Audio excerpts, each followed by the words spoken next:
श्रोत्रात्मा च प्राण च मुखादग्निरजायता। श्री भागवत भगवान की है आरती, पापियों को पाप से है तारती। भागवत भगवान की है आरती, पापियों को पाप से तारती। ये अमर ग्रंथ, ये मोक्ति पंथ, ये पंचम वेद निराला, नव ज्योति जगाने वाला।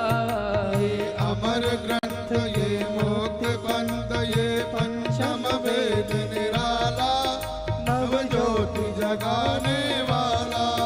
हरि नाम यही, हरि धाम यही, हरि नाम यही, हरि धाम यही, जग के मंगल की आरती, पापियों को पाप से है तारती। श्री भागवत भगवान की है आरती, पापियों को पाप से है तारती। ये शांति गीत पावन पुनीत, पापों को मिटाने वाला, बिगड़ी को बनाने वाला।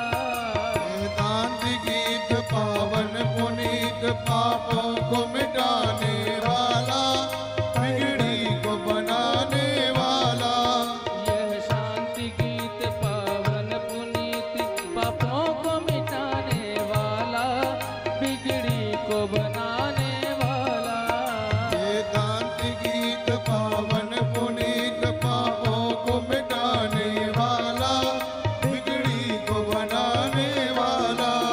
ये राम यही, घनश्याम यही, श्री राम यही घनश्याम, जग के मंगल की आरती, पापियों को पाप से है तारती। भागवत भगवान की है आरती, पापियों को पाप से है तारती। यह मधुर बोल जग पंथ खोल, सन्मार्ग बताने वाला, बिगड़ी को बनाने वाला। ये मधुर बोल जग पंथ खोल, सन्मार्ग बताने वाला, बिगड़ी को बनाने वाला। श्री राम यही, घनश्याम यही, श्री राम यही, घनश्याम यही, श्री राम यही, घनश्याम यही, श्री राम यही, घनश्याम यही, प्रभु की महिमा की आरती, पापियों को पाप से है तारती। श्री भागवत भगवान की है आरती, पापियों को पाप से है तारती। कर्पूर गौरम करुणावतारम, संसार सारम भुजगेन्द्रहारम, भावसंतं हृदयारविन्दं, भावं भवानी सहितं नमामि। त्वमेव माता च पिता त्वमेव, त्वमेव बन्धुश्च सखा त्वमेव, त्वमेव विद्या द्रविणं त्वमेव, त्वमेव सर्वं मम देवदेव। मङ्गलं भगवान् विष्णु, मङ्गलं गरुडध्वज, मङ्गलं पुंडरीकाक्ष, मङ्गलायतनो सर्वमङ्गल्यमङ्गल्ये शिवे सर्वार्थसाधिके, शरण्यत्र्यम्बके गौरी नारायणी नमोस्तुते, नारायणी नमोस्तुते, नारायणी नमोस्तुते, नारायणी नमोस्तुते। ओम जले शीतले करुणं देवादिवन्दनं मन्त्रपुष्पेतां जग्नेन जग्नमयजन्त देवास्तानि धर्माणि प्रथमान्यातन्यातीहनाकं महिमानः तजन्त तत्र पूर्वे साध्याः सन्ति देवाः नानासुगन्धिपुष्पाणि यथा कालोद्भवानि च पुष्पाञ्जलिर्मया दत्त ग्रहाण परमेतुरां पुराणपुरुषोत्तमाय नमः मंत्रपुष्पांजलिं समर्पयामि।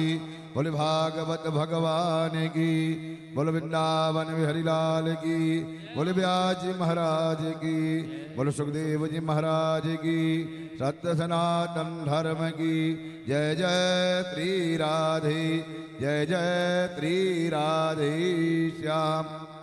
सभी अपने अपने स्थान पर बैठ जाइए। आज श्री भागवत का 6वां दिवस दुल्हा ग्राम से श्री मुख्य आयोजक श्री श्रवण कुमार झा एवं उनके पिता श्री जगमोहन झा जी के द्वारा एवं समस्त झा परिवार। देखिए ऐसा आयोजन, ऐसा सत्संग, तात स्वर्ग अब बर सूर्य धरिए तोला एक अंग, अतुल न नाही सकल मिली जो सुख लो सत्संग।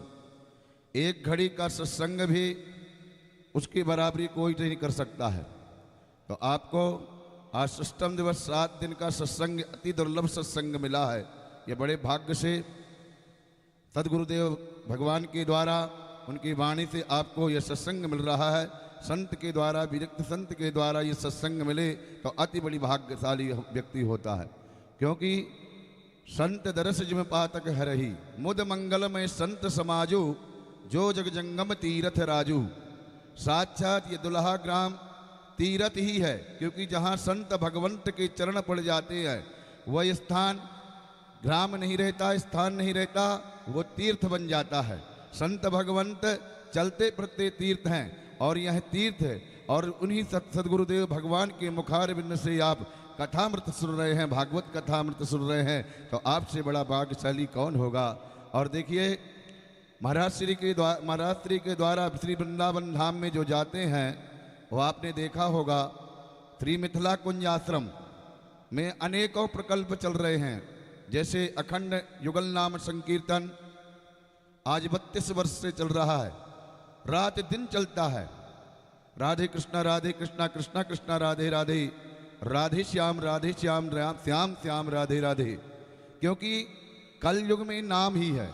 भागवत राम कथा में नाम की ही भूमिका समझाई गई है कि कैसो हो, किसी प्रकार इन के प्रकारेणा नाम को पकड़ लो तो नाम ही अपने आप आपको मिल जाएगा। बोलो जय श्री राधे।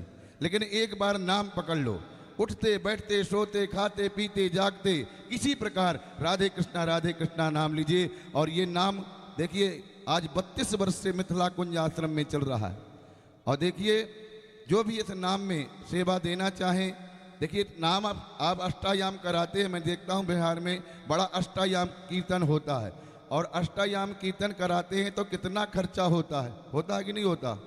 लेकिन महाराज श्री ने एक दिन कीर्तन की सेवा मात्र 1500 रुपये और 1 महीने की सेवा कीर्तन की 15,000 रुपये। और आजीवन जो चाहते हैं कि मिथिला कुंज आश्रम श्री वृंदावन धाम में हमारे नाम से कीर्तन होता रहे, एक संत भगवंत और ब्राह्मण का भोजन होता रहे, तो उसके लिए आप 21,000 रुपये दे करके मिथिला कुंज आश्रम संकीर्तन के सदस्य बन सकते हैं। और आपके जीवन पर्यंत, मरणों पर्यंत तक वहाँ आपके नाम से कीर्तन होता रहेगा और एक संत का भोजन भी होता रहेगा। और जब भी कोई भी आश्रम में हमारे कोई भी कार्य किया जाएगा, उत्सव होगा ठाकुर जी का या कोई भी कार्य होगा, आपको वहाँ से सूचना भी मिलेगी। और इस व्यास मंच से आपको ऐसे नहीं प्रमाण पत्र भी मिलेगा आश्रम के द्वारा, ये आप जो वहाँ के सदस्य बनते हैं।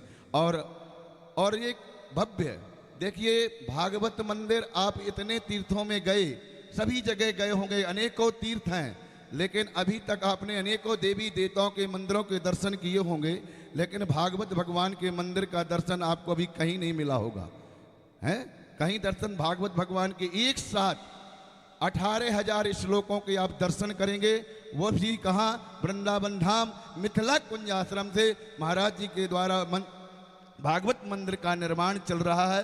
तो जो भी भागवत मंदिर में एक श्लोक की सेवा करना चाहें, या जो भी देखिए मंदिर में 1 रुपया भी किसी का लग जाता है तो उसके पितर जो है धन हो जाते हैं। तो ये तो भागवत भगवान है। तो एक श्लोक की सेवा मात्र महाराज श्री ने 5100 रुपये, और जो 2 श्लोक लिखाना चाहते हैं तो 10,000 रुपये। ऐसे जो भी सेवा भागवत मंदिर में करना चाहें, एक ईंट की भी सेवा कर सकते हैं, एक श्लोक की भी सेवा करते हैं, जो जैसी जिसकी इच्छा हो।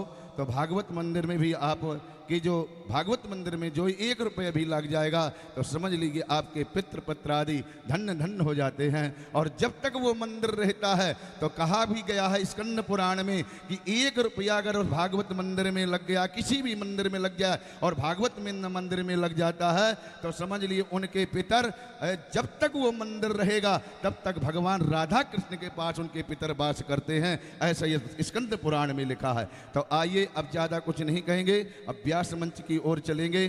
श्री परम पूज्य वैष्णव कुलभूषण महामंडलेश्वर श्री किशोरी शरण जी महाराज के चरणों में प्रणाम करेंगे कि आज की षष्ठम दिवस की कथा श्रवण करा के हम सभी को कृतार्थ करें। सद्गुरुदेव भगवान। जय श्री राधे।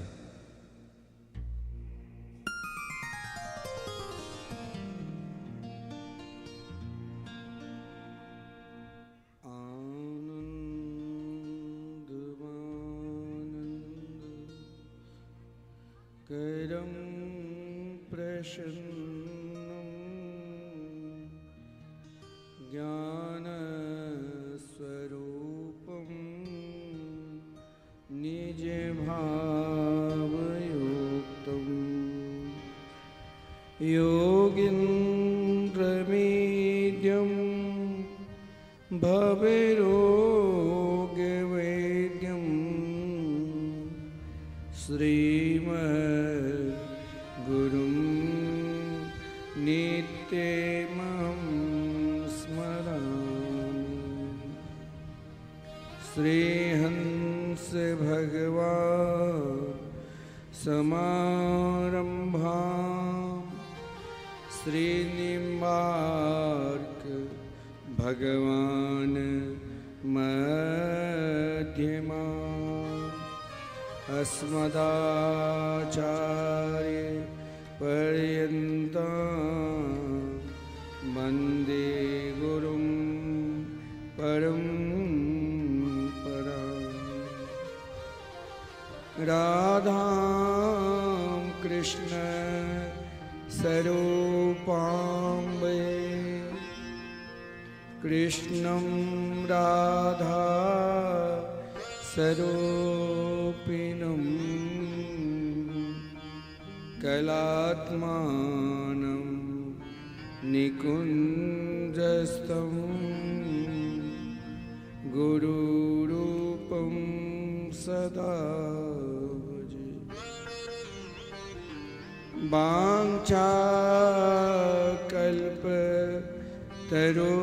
वाञ्छाकल्पतरुभ्यश्च कृपा सिन्धुभ्यैव च पतितानां पावनेभ्यो वैष्णवेभ्यो नमो नमः। आइए दो बार हम शिव भगवान के मंगलमय मधुरमय आनंदमय संकीर्तन करें, तत्पश्चात कथामृत के रसास्वादन करें। राधे कृष्ण राधे कृष्ण कृष्ण कृष्ण राधे राधे राधे श्याम राधे श्याम श्याम श्याम राधे राधे राधे कृष्ण राधे कृष्ण कृष्ण कृष्ण राधे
कृष्ण राधे राधे, राधे श्याम राधे श्यामा,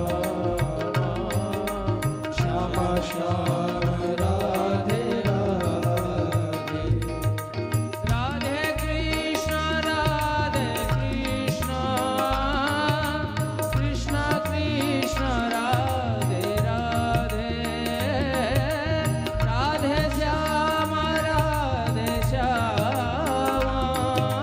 श्यामा श्याम राधे राधे, राधे कृष्ण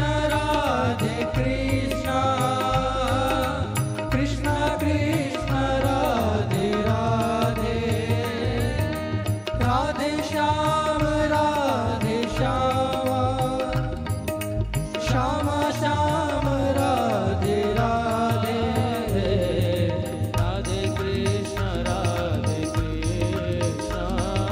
कृष्ण कृष्ण राधे राधे, राधे श्याम श्यामा, श्यामा श्याम राधे राधे, राधे कृष्ण कृष्ण कृष्ण राधे राधे, राधे श्याम श्यामा, श्यामा श्याम राधे राधे, श्यामा श्याम राधे राधे, श्यामा श्याम राधे राधे, श्यामा श्याम राधे राधे।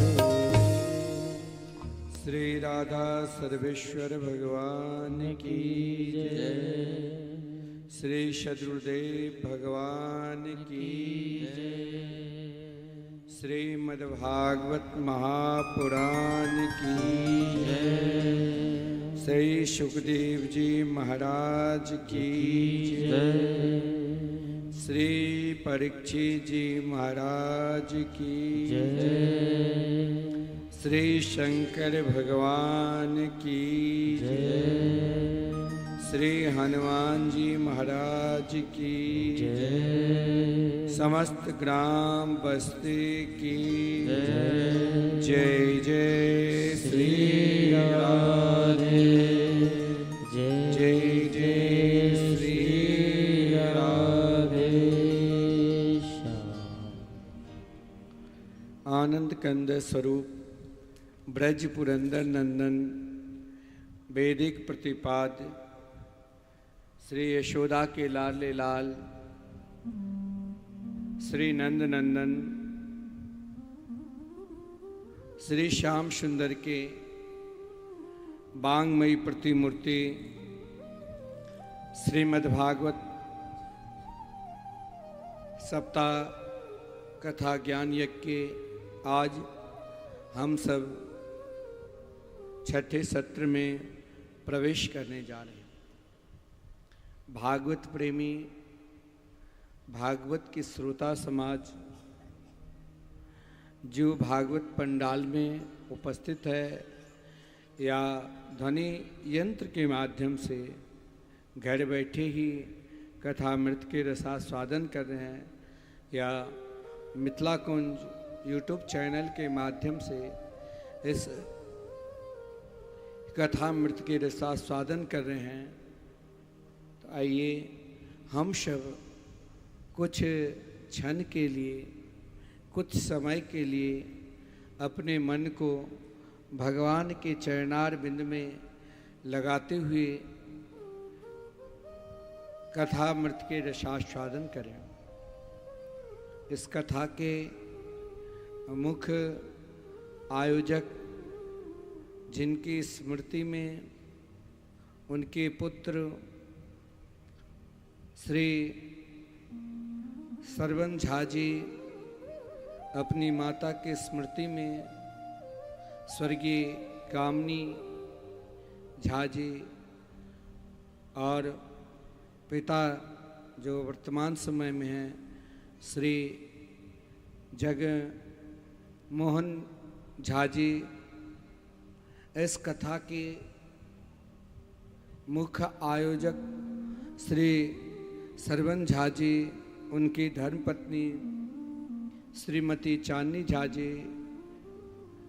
पुत्र गोविंद झा जी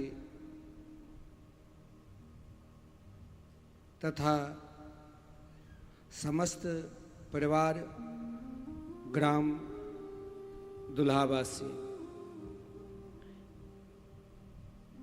कल की कथा के प्रसंग में हम सब भगवान के दिव्य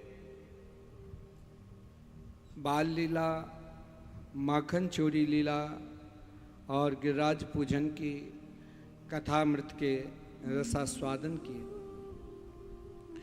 देखिए, भगवान जब अवतार लेते हैं, कृष्णा अवतार, तो चाहे कोई भी भक्त है सबकी कल्याण करते हैं। देवराज इंद्र ने जब देवर्षि नारद जी के द्वारा सुना कि अब संपूर्ण ब्रजवासी मेरे पूजा को छोड़कर गिरिराज गोवर्धन की पूजा कर रहे हैं, तो देवराज इंद्र को बहुत क्रोध आया। और क्रोध में व्यक्ति के अंदर कोई आभास नहीं रहता है कि मुझे क्या बोलना है, क्या नहीं बोलना है। क्रोध में व्यक्ति क्या बोले क्या नहीं बोले समझ में नहीं आता है। देवराज इंद्र भी भगवान के सुंदर सुमधुर रूप को प्राप्त कर, परंतु इंद्र को पता नहीं कि मैं क्या बोलूं क्या नहीं बोलूं। कई प्रकार के शब्द अपशब्द भगवान के प्रति बोला, भगवान फिर भी कुछ नहीं बोले। फिर देवराज इंद्र ने शाम्बर्त मेघ को आदेश दिया कि संपूर्ण ब्रजमंडल को धरातल में भेज दो। शाम्बर्त ने अपना प्रयास निरंतर किया, लेकिन जिन ब्रजवासियों के रक्षक स्वयं भगवान हो, भला उसे इंद्र क्या बिगाड़ लेंगे। संपूर्ण ब्रजवासी और गौ सहित भगवान अपनी कनिष्ठिका उंगली से उठाकर 7 दिन 7 रात्रि तक गिरिराज पर्वत को अपनी उंगली पर रखा और महाराज संपूर्ण ब्रजवासी 7 दिन तक एक साथ भगवान के रूप माधुरी के दर्शन कर रहे थे। जब पर्वत को रखा तो ब्रजवासी लोग नंद बाबा से कहा कि आपके पुत्र तो साक्षात भगवान हैं। जिस क्रम में सुरभि गौ ने आकर भगवान के अभिषेक किए और भगवान के नाम गोविंद पड़ा। देवराज इंद्र मात्र 10 मंत्रों के द्वारा भगवान की स्तुति की तो भगवान इंद्र के ऊपर प्रसन्न हुए, क्योंकि संपूर्ण भक्त को एक साथ इंद्र ने करवा दिया था। केवल इंद्र को समझाया कि गम्यताम शक्र भद्रम वो क्रेताम मेनु शासनम अस्थियताम स्वाधिकारेषु युक्तिर्वह अस्तम वर्जिता। हर व्यक्ति को अपने अधिकार के अंदर आना चाहिए। परमात्मा ने संपूर्ण प्राणी मात्र को अपना अपना अधिकार दे रखा है। देवराज इंद्र को भी अपना अधिकार यानी हाथ के साक्षी देव बना रखे। देवराज इंद्र पर भगवान उतने नाराज नहीं हुए। आज तो वैसे भी एकादशी व्रत है, मौनी एकादशी व्रत, और आज की कथा के प्रसंग भी एकादशी व्रत से है कि नंद बाबा ने एकादशी व्रत किया।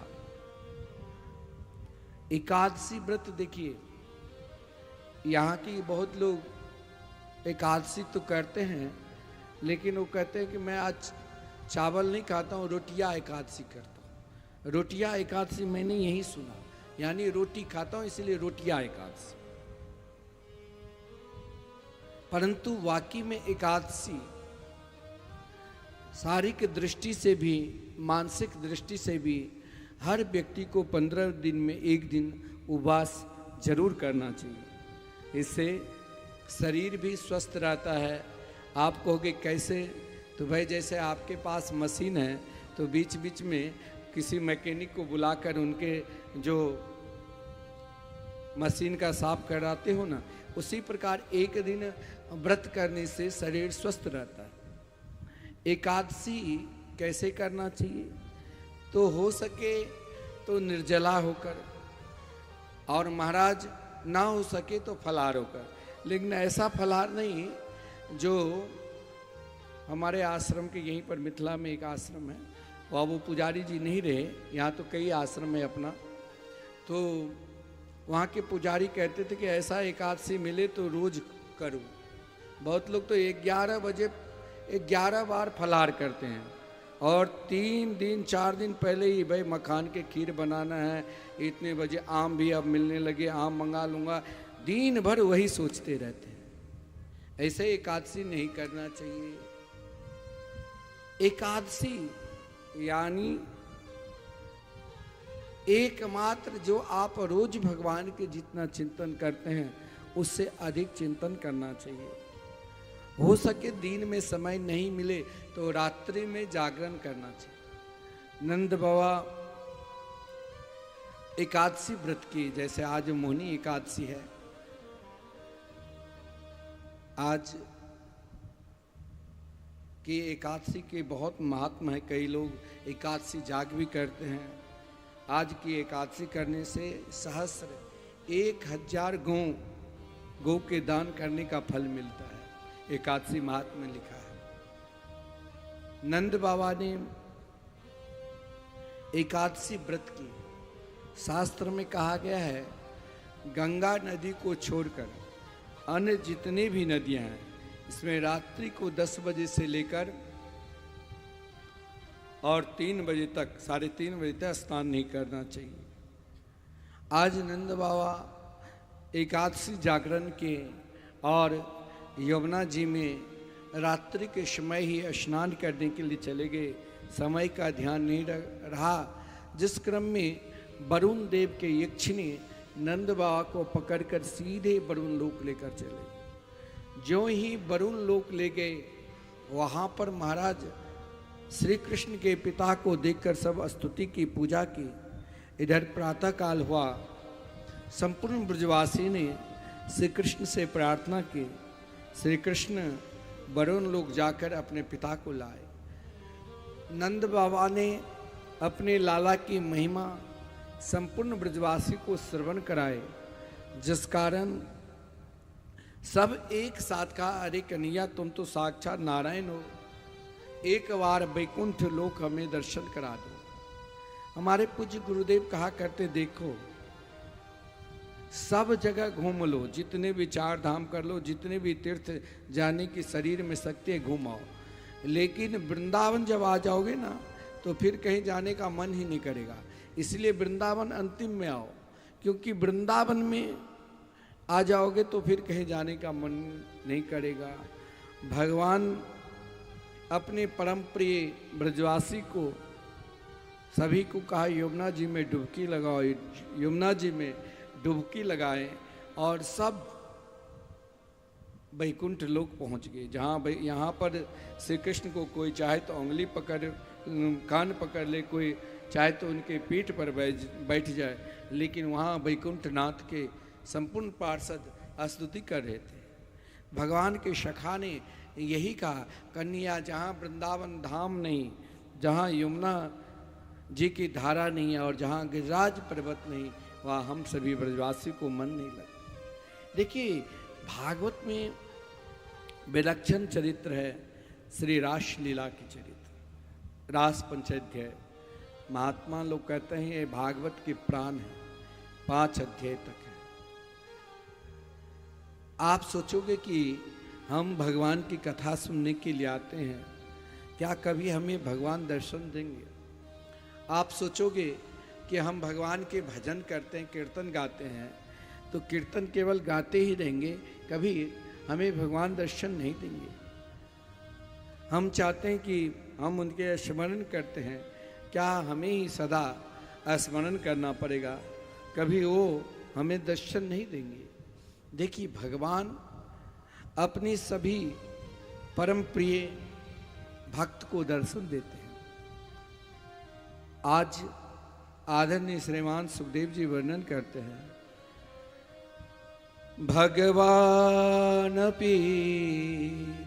तारात्रि सरदो पुल्लमल्लिका विक्षिरन्तुं मनश्चक्रे योगमाया मुपाश्रित।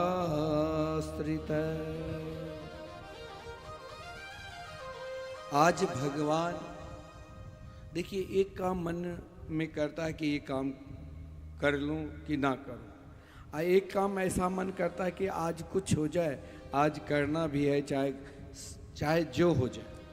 आज भगवान, क्योंकि भगवान अपि शब्द का अर्थ होता है भी, आज भगवान भी मन बनाया। आप कोई श्रेष्ठ कार्य करेंगे, कहीं जाना है घूमने के लिए, कहीं दर्शन करने के लिए जाना है, या आप कथा सुनने के लिए, देखिए 3 बजे एक सज्जन हमारे पंडित जी बता रहे थे, कोई बोल रहे थे कि भाई 3 बजे से समय यहाँ पर रखा है और यहाँ पंडित जी सब 3:30 बजे आते। भाई अभी वो वैशाख मास है, गर्मी में आप लोग तो खुद स्वयं कम लोग आते हो कि भाई बहुत लोग गांव में प्रसाद के समय में 10-15 मिनट आ जाते हैं कि चलो जब प्रसाद बटाएंगे ना तब, अभी जाकर क्या होगा। हम तो भाई अपना समय से, आप अगर 10 घंटे बैठे रहोगे तो मैं कथा सुनाता रहूँगा। पहले की परंपरा थी, दोनों टाइम ब्यास करते थे, लेकिन अब आप तो 7:30 बजे के समय हम 7:30 बजा देते, इसीलिए ताकि महाराज अधिक से अधिक आप कथा श्रवण करें। और उससे अधिक मैं कहूँ तो आप लोग अपने उठकर चले जाओगे, क्योंकि ठाकुरबाड़ी में आरती भी करती हैं, बहुत लोगों के नित्य नियम हैं। तो आप जैसे कथा में आते हो तो अपना मन बनाते हो, मन बहुत लोग बनाते होंगे, बहुत लोग सोचते होंगे कि चलो प्रसाद लेने के समय जब होगा तब कथा सुनने के लिए चले जाऊं। लेकिन बहुत लोग ऐसे भी है, कथा प्रारंभ में ही मन बनाकर, चाहे कुछ भी हो जाए, घर के काम चलो कल के बाद तो फिर जैसे हम रहते थे वैसे ही रहेंगे, चाहे कुछ भी हो जाए। ये भी शब्द जो है वो अति आवश्यक शब्द है। आज भगवान भी क्या किया, तो मन बनाया, मनश्चक्र। भगवान को भी मन बनाना पड़ता है, किसके लिए, तो उन भक्तों के लिए। कभी हम भी रास में भगवान के साथ थे, जब भगवान रामा अवतार में मिथिला आए तो मिथिला के स्त्रियां, मिथिला के कुमारिका कन्या भगवान के उस रूप माधुरी को देखकर सोचा, क्या भगवान हमें नहीं मिलेंगे, क्या हम भगवान के साथ एक नहीं होंगे। भगवान ने उनको वचन दिया और यही रास में आने का निमंत्रण दिया। चाहे दंडकारण्य में रहने वाले बड़े बड़े ऋषि मुनि भगवान के रूप को देखकर सोचा, क्या हमें भगवान नहीं मिलेंगे। भगवान ने उनको भी कहा, चिंता मत करो, मैं तुमको भी मिलूंगा। चाहे मत्स्य कन्या हो, चाहे कच्छप कन्या हो, चाहे वेद की ऋचाएं हो, और चाहे संपूर्ण ब्रजवासी हो जो राधा रानी के रोमगत से प्रकट, सब के सब ब्रज में गोपी के रूप में अवतार लिए। आज जिन जिन भक्त, देखिए भगवान श्रीमद् भागवत महापुराण में 2 जगह बंसी निनाद के, बंसी बजाए। एक वेणु गीत, जब भगवान एक बार बंसी को बजाए तो उनकी बंसी संसार के संपूर्ण प्राणियों को सुनाई दिया। जल हो, चर हो, जीव जंतु, ब्रह्मांड में ऐसा कोई भी प्राणी ना हो जिससे बंसी का स्वर नहीं सुनाया। आज जब भगवान ने महारास लीला की तो आज भगवान उन भक्तों को जो ब्रज में गोपी के रूप में अवतार लिए, मैंने कहा था गोपी कौन है, गोपी ऐसा नहीं है। हम यहाँ भी इस गांव में रहकर भी जो अपने संपूर्ण इंद्रियों के द्वारा निरंतर भगवान के नाम रूप लीला धाम के चिंतन करे, वही गोपी है। यहाँ पर महाराज आज भगवान ने भी विचार किया। पहले बार बंसी बजाकर सभी को सुनाई दिया, और दोबारा जब बंसी बजाए ना तो उन भक्तों को, उन गोपियों को सुनाई दे जिसने जिया तो भगवान के लिए, मरना चाहते हैं तो भगवान के लिए, समर्पित होना चाहते हैं तो भगवान के लिए, दुनिया के लिए महाराज दुनिया की इच्छा भोग भोग कर बिल्कुल थक चुके थे। उनकी दृष्टि से ना धर्म, ना अर्थ, ना काम, ना मोक्ष, चारों पुरुषार्थ को मानो उसने त्याग कर एकमात्र श्री कृष्ण के लिए ही प्रतीक्षा कर रही थी। आज भगवान ने भी उन रात्रि को आह्वान किया, भगवान अपि ता रात्रि। आज शरद पूर्णिमा की रात्रि। देखिए रात्रि वैसे दो पक्ष होते हैं ना, शुक्ल पक्ष, कृष्ण पक्ष और शुक्ल पक्ष, लेकिन पूर्णिमा तो ना जाने कई बार हम दर्शन करते हैं, परंतु शरद पूर्णिमा की जो रात्रि होती है ना, वो दिन से भी अति सुहावनी, बहुत विलक्षण। क्योंकि इस शरद पूर्णिमा की रात्रि में संपूर्ण रात्रियों के अंश किसी न किसी रूप में आ जाते हैं। तो शरद पूर्णिमा की रात्रि में जितने भी महाराज रात्रियां हैं सब आज देखिए वही भाग्यशाली। आप देखिए सरवन जी कथा करवा रहे हैं, काम धंधा को छोड़कर सब अपना अपना वृत्ति के लिए काम करते हैं, लेकिन उनकी इच्छा हुई कि माता जी की स्मृति, क्योंकि उनकी माता जी एक बार वृंदावन गई तो इच्छा हुई कि चलो हम भी अपनी माता की कथा श्रवण करें।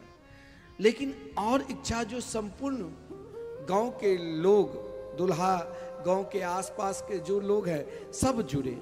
अब जिसके ऊपर आप अपना प्रयास करो, लेकिन जिसके ऊपर भगवान की कृपा होगी वही आ सकते हैं भागवत पंडाल में। ऐसे तो मैं देखता हूँ रास्ते से जा रहे वो इधर देखेंगे भी नहीं। ये जब कृपा होगी। आज महाराज उन शरद पूर्णिमा के रात्रि से सब प्रार्थना की, संपूर्ण रात्रि जो भगवान के होते हैं ना, उनका पहला पहचान है वो बहुत दयालु होते हैं, उनके अंदर दया बहुत होती है। तो आज शरद पूर्णिमा की रात्रि को जब संपूर्ण रात्रि ने प्रार्थना की, कहा हे शरद पूर्णिमा की रात्रि, मैंने सुना आज भगवान रास रचाएंगे, क्या मुझे सम्मिलित नहीं करोगे? शरद पूर्णिमा की रात्रि ने कही हाँ आओ। तो संपूर्ण रात्रियों ने अपने अपने ऋतुओं के अनुसार शरदोत्फुल्ल मल्लिका, बेली, चमेली, नाग, पुन्नाग, कचनार, कमल आदि सब खिले हुए हैं। सिंहार का फूल में बहुत खुशबू होती है। आज भगवान ने उन रात्रि को देखकर सोचा रास लीला मनस चक्रे रमन करूं, लेकिन किसके साथ? तो योग माया मुपाश्रिता। भगवान जब कोई विशिष्ट कार्य करते हैं ना तो योग माया मुपाश्रिता। योग माया शक्ति भगवान की तीन है।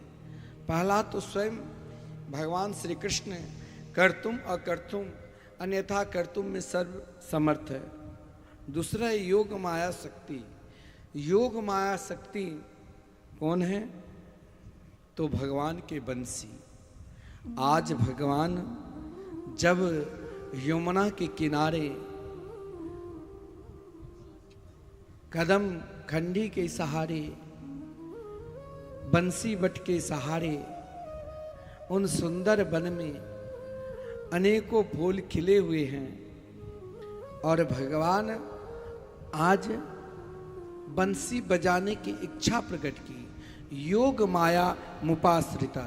योग माया मुपाश्रिता, यानी योग माया यानी भगवान के बंसी ही है। आज बंसी को आदेश दिया, एक बार जब बंसी को बजाए गोचारण करने वक्त तो संपूर्ण ब्रह्मांड में सभी को सुनाई दिया।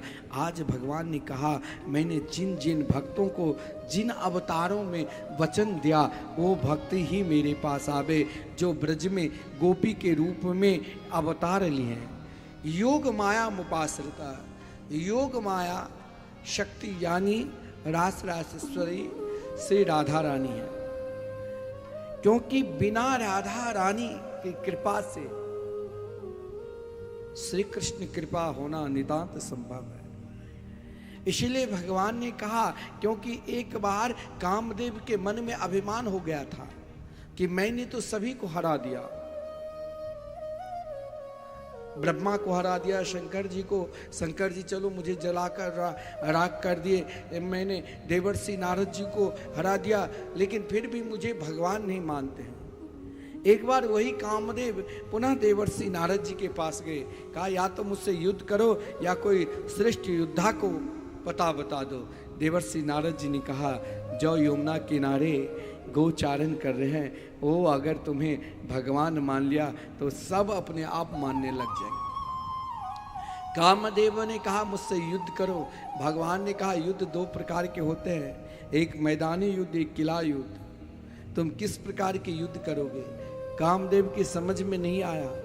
भगवान ने कहा तुम भजन करते हुए तो बहुत को परास्त किए, लेकिन जब मैं सहस्राधिक अनंत कोटि युवतियों के बीच में अकेला मैं रहूंगा उस समय तुम अपना बाण का प्रयोग करना। इधर भगवान ने रास रासेश्वरी राधा रानी को आमंत्रण किया था रास में, और राधा रानी के चरणार बिंद जब रास में प्रवेश किए तो राधा रानी के चरणार बिंद के नूपुर के शब्द सुनते ही कामदेव यमुना पल्ली पार गिरे और 6 महीने तक मूर्छा अवस्था में पड़े रहे।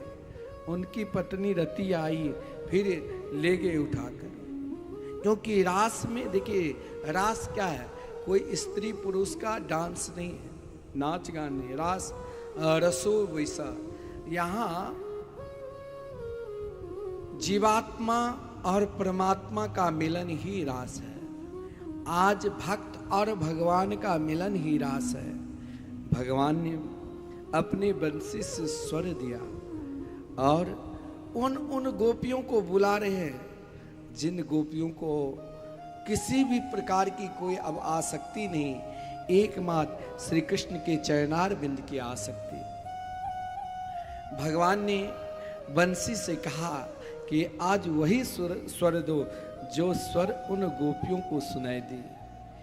आदरणीय श्रीमान सुखदेव जी वर्णन करते हैं, निशम्य गीतम तदनंग वर्धनम ब्रज स्त्रिय कृष्ण गृहीत मानसा आजगमुन्यो आजमुमन्यो न्यमल छितोद्यमा सयत्र कांतो जवलोल कुंडला।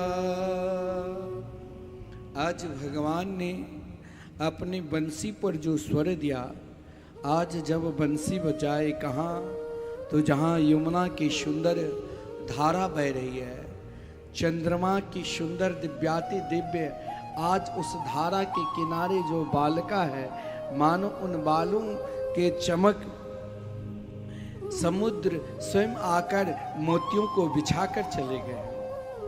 आज बंसी बट के सहारे भगवान उन गोपियों की याद कर रहे हैं, रात्रि के समय जिन जिन गोपियों को अनेक अवतारों में आमंत्रण दिया था। देखिए यहाँ एक त्याग भी, जीवन में भगवान के पास जा रहे हो, भगवान चाहिए या संसार चाहिए, भगवान दोनों चीज देने के लिए तैयार है। संसार की सुख सुविधा भी देने के लिए तैयार है और स्वयं को मिलने के लिए भी तैयार है। अगर स्वयं को भगवान को चाहिए तो इसके लिए कठिन से कठिन परीक्षा पास होने के बाद ही उस तत्व को प्राप्त करोगे। जैसे कोई IAS IPS बनते हैं तो बहुत कठिन से कठिन परिश्रम से गुजरना पड़ता है। उसी प्रकार केवल भगवान ही चाहिए तो उसके लिए बहुत कठिन से कठिन परिश्रम के बाद ही वो मिलेंगे। ऐसा नहीं है जो भगवान नहीं देते। भगवान अपने परम प्रिय भक्त को धर्म अर्थ काम मोक्ष देते हैं, लेकिन जिसे भगवान चाहिए उसे तो कुछ चाहिए ही नहीं, कोई पुरुषार्थ चाहिए ही नहीं। यहाँ पर भगवान जब यमुना किनारे बंसी को बजाते हैं तो उन बंसी को धुन को सुनकर कुछ ब्रजांगनाएं, यहाँ देखिए सर्वप्रथम हर व्यक्ति सोचते हैं कि महाराज हमें धन मिले, धन मिले, धन के लिए ही हम नाना प्रकार के उद्यम करते हैं, पूजा पाठ साधना करते हैं। यहाँ भगवान के बंसी का स्वर जब सुना, उन स्वर को सुनते ही कुछ ब्रजांगनाएं दही को जमा रही थी, दूध गर्म कर रही थी, माखन बिलो रही थी। ये उनके लिए एक अर्थ प्रधान थी। उनको और महाराज दही जमाना, माखन तैयार करना, फिर बेचना, ये अर्थ प्रधान थे। लेकिन जब उन गोपियों ने श्री कृष्ण के बंसी का स्वर सुना, ऐसे बावरी हो गई जो सब कुछ पर लात मारकर दौड़ती हुई भागती हुई यमुना किनारे जा रही है। यहाँ ध्यान देना, जिस अर्थ के लिए हम अनेक प्रकार की साधना करते हैं, अनेक प्रकार की उपासना करते हैं, हर हमेशा अर्थोपार्जन में ही लगे रहते हैं, कहाँ से धन मिले। लेकिन जो भगवान के हो जाते हैं ना, वहाँ उन गोपियों ने सर्वप्रथम अर्थ में ही लात मारकर एकमात्र श्री कृष्ण की ओर जहाँ बंसी का स्वर निकल रहे हैं वहाँ दौड़ती हुई भागती हुई जा रही। कुछ ब्रजांगनाएं तो महाराज जब बंसी के धुन को सुना तो यहाँ कभी कभी देखिए अनेक धर्म कर लो। पीपल में जल डालना भी धर्म है, एक बांस में जल डालना भी धर्म है, किसी को आदर करना भी धर्म है, किसी को आपके वाणी के द्वारा बात के द्वारा कष्ट ना हो यह भी ध्यान रखना धर्म है। धर्म तो अनेक प्रकार के हैं, लेकिन जब एक धर्म परमात्मा के धर्म मिलन की आकांक्षा हो जाए और परमात्मा मिल जाए तो संपूर्ण धर्म को त्यागना भी कोई दोष नहीं है, कोई पाप नहीं है। कुछ ब्रजांगनाएं, कुछ ब्रज की गोपिकाएं जब श्याम सुंदर के बेनू निनाद बंसी के धुन को सुना तो ऐसे बावरी हो गए। कोई अपने सास ससुर की सेवा में लगी हुई थी, कोई पति की सेवा कर रही थी, कोई बच्चे के दूध पिला रही थी। ये सब के सब स्त्री का धर्म है कि सास ससुर की सेवा करना, पति की सेवा करना, बच्चे की सेवा करना। लेकिन श्री कृष्ण भक्ति, परमात्मा की भक्ति संपूर्ण धर्म से सर्वोपरि है। उन गोपियों ने जब श्याम सुंदर के बंसी के धुन को सुना, उन बंसी के धुन, उन बंसी की स्वर, ऐसा आनंद आया जो लगा श्री कृष्ण, देखिए भाव, उन गोपियों को लग रहा है कि मुझे स्वयं कन्हैया पुकार रहे हैं। उन्हें पता नहीं वह लाखों करोड़ों अभी तक पहुंच चुकी होगी, लेकिन यहाँ ब्रजांगनाएं के त्याग दिखाया कि धर्म को छोड़कर श्री कृष्ण की ओर दौड़ती हुई भागती हुई जा रही। कुछ ब्रजांगनाएं तो यहाँ तक जब श्याम सुंदर ने बंसी को बजाया तो यहाँ देखिए भगवान की लीला में काम का प्रवेश ही नहीं है। आप रास जब प्रारंभ किए वहीं काम देव केवल श्री जी के, राधा रानी के चरणार पैर की नूपुर की झनकार सुनकर ही मूर्छित हो गए। काम भाव से कृष्ण लीला में आपको प्रवेश ही नहीं मिलेगा। यहाँ कुछ ब्रजांगनाएं श्रृंगार कर रही थी, लेकिन श्री कृष्ण के बंसी की धुन को सुनकर ऐसे बावरी हो गई, ऐसे पागल की तरह हो गई। जो आँख की काजल महाराज आँख में लगाना चाहिए उसे ओठ में लगाकर, जो ओठ के श्रृंगार ओठ में लगाना चाहिए उसे आँख में, अस्त व्यस्त अवस्था में दौड़ती हुई भागती हुई श्री कृष्ण की ओर जा रही है। कुछ गोपी जब निकली तो उनके पति ने कहा तू कहाँ जा रही है?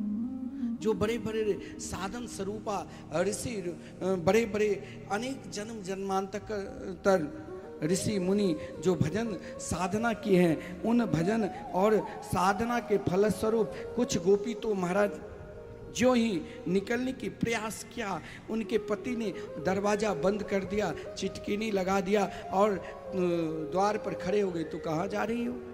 बोले जो जरा तू बंसी की धुन सुनो, वो मुरली वाले, वो गाय की चराने वाले, देखो इस स्वर में खो जाओ, इनके धुन को तुम भी सुनो, वो मुझे बुला रहे हैं, उनके वहाँ तक प्रवेश नहीं।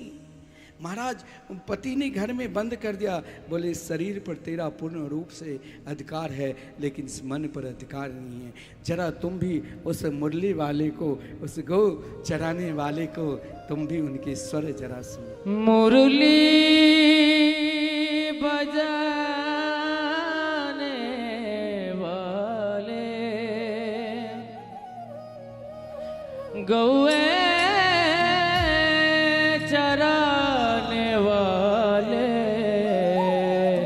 मैं दास हूँ तुम्हारा, मैं दास हूँ तुम्हारा। मुरली बजाने वाले गौए चराने वाले, मैं दास हूँ तुम्हारा, मैं दास हूँ तुम्हारा। मुरली बजाने वाले। सब मीठी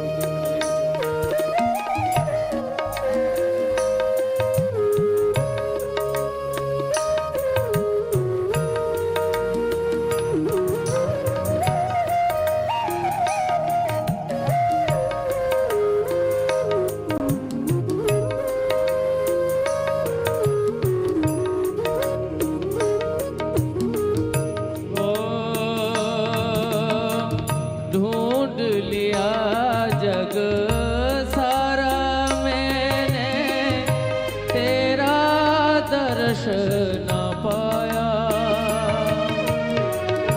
ढूंढ लिया जग सारा मैंने, तेरा दर्श न पाया। जब मन को काग्र किया तो तू दिल बीच समाया। जब मन को काग्र किया तो तू दिल बीच समाया। भव पार करने वाले बांके बिहारी मेरे, मैं दास हूँ तुम्हारा, मैं दास हूँ तुम्हारा। मुरली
नाम तुम्हारा गाया, सर्वत्र रहने वाले राधा रमण हमारे, मैं दास हूँ तुम्हारा, मैं दास हूँ तुम्हारा, मुरली बजाने वाले, गौएं चराने वाले, मैं दास हूँ तुम्हारा, मैं दास हूँ तुम्हारा, मुरली बजाने वाले, गिरिवर उठाने वाले, मैं दास हूँ तुम्हारा, मैं दास हूँ तुम्हारा, मैं दास हूँ तुम्हारा। जय जय श्री राधे। जब जिन ब्रजांगनाएं ने जिन ब्रज की गोपिकाएं ने श्याम सुंदर के सुंदर बंसी के धुन को श्रवण किया, देखिए अर्थ को त्यागना, धर्म को त्यागना, कामना को त्यागना, लेकिन मोक्ष को त्यागना ये तो महाराज कोई बिरले ही कर सकते। यहाँ ब्रजांगनाएं ब्रज की गोपिकाएं ने पति द्वार पर बैठे हैं, लेकिन शरीर वहीं पर है। आप कहेंगे क्या शरीर वहीं पर रह सकता है? हाँ, रास लीला 1-2 दिन नहीं चला, 6 महीने ब्रह्मरात्रों का प्रयोग किया गया, ब्रह्मा जी की रात्रि के। तो यहाँ भक्त और भगवान का मिलन था, जीव और परमात्मा का मिलन था। घर से निकलती है ब्रजांगनाएं, ब्रज की गोपिकाएं सब अकेली, लेकिन जब यमुना किनारे पहुंचती है तो वहां झुंड के झुंड, 1-2 कौन के अनंतानंत करोड़ों महाअसंख्य ब्रजांगनाएं यमुना किनारे पहुंच गई। श्री कृष्ण जब कोई स्वर साधने लग जाते हैं तो उस स्वर के चिंतन करने लग जाते हैं। उस समय महाराज स्वर भी एक समाधि है। आज भगवान के स्वर में समाधि और स्वर दोनों पुकार रहे थे। किसे? उन भक्तों को जो ब्रज में गोपी के रूप में आए, जो अपने जीवन को अनेक युग में, सतयुग, त्रेता, द्वापर, कलयुग, अनेक युग में अनेक जन्म तक परमात्मा की प्राप्ति के लिए लगा दिया था। लेकिन ध्यान देना, भगवान भी भक्त को जल्दी स्वीकार नहीं करते। गर्मी के समय है, आप हटिया पर जाकर एक घड़ा मिट्टी के बर्तन खरीदते हो तो 10 बार बजाते हो कि सही है कि खराब है। लेकिन भगवान के निकट जाकर, भगवान आप जिस वस्तु को छोड़ोगे ना, वही वस्तु पहले आपको देंगे कि इसे संसार चाहिए कि एकमात्र मेरे चरणार बिंद चाहिए। यहाँ पर भगवान बंसी बजा रहे हैं। ब्रजांगनाएं उन बंसी के धुन को सुनकर यमुना किनारे, जहां यमुना की धारा बह रही है, जहां पक्षियों का कलरव आज भगवान के लिए ही गीत गा रहे हैं, जहां के वातावरण में भी आज चारों तरफ भक्ति की धारा बह रही है, जहां के पुष्प, चाहे रात्रि के पुष्प हो चाहे दिन के पुष्प हो, कोई मुरझाए नहीं, खिले हुए हैं। सब एक नजर से श्री कृष्ण के चरणार बिंद की ओर देख रहे। जब झुंड के झुंड ब्रजांगनाएं, झुंड के झुंड गोपिकाएं जब पहुंचती है तो श्री कृष्ण उन गोपियों को देखकर स्वागत किया। जब हम भगवान की कथा कीर्तन सत्संग में पहुंचते हैं तो भगवान के हृदय में बहुत प्रसन्नता होती है। यहाँ पर उन गोपियों को देखकर भगवान ने स्वागत किया, कहा तुम सबके सब परम महाभाग्यशाली हो। स्वागतम वो महाभागा प्रियम किम करवाणि ब्रजस्यानामयं क्वचे ब्रुता गमन कारकम। देखिए भगवान बहुत परीक्षा लेते हैं अपने भक्त से। उन गोपियों को पहले भगवान ने सभी को स्वागत किया, आओ आओ बैठो। सब एक दूसरे की ओर देख रही है और सब मुस्कुरा रही है। चलो भगवान ने मुझे बुलाया तो स्वागत तो कर रहे हैं। लेकिन स्वागत करते करते भगवान ने पूछा कि प्रियम किम करवानी बा। हे देवांगनाएं, हे ब्रजांगनाएं, आप सबकी सब आई हो यमुना किनारे किस उद्देश्य लेकर? क्या कंस कोई फिर उत्पात रात्रि के समय करने के लिए आ गए हैं, या तुम सबके सब कोई उद्देश्य लेकर आई हो? अगर उद्देश्य है तो वृतागमन कार्यक्रम, कारण बताओ किस उद्देश्य से आई हो? अब यहाँ ब्रजांगनाएं कोई महाराज आपको बहुत प्रेम करे और आपको लगे कि वो हमारा ही है और प्रेम करते करते एकाएक नकार दे तो तनिक कष्ट होगा, दुख होगा, वियोग होगा। उन गोपियों के अंदर एकाएक वियोग भाव भी जगा। अभी अभी संयोग भाव कि भगवान बुलाए, स्वागत किया और एकाएक भगवान ने फिर उसे धर्म की शिक्षा देने लगे। जिसने धर्म अर्थ काम मोक्ष को छोड़ कर आए, भगवान ने उसे पहले सर्वप्रथम कामना दिखाया। व्यक्ति के अंदर सबसे अधिक कामना जो होता है ना, इच्छा के अंत ही नहीं है। इसीलिए भगवान ने कहा आप सबके सब आए हो, इस प्रकार रात्रि में नहीं आना चाहिए।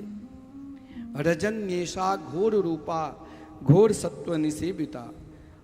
अकेली स्त्री को रात्रि में इस प्रकार नहीं आनी चाहिए।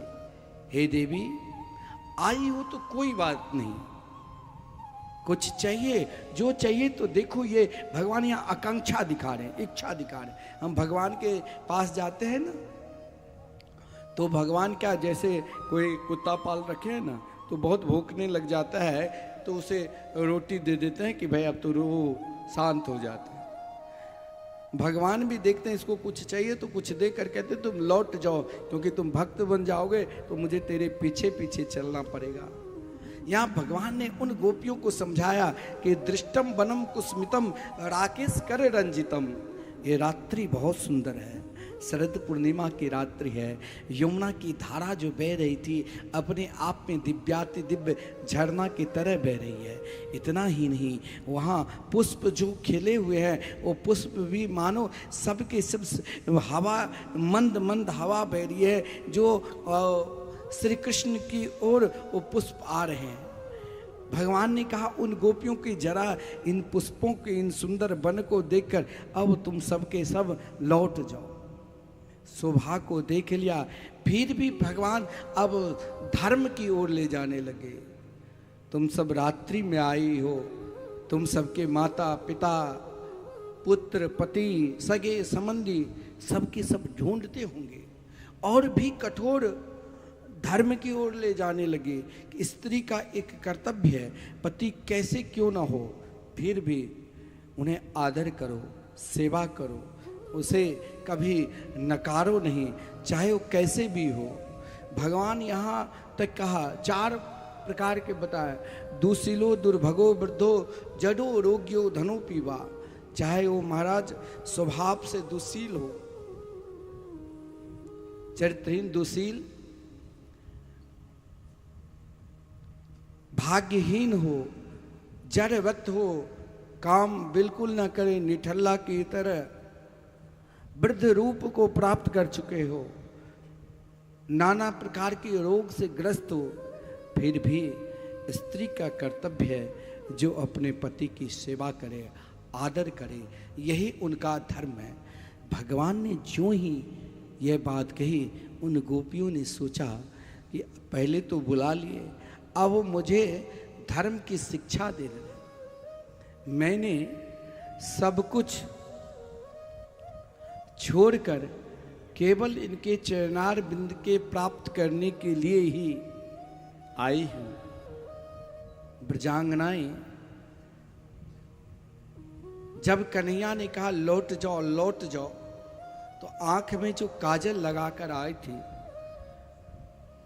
तो विरह व्याकुलता से रुदन करने लगी और आंख से अश्रुपात काजल को धोते हुए यमुना जी के बालों में टपक टपक कर एक एक बूंद गिर रहे थे, मानो वो चिन्ह दे रही है, हे श्याम सुंदर, या तो आप मुझे स्वीकार करो, नहीं तो मैं जाकर यमुना जी में अभी के अभी डूब जाऊंगी।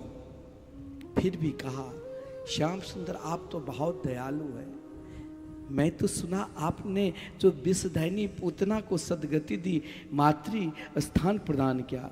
फिर भी उन गोपियों ने अपने आप को साहस करके प्रार्थना करने लगी, हाथ जोड़कर प्रणय गीत गाने लगी और प्रार्थना करिए, मैवं विभोर हति भवा गदितुं नृशंसं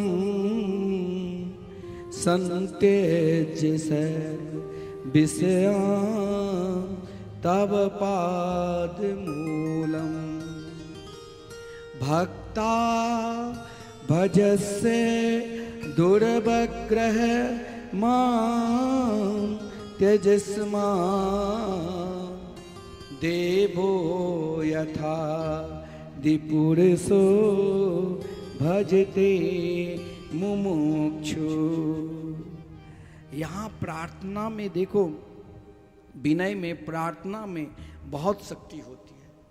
यहाँ उन गोपियों ने प्रार्थना की, हे श्याम सुंदर, हे मेरे गोविंद, आपने बहुत सुंदर बात कही, आपने धर्म की भी शिक्षा दी, लेकिन संसार में 2 प्रकार के व्यक्ति होते हैं। एक ऐसे, उनको हर कार्य में लोभ रहता है कि मुझे कुछ वहाँ प्राप्त हो जाए। एक ऐसा भी व्यक्ति है जिसे किसी भी प्रकार के कुछ चाहिए ही नहीं, वो निष्काम होकर एकमात्र परमात्मा की प्राप्ति में हर निशम लगे रहते हैं। भाई हम लोग भी भगवान के पास जाते हैं तो कोई ना कोई इच्छा कामना लेकर। यहाँ ब्रजांगनाएं आज तक भगवान के समीप तू तेरा करके बोलती थी, आज क्या कहा, मैवं विभो रहती भवान। भवान मतलब आप, हे विभो, आप तो सब कुछ जानते हैं। कैसे? आप तो संपूर्ण प्राणी के अंतःकरण में हैं, हम आपके भक्त हैं। कोई कह दे कि हम बहुत बड़े भक्त हैं, कभी रो ले, कभी नाच ले, कभी महाराज दिखाने लग जाए कि हम बहुत बड़े भक्त हो गए, तो ज़्यादा दिखावटी करे तो समझ लेना ये अंदर से महाराज पाखंडी भी होगा। अति भक्तिर चोरे लक्षणा, ज़्यादा दिखावटी जो करे वो समझ लेना अंदर से बदमाश भी होगा। ज़्यादा दिखावटी भगवान के निकट नहीं चलते हैं। दिखावटी आप दुनिया को दिखा सकते हो, लेकिन भगवान के निकट तो सच्चाई से ही जाना पड़ेगा। यहां उन गोपियों ने क्या कहा, हे भगवान, मैं भक्त हूं। यदि हम कह दें हम भक्त है तो इसका परिणाम क्या है? भक्त तो वही हो सकता है जिसने महाराज कोई कामना ही नहीं रखा है, जो तो एकमात्र मेरे तो गिरधर गोपाल दूसरो न कोई, केवल यही भाव कि मैं भगवान का हूं और भगवान मेरा है। और इस भाव में जाने के लिए महाराज उन गोपियों ने कही, किसी को कुछ ना कुछ कामना लेकर आपके निकट आते हैं, लेकिन हमने तो संत्यज्य सर्व विषयाम तब पाद मूलम, हमने तो संपूर्ण विषयों को, धर्म अर्थ काम मोक्ष को छोड़कर एकमात्र हे कन्हैया आपके चरणार बिंद को प्राप्त करने के लिए ही आई हूं। हम आपके भक्त हैं। मैंने कहा ना, भक्त कह लेना और भक्त बनना इन दोनों में कठिन है। एक महात्मा कह रहे थे कि देखो, भक्त और भात ये दोनों में बहुत परिश्रम करना पड़ता है। आज तो एकादशी है, लेकिन आप मिथिलावासी हैं, वो महाराज आपको 4 दिन कह दे कि रोटी खा कर रह जाओ, आप मरने लग जाओगे। शरीर में लगेगा कि कोई ताकत ही नहीं है। आपको रोज भात चाहिए। भात खाते हैं ना रोज? बिना भात से रहते हो? भात चाहिए ही। और आन प्रांत में भात लोग नहीं खाते, कहते भात खाने से लोग बहुत मोटे हो जाते हैं। पंजाबी लोग ज़्यादा भात नहीं खाते हैं, रोटी खाते हैं तो इतने इतने मोटे रहेंगे। लेकिन भात से कोई मोटे नहीं होते हैं, उससे शरीर स्वस्थ रहता है। देखिए यहाँ सब एक रंग है। तो भात और भक्त, इन दोनों को बहुत कठोर परिश्रम से गुजरना पड़ता है। जिस भात को आप बड़े आनंद के साथ दाल भात खाते हो ना, उस भात को बनने के लिए महाराज किसान कितना परिश्रम करते हैं। सर्वप्रथम धान को एक कीचड़ में फेंक कर आता है, और उस कीचड़ में जब वो हरी हरी थोड़ी सी बड़ी फसल हुआ, वहाँ से उसे एक एक को खींचकर फिर दूसरे कीचड़ में डाल देते हैं।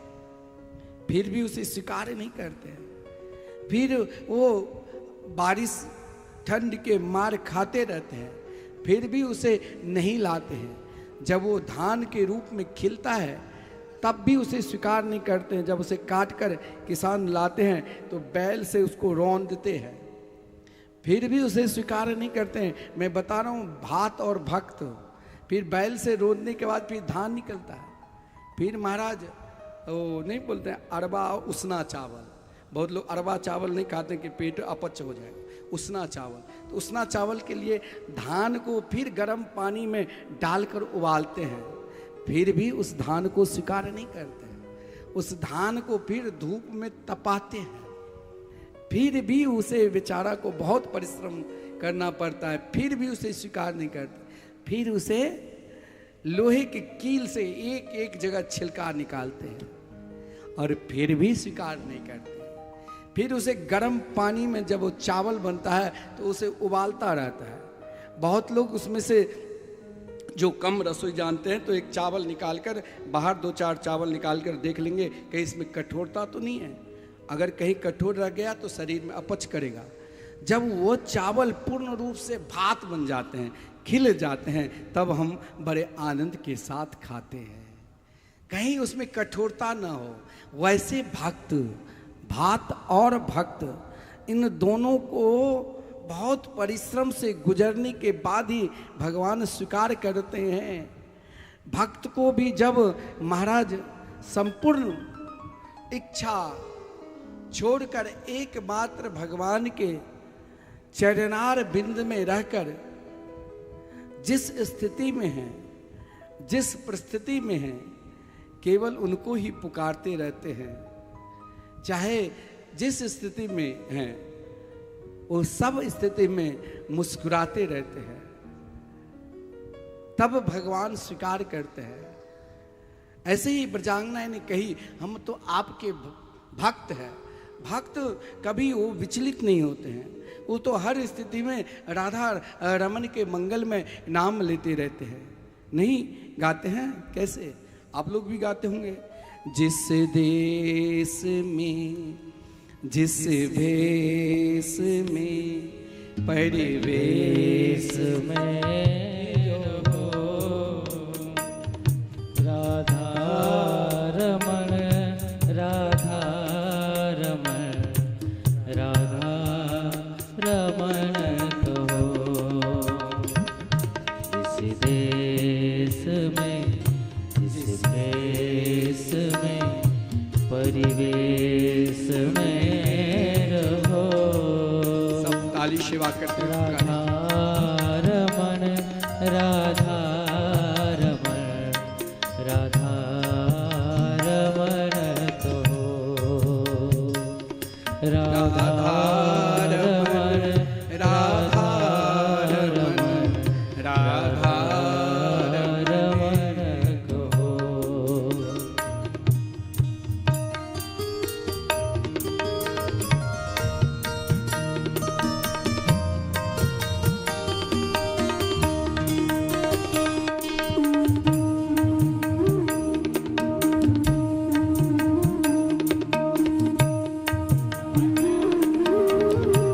तालियों के साथ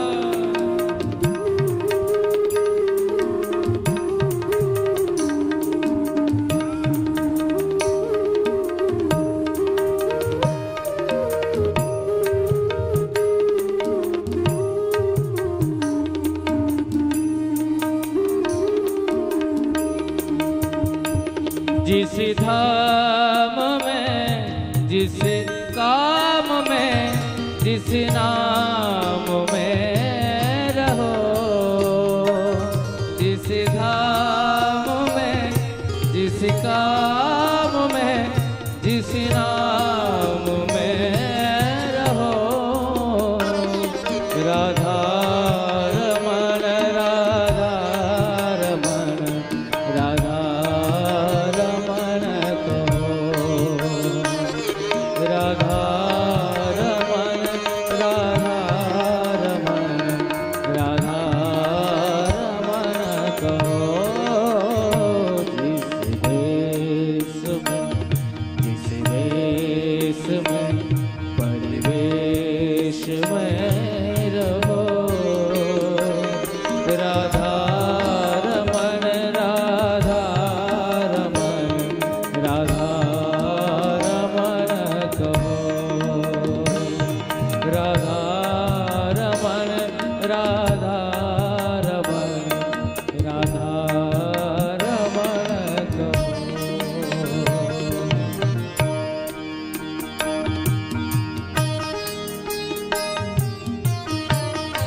तालियों के साथ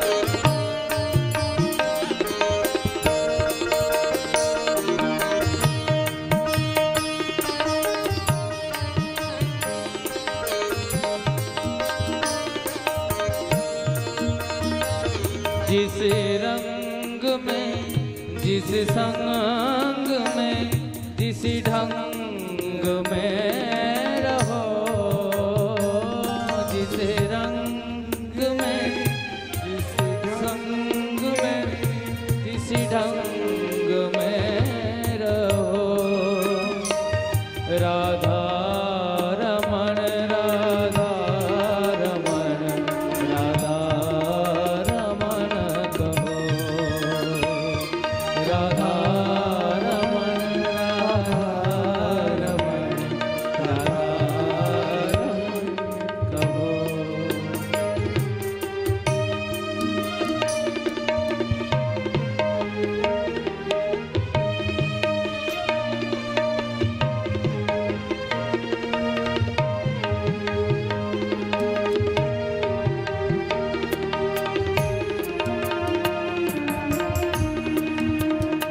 जिस रोग में जिस भाग में जिस योग में रहो, जिस रोग में जिस भोग में जिस योग में रहो, राधा रमण राधा रमण राधा रमण कहो। राधा रमण राधा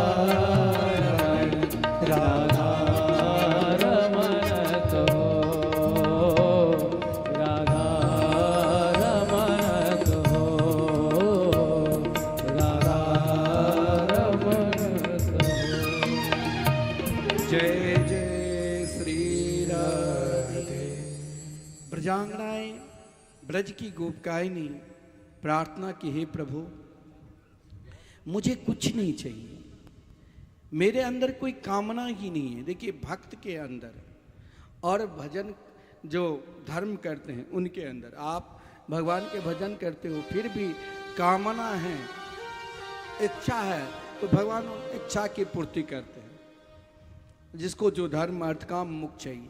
लेकिन यहाँ ब्रजांगना कहती है जो भगवान के भक्त है उसे कुछ चाहिए ही नहीं। वो भगवान के भजन भी करते हैं ना तो भगवान से मांगते नहीं। बहुत लोग वृंदावन दर्शन करने के लिए जाते हैं, बांके बिहारी जी दर्शन करने के लिए जब जाएंगे तो सामने वहाँ फूल माली सब फूल बेचने वाले रहते हैं, बड़े बड़े सेठ सब 50 रुपया के एक माला खरीद ले लिया और माला खरीद कर बिहारी जी मंदिर में जाएंगे और गोस्वामी जी को देंगे कि इसे चढ़ा दो। जब तक वो चढ़ाकर लौटते हैं तब तक वो बोलते हैं, देखो हे बिहारी जी हमारी फैक्ट्री भी चले, बच्चे भी सुने, मैं भी स्वस्थ रहूं। 50 रुपया के बाला में 50,000 के बर मांगने लग जाते हैं। मानो बिहारी जी भी सोचते होंगे, देखो जैसे मैं पढ़ा लिखा नहीं हूँ। भगवान को महाराज एक महाराज सरे हुए फल चढ़ा देंगे और कहेंगे हम तो आपके हैं, तेरा तुझको अर्पण क्या लागे मेरा। लेकिन वही ब्रजवासी कोई भक्त दर्शन करने के लिए जाते हैं, वो राधा रमन के मंगल में नाम लेते रहते हैं, उसे श्री राधा नाम पुकारते रहते, बाकी कुछ चाहिए ही नहीं। वो यदि एक माला भी ब्रजवासी लोग माला लेते हैं दिखाकर पहले पहन लेते हैं, तब बिहारी जी के मंदिर में प्रवेश करते हैं। भक्त को कोई आकांक्षा ही नहीं है, उनके चित्त एकमात्र भगवान के चरणार बिंद में निरंतर लगे रहते हैं। उन गोपियों ने कही, हे प्रभु अब आप मुझे स्वीकार कर लो, मैं यहाँ से कहीं जा ही नहीं सकती हूँ, क्योंकि मेरे मन मेरे चित्त आपके चरणार बिंद में लगे हैं। चित्तम सुखेन, हे श्याम सुंदर मेरे चित्त केवल आपके चरणार बिंद में ही लगे हैं, जिस कारण पादो पदम न चलतस तब पाद मूलात। एक जगह जब भगवान ने बाल लीला कर रहे थे गोचारण के समय, तो वृंदावन और मथुरा के सीमा पर भतरोन बिहारी है, वहाँ गोचारण कर रहे थे। उसी समय भगवान ने एक लीला की, भूख लगने की, तो ग्वाल वालों से कहा जाओ बड़े बड़े मथुरा के ब्राह्मण देव 24 ब्राह्मण से यज्ञ कर रहे हैं, उससे कहना भगवान को भूख लगी है कुछ दे। उन लोगों ने गए, ग्वाल वाल कुछ नहीं दिया, लेकिन उनकी पत्नी आकर भगवान के अनेक 56 प्रकार के व्यंजन लेकर और सुंदर स्तुति की। भगवान ने कहा अब आप सबके सब जाओ। उसने कहा मैं कैसे जाऊं, अब मेरे पति भाई सगे संबंधी नहीं स्वीकार करेंगे। भगवान ने कहा अवश्य स्वीकार करेंगे। और जब वो लोग गए तो उन सभी को उनके पति ने अपने आप को धन्य मानने लगे। यहाँ ब्रजांगनाएं कहती है आप कहते हो क्योंकि मेरे मन एकमात्र आपके चरणार बिंद में लग गए हैं, अब मैं कैसे जाऊं। भगवान ने कहा कि मैं ब्रज के राजा हूँ, अभी मैं नंद बाबा को समाचार देकर हजारों बैलगाड़ी मंगवा देता हूँ, तुम सबकी सब चले जाओ। क्योंकि ब्रजांगनाएं ने कही पादो पदम न चलतस तब पाद मूलात। हे श्याम सुंदर, हे मेरे गोविंद, अब ये पैर नहीं उठ रहे, मैं कैसे जाऊं। भगवान ने कहा मैं व्यवस्था कर दूं, लेकिन उन गोपी ने कही कि वहां जाकर मैं क्या करूं, क्योंकि मेरे मन, हे मनमोहन आपने चोरी कर लिया, आप मुझे स्वीकार करो। उन गोपियों के ही भाव को देखकर भगवान ने रास की, जितने गोपी उतने ही कृष्ण हो गए, एक एक गोपी के बीच में एक एक कृष्ण। लेकिन ध्यान देना, यहाँ भगवान भी भक्त को कभी कभी क्या होता है, भगवान अपने भक्त को अपने निकट बुला लेते हैं, फिर कभी कभी भगवान के निकट जाकर भी हम सोचते हैं कि अब हमसे बड़ा कोई है ही नहीं, हम तो भगवान के हो गए, यह भी एक अभिमान के, अहंकार के रूप है कि हम अब तो वृंदावन में रहने लग गए, अब तो हम ब्रजवासी हो गए, भगवान के भक्त हो गए। यह भी एक अपराध है। यहाँ उन गोपियों ने भी, हो सकता है जब जितने गोपी उतने कृष्ण, सहस्राधिक लाखों करोड़ों गोपी है, कई यूथ के यूथ गोपी है, 18 यूथ गोपी में झुंड में असंख्य ब्रजांगनाएं हैं, लेकिन तनिक भी अपने मन में भाव लाया सुंदरता के, उसी समय भगवान उन गोपियों के मन में अभिमान को दूर करने के लिए और श्री रास रासेश्वरी राधा रानी के साथ अंतर्धान हो गए।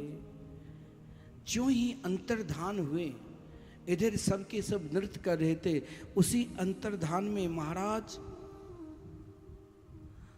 सब व्याकुल हो गए। अब उनकी व्याकुलता ऐसी बनी, जो वहाँ यमुना किनारे जितने भी वृक्ष को देखा, सब वृक्ष को पूछा, बताओ मेरे कृष्ण कहाँ हैं। चाहे अशोक का वृक्ष है तो अशोक वृक्ष से पूछा, आप तो सबके शोक को दूर करने वाले हैं, बताओ मेरे कृष्ण कहाँ हैं। बड़े बड़े वृक्ष वहाँ बरगद पीपल लगे हुए थे, बोले आप बहुत बड़े हैं, आप तो जरूर मेरे श्याम सुंदर को देखे होंगे, बताओ मेरे श्याम सुंदर, मेरे कृष्ण कहाँ हैं। कोई उत्तर नहीं दिया। नाग पुन्नाग जितने भी वहाँ पर वृक्ष थे, सबसे पूछ दिया, कोई सही होकर कुछ मौन है। ब्रजांगना अस्त व्यस्त अवस्था में, यहाँ तक कि महाराज अपनी जाति में सोचा, ये पुरुष जाति है, ये नहीं बताएंगे, बड़े हो गए, इससे क्या। जब पीपल ने कुछ उत्तर नहीं दिया, बरगद वृक्ष ने कुछ उत्तर नहीं दिया, बोले कभी कभी बड़े व्यक्ति छोटे को सही भाव से नहीं आदर देते हैं, उनके अंदर बड़ेपन का अभिमान है। चलो अपनी जाति में ही अधिक प्रेम रहना सही होता है। सब ब्रजांगनाएं लता जाति से पूछने, बेली, चमेली, तुलसी से भी प्रार्थना की, आप तो भगवान की बहुत प्रिय है, आपके बिना तो मेरे गोविंद कहीं एक क्षण एक पल रहते ही नहीं। शिवरंजनी, एक क्षण एक पल रहते ही नहीं। उन गोपियों ने लता पता चारों तरफ ढूंढ लिया, लेकिन अंत में देखो श्री कृष्ण के ढूंढते ढूंढते स्वयं को श्री कृष्ण बन गई। अनुकरण लीला ऐसे बोलते हैं। एक गोपी बन गई कृष्ण, एक गोपी महाराज बलदाव भैया आपस में महाराज पूतना उधार से लेकर सकता सूर्तना व्रत गिरिराज पूजन तक अपने अपने दोशाला को पर्वत बनाकर एक गोपी कही, आओ मेरे शरण में, हम संपूर्ण ब्रजांगना की रक्षा करेंगे। फिर भी भगवान दर्शन नहीं दिए। इधर भगवान देखिए, भागवत भी वहाँ तक लीला, जहाँ तक सुनने का अधिकारी प्राणी है वहीं तक। वैसे भागवत में छुपे लीला तो सब कुछ है। जैसे हम मंदिर में दर्शन करते हैं ना, ये भगवान के रूप है। रूप लीला के बाद जब हम रूप को पहचान जाएंगे ना, तब कुंज लीला, कुंज लीला के बाद फिर वहां जब पहुंच जाते हैं तब निकुंज लीला, और निकुंज लीला में जब प्रवेश मिल जाता है तब वैसे जो ललिता विशाखा भगवान के सखी है, नित्य मोहनमय। यहाँ तो उन गोपियों ने अभी तक उन रूप को ढूंढ रहे थे, जो ब्रज की यमुना किनारे लता पता को कृष्ण की याद में पूछ रहे हैं, बताओ मेरे श्याम सुंदर को देखें। पृथ्वी को भी पूछा, पृथ्वी के ऊपर हरी हरी घास को भी पूछा। इधर भगवान तो रास रासेश्वरी राधा रानी के स्वयं अपने हाथ से श्रृंगार की, ये निकुंज लीला। लेकिन राधा रानी की कृपा के बिना उन गोपियों की उन लीला में प्रवेश, उन रास में प्रवेश होना भी कुछ असंभव ही लगा। जिस कारण रास रासेश्वरी ने जब भगवान ने स्वयं अपने हाथ से राधा रानी की श्रृंगार की तो उन गोपियों की कृपा के लिए एक क्षण के लिए संयोग में वियोग एक पल के लिए भी होता है तो मरण की तरह ही माना जाता है।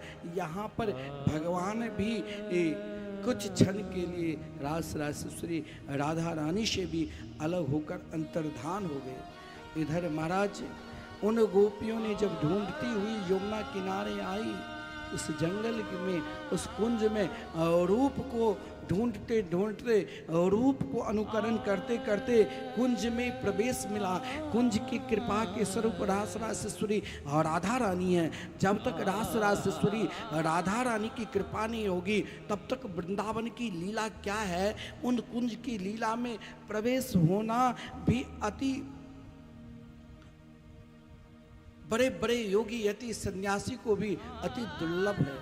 स्वयं कृपा कर दे रास रासेश्वरी राधा रानी तो उस कुंज में प्रवेश मिल सकता है। यहाँ पर उन गोपियों को महाराज प्रवेश किशोरी जी राधा रानी के दर्शन किया। राधा रानी को देखकर महाराज श्री कृष्ण को ढूंढने लगे। ढूंढते ढूंढते महाराज यमुना के किसी भी किनारे कहीं भी जहाँ चंद्रमा की भी छटा न पड़े वहाँ तक चली गई। लेकिन मन में विचार किया जहाँ से कन्हैया अंतर्धान हुए हैं वहीं पर क्यों न आकर उसे पुकारे। पुनः कालिंदी के पावन तट पर आकर वृंदावन में जाकर भजन में न मन लगे तो कुछ क्षण यमुना जी के किनारे पर बैठकर यमुना जी से प्रार्थना करो। बिना यमुना जी की प्रार्थना से वृंदावन के जो लीला स्वरूप है उसे प्रवेश मिलना नितांत संभव है। क्योंकि महाराज जब रास रासेश्वरी राधा रानी रूठती थी ना तो मान करके बरसाने में मानगढ़ चली जाती तो कन्हैया मोर बनकर आते थे मोर रूप में। और यहाँ पर सखी के द्वारा ललता विशाखा ने कहा देखो मोर भगवान आए तो राधा रानी आ जाती थी। लेकिन वही एक बार से राधा रानी ने श्री कृष्ण से प्रार्थना की है हम जितने बार रूठे आप मना लिए, एक बार आप रूठ कर तो दिखाओ। भगवान ने कहा मुझे मत रूठाओ, फिर मेरे को मनाना नितांत असंभव है। आज अपराधता की लीला में ही भगवान रूठ गए। भगवान ज्यों ही रूठे श्री कृष्ण को मनाने के लिए राधा रानी गई। राधा रानी ने बहुत मनाने की कोशिश की, आज श्री कृष्ण नहीं बोले कुछ। फिर ब्रजांगना ब्रज की गोपिकाएं सबकी सब ललिता विशाखा चित्रलेखा इत्यादि सखियां गई कि प्रभु अब तो मान जाओ, नहीं माने। स्वयं बाबा नंद और मैया यशोदा भी गए मनाने के लिए, तब भी ना माने। फिर अपने गुरुदेव सांडिल्य ऋषि के पास गए। सांडिल्य ऋषि ने कहा यमुना जी अगर मनाने की कोशिश करे तो मान जाए। सब यमुना जी से प्रार्थना की और ज्यों ही कालिंदी से प्रार्थना की, कालिंदी प्रकट होकर श्री कृष्ण के निकट गए, प्रार्थना की, श्री कृष्ण मान गए। आज उन गोपियों की उन बाल लीला की चिंतन याद की और पुनः सबके सब कालिंदी की तट पर आकर जहाँ पर रास लीला प्रारंभ हुए वहीं पर आकर यमुना किनारे सबके अंदर एक ही भाव है, कृष्ण दर्शन की भाव। बीच में रास रासेश्वरी राधा रानी और चारों तरफ गोपियों की झुंड, 18 यूथ है, मतलब 18 गोपी की झुंड है। उसमें असंख्य, कहीं वर्णन ही नहीं कितने असंख्य ब्रजांगनाएं थी। और महाराज एक गीत गाने लग गई जिस गीत का नाम है गोपी गीत। देखिए गोपी गीत में 18 मंत्र है, परंतु उन 18 मंत्र में हम कुछ मंत्र श्रवण करेंगे। उसमें कनक मंजरी छंद है। कनक कहते हैं सोना को, और कनक मतलब धतूरा। कोई महाराज धतूरा के जो बीज होता है ना उसको भी कनक बोलते हैं। कोई भांग खाने वाले धतूरा के बीज डाल देते हैं ना तो जल्दी नशा आ जाती है। तो कनक मंजरी के छंद है उसमें, और महाराज उस कनक मंजरी छंद को व्रजांगनाएं श्री कृष्ण दर्शन लालसा भाव लेकर, देखिए गोपी गीत जो है भागवत के हैं ना, अगर आप चाहते हैं कि हमें भजन में मन नहीं लग रहा है, हमें पूजा में मन नहीं लग रहा है, इच्छा है पूजा करने की फिर भी मन नहीं लगता है, हम भी कभी वृंदावन आवे तो गोपी गीत के नित्य पाठ करो या श्रवण करो, जितना ही हो सके, जो जो भाव में आपको भाव लगे, अपने भाव को कुछ क्षण के लिए, कुछ पल के लिए भाव को वहाँ तक डुबो दो कि हमें श्री कृष्ण के दर्शन करना है। उन गोपियों ने श्री कृष्ण के लिए गीत गा रही है और प्रार्थना कर रही है, हम सब भी करें। जयति तेदिकं जन्मना ब्रज शयत इंदिरा शशदत्रहि दयित देशता दीक्षुतावका स्वैर्धृता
विरमोयति हृदरसियुना ध्याययशना तव कथामृतं तप्तजीवनं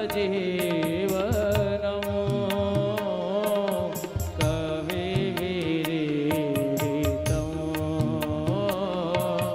कल्मषापहं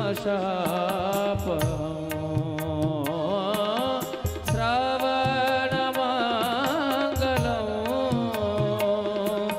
श्रीमदाततं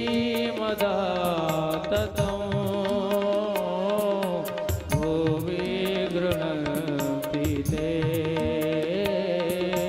भूरिदा जना भुवि गृह्णन्ति ते भूरिदा जना भूरिदा जना। जीवन में आस निरंतर रखना चाहिए। कभी अपने आप को निराश नहीं होना चाहिए। उसके लिए ब्रजांगनाएं एक आस लेकर ही इस गीत को गाई। मानो आज ब्रजांगनाएं कन्हैया को कनुआ नहीं कहा, आज ब्रजांगनाएं उसे काली कमली वाले नहीं कहा, आज ब्रजांगनाएं ने क्या कहा? जयति तेदिकं जन्मना ब्रज श्रयते इंदिरा सस्वदत्रयी दयिते दृश्यता दीक्षुता का तोई धृता सब त्वां विचिन्वते। आज श्री कृष्ण को उन गोपियों ने बहुत महान कहा। कितने बड़े महान? कहा जयति ते दिकम। हे श्याम सुंदर, मुझे नहीं पता था कि आप इतने बड़े हैं। कभी कभी हम बड़े आदमी बहुत निकट रखने लग जाए तो यह भी मत मान लेना कि ये महाराज हमें ये निकट अपने पास रखेंगे। हो सकता है कब धोखा दे दे, कब अपमान कर दे।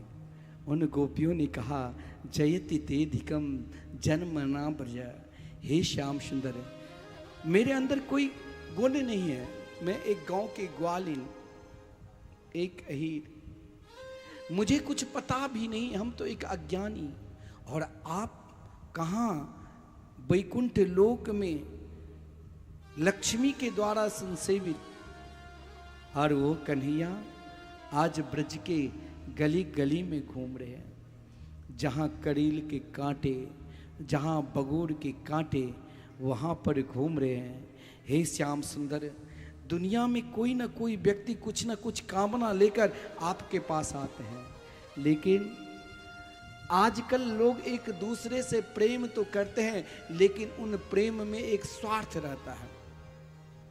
माता पिता से बच्चे प्रेम करते तो वहाँ भी स्वार्थ, और माता पिता अपने बच्चे से प्रेम करते तो वहाँ भी स्वार्थ। जहाँ भी देखो देवता से भी हम जुड़ते तो वहाँ भी स्वार्थ। सब जगह कहीं ना कहीं स्वार्थ है, सब जगह स्वार्थ छुपा है। जो सामने मिल जाते हैं उनको कहते हैं हम तो आपसे बहुत प्रेम कर रहे हैं, हमें तो आपके सिवाय संसार में कोई है ही नहीं। फिर आगे बढ़ते दूसरे मिलता है, भाई आप ही सब कुछ है, मैंने आपको पहचाना नहीं, आप ही हमारे हैं। हम प्रेम करते हैं लेकिन वो प्रेम में कपट छुपा रहता है। लेकिन श्याम सुंदर, मैंने जो आपसे प्रेम किया है उसमें कोई कपट नहीं है। कपट उसमें रहता है जहाँ इच्छा होती है, जहाँ कामना है। लेकिन यहाँ तो हम केवल आपके हैं। तावकाश, ब्रजांगनाएं तावकाश, ये जो शब्द कहना हम आपके हैं, हमें कुछ कामना ही नहीं है, हम एक निष्कामी होकर आपके हो चुके हैं।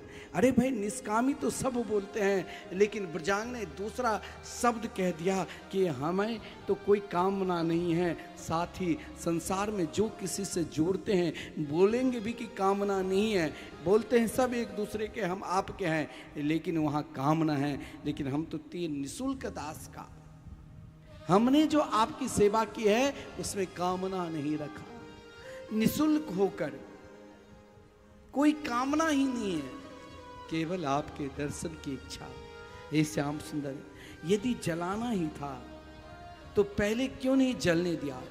जब संपूर्ण ब्रज में आग लग गई तो क्यों अग्नि से बचाया? आपने क्यों अग्निपान कर लिए? हमारे आश्रम जो है ना वृंदावन में, मिथिला कुंज, उनके पीछे ही दबानल कुंड है जहां भगवान अग्निपान किए थे। आपने क्यों तृणावर्त से बचाया, व्योमासुर से बचाया? और आपने क्यों देवराज इंद्र जब कुपित हो गए थे ब्रज मंडल पर, तो आपने क्यों बचाया? अगर मुझे जलाना ही था तो पहले क्यों नहीं जला दिया? आज इस विराग्नि में जला रहे हो।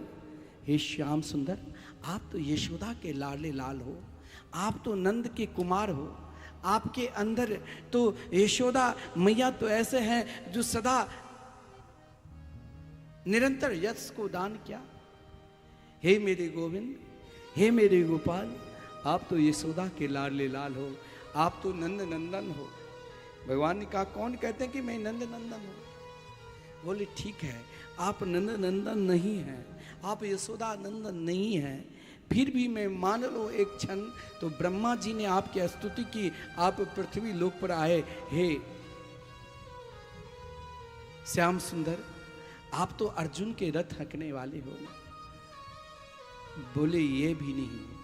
फिर ब्रजांगना ने तीसरा भाव ले लिया कि अगर आप ठीक है कुछ नहीं है, लेकिन सभी प्राणी के अंतरात्मा में निवास करने वाले तो हो ना, आप तो एक बार मेरे अंतरात्मा को भी देखो, हम कितने व्याकुल हैं। हे श्याम सुंदर, हम इसलिए नहीं रो रहे हैं कि आप आ नहीं रहे, हम इसलिए रो रहे हैं कि आपके चरणार बिंद माखन से भी सुकोमल है, और ये सुकोमल चरणार बिंद इन करील के जंगलों में आप कैसे भटका रहे हैं। हे श्याम सुंदर, लगता है इस बिरहागनी में स्वयं को जलकर क्यों न राख हो जाऊं, लेकिन ये जब जलने लग जाते हैं तो आपकी जो ये कथा है ना, ये बड़ी विचित्र है। मानो भगवान ने कहा, तुम बहुत प्रेम कर रहे हो, प्रेम तो ऐसे करना चाहिए जिनके याद में एक क्षण भी न रहे। तुमने कौन सा प्रेम किए? उन गोपियों ने कही, मैंने वही प्रेम किया जो आपके बिना एक पल भी, एक क्षण भी नहीं रह सकते हो। लेकिन बड़े बड़े कवि ने जो आपकी कथा को गान किए, जो ही ये शरीर से प्राण निकलने लग जाते हैं तो वो जो द्वारपाल आपकी कथा है वो रोक देते हैं। ब्रजांगना कहती है, तब कथामृतम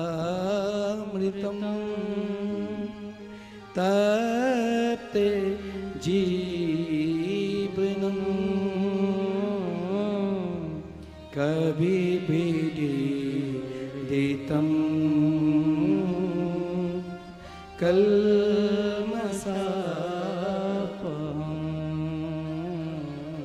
श्रवणमङ्गलं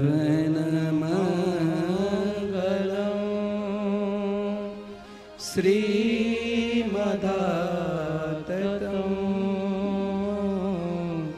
भुवि गृह्णन्ति ते भूरिदा जना। उन गोपियों ने बार बार उन शब्द की गान कर रही है कि हे श्याम सुंदर, इस शरीर से प्राण तो निकल चुके हैं, लेकिन अगर बचे हैं तो आपकी जो मंगलमयी कथा है, जो ही निकलते हैं तो ये कथा आकर रोक लगा देती। ये कथा कोई साधारण मानव ने नहीं गाया है, ये परम विरक्त परमहंस आदरणीय श्रीमान सुखदेव जी गान किए। बड़े बड़े योगी यति सन्यासी जिनको निरंतर गान करते रहते हैं, हे प्रभु या तो आप मुझे दर्शन दो, नहीं तो मैं तुरंत अब यमुना जी में कूद रही हूँ। भगवान को सबसे अधिक प्रिय उनके मंगल में, मधुर में सब कुछ आप भगवान के दान दे दोगे ना, तो उसमें भी कहीं ना कहीं अभिमान छुपा रहता है। लेकिन जब हमें एकांत में उनके लिए रोते हैं ना, तो भगवान को बर्दाश्त नहीं होती। संपूर्ण गोपी एक साथ रोने लगे। इति गोप्ये प्रगायन्त्य प्रलपन्त्यश्च क्षेत्रधा रुरुदो स्वस्वरं राजजन कृष्ण दर्शन लालसा। अब एक ही लालसा, एक ही इच्छा लेकर देखा, अब कन्हैया मिलने वाले नहीं है। वहां एक गोपी ने अपना भाव नहीं दिया, वहां 18 झुंड में सब अपना अपना भाव लेकर ही 18 मंत्रों के द्वारा गोपी गीत गान किए थे। फिर भी भगवान ने जब नहीं मिले, तब उन गोपियों ने कहा, ये सुकोमल चरणार बिंद मेरे हृदय पर रखना चाहिए, आप कहाँ भटका रहे हो। फिर भी नहीं मिले, तब सब एक साथ रोते हुए सीधे यमुना जी में प्रवेश करने लगे। उसी समय श्री कृष्ण इस समय नीलांबर धरो राधा पीतांबर धरो हरि, भगवान निरंतर पीत वस्त्र पहन कर रहते हैं। लेकिन आज उन गोपियों की भाव को देखकर राधा रानी की दुशाला ओढ़े हुए नीलांबर वस्त्र ओढ़कर उन गोपियों के बीच में प्रकट हो गए। जैसे एक मृतक शरीर में प्राण आ जाए, वैसे उन गोपियों की दशा हुई और सब एक साथ श्री कृष्ण को लिपट गए। किसी ने हाथ पकड़ लिया, किसी ने पैर पकड़ लिया, किसी ने तो वस्त्र पकड़ लिया, और किसी ने तो रोते रोते अपने दुशाला से अपने आंसू पोंछकर वहां पर बिठा दिए और कहा, वाह, संसार में मैंने बहुतों लोगों को देखा, प्रेम करने वाले कई है। कोई प्रेम करने वाले से प्रेम करते हैं, कोई प्रेम नहीं करने वाले से प्रेम करते हैं, कोई उन दोनों से अलग है, ना प्रेम करते हैं ना प्रेम करवाते हैं। और मुझे तो लगता है जो प्रेम करने वाले से प्रेम करते हैं वहाँ स्वार्थ है, और जो प्रेम नहीं करने वाले से फिर भी प्रेम करते हैं वो तो माता पिता है। चाहे संतान कितनी भी गलती कर ले फिर भी संतान को मानते हैं। और जो इनसे आत्माराम है, जो निरंतर उन स्वरूप में रमन करते रहते हैं, जो पूर्ण काम हो चुके हैं, उनको ये सब जरूरत नहीं है। लेकिन अंतिम शब्द जो कहा कि लगता है आप गुरुद्रोही है। देखिए, प्रेम भगवान कृष्ण अवतार में ही दर्शाए है, अन्य अवतारों में प्रेम नहीं दर्शा है। अन्य अवतार 24 अवतारों में अवतार लिए जिस कार्य के लिए, उस कार्य के लिए आकर पुनः उन असुर को संहार कर अपने लोक को चले गए। लेकिन कृष्ण अवतार में भगवान ने कंस को बाद में मारा, लेकिन पहले प्रेम उन गोपियों के साथ की। प्रेम क्या होते हैं, उनके आचार्य तो ब्रजांगना है, ब्रज की गोपिकाएं हैं। उनके भाव को देखकर जितने गोपी उतने श्री कृष्ण हो गए और पुनः रास प्रारंभ किए। आज यमुना के किनारे बंसी बट के सहारे संपूर्ण देवता, देखिए, रास में किसी भी पुरुष के, श्री कृष्ण के सिवा किसी भी पुरुष के प्रवेश ही नहीं थे। इसीलिए भगवान शंकर भी जब रास में संपूर्ण ब्रह्मा इंद्रादि देवता सब अपने अपने लोक से दर्शन कर रहे हैं, लेकिन शंकर जी ने कहा मुझे तो प्रभु के साथ ही रास में प्रवेश करना है। तो वहाँ रास की जो अधिष्ठात्री देवी थी, कहा जाओ मान सरोवर में स्नान करो। तो शंकर जी साक्षात गोपी भाव को स्वीकार की। वृंदावन की उपासना दो प्रकार की, एक उपासना तो व्यवहारिक दृष्टि से हम वृंदावन जाते हैं, उनके कीर्तन का गाते हैं, मंदिर दर्शन करते हैं। एक उपासना जो सहचरी भाव की है, गोपी भाव की। उन उपासना में हम अपने आप को एक जीव गोपी रूप में ही उपासना करते रहते हैं। और उन उपासना में श्री पुरुष मात्र कर प्रवेश नहीं। आज भी वृंदावन जाओगे ना तो वृंदावन जाकर कहा गया जैसे आप बांके बिहारी जी के दर्शन करते हैं वैसे शंकर जी गोपेश्वर महादेव के रूप में विराजमान हैं। दिन में लोग खूब जल चढ़ाते, संध्या समय गोपी रूप में श्रृंगार होते हैं। साक्षात भगवान भोलेनाथ शंकर जी भी रास में गोपी के रूप में गोपेश्वर महादेव के रूप में आए। संपूर्ण देवता अपने अपने विमान पर उन वहाँ एक अलौकिक स्वर निकल रहे हैं, वहाँ एक ताल निकल रहे हैं और शब गा रहे हैं। क्या रास रचो है, रास रचो है, जमुना के नीर तेरे रास रचो है, रास रचो है, रास रचो है, जमुना किनारे कान्हा रास रचो है, रास रचो है, रास रचो है, यमुना किनारे कान्हा रास रचो है। राधा नाचे कृष्ण नाचे, नाचे गोपी जन, राधा नाचे कृष्ण नाचे, नाचे गोपी संग। अरे मन में रोवन गयो सखीरी पावन वृंदावन, मन में रोवन गयो सखीरी पावन वृंदावन। हे रास रचो है, रास रचो है, यमुना किनारे कान्हा रास रचो है, रास रचो है, रास रचो है, यमुना किनारे कान्हा रास रचो है।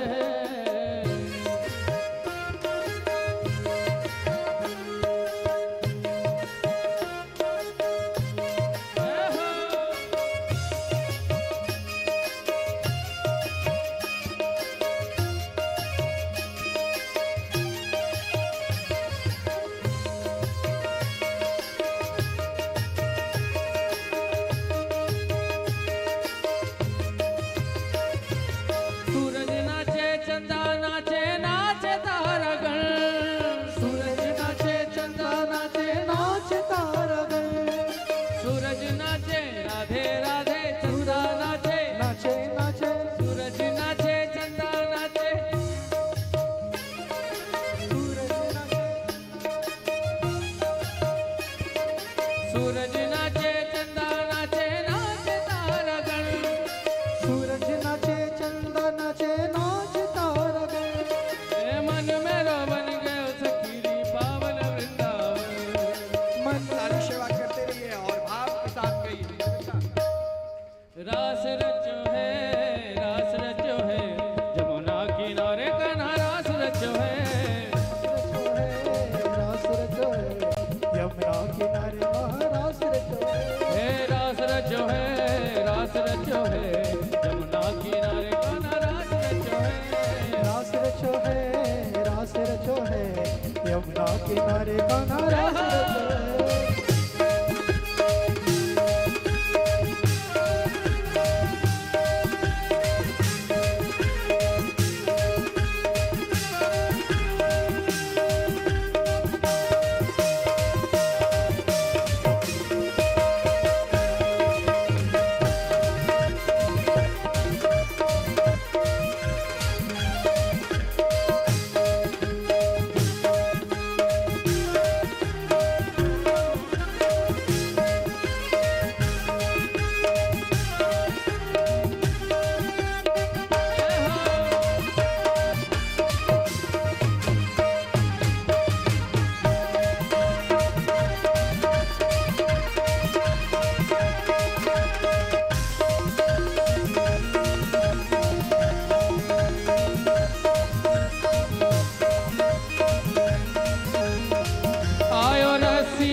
दिन बोली श्री राधा प्यारी, एक दिन बोली राधा प्यारी, एक दिन बोली,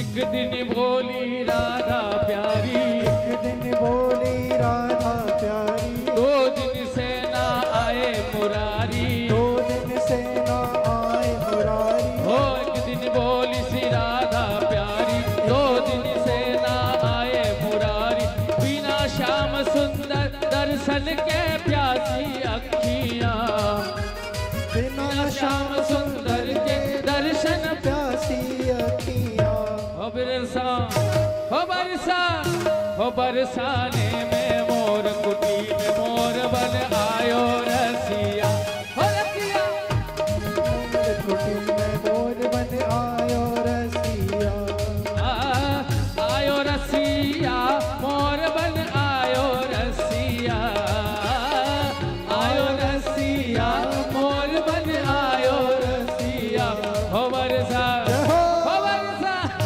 हो बरसाने में मोर कुटी में मोर बन,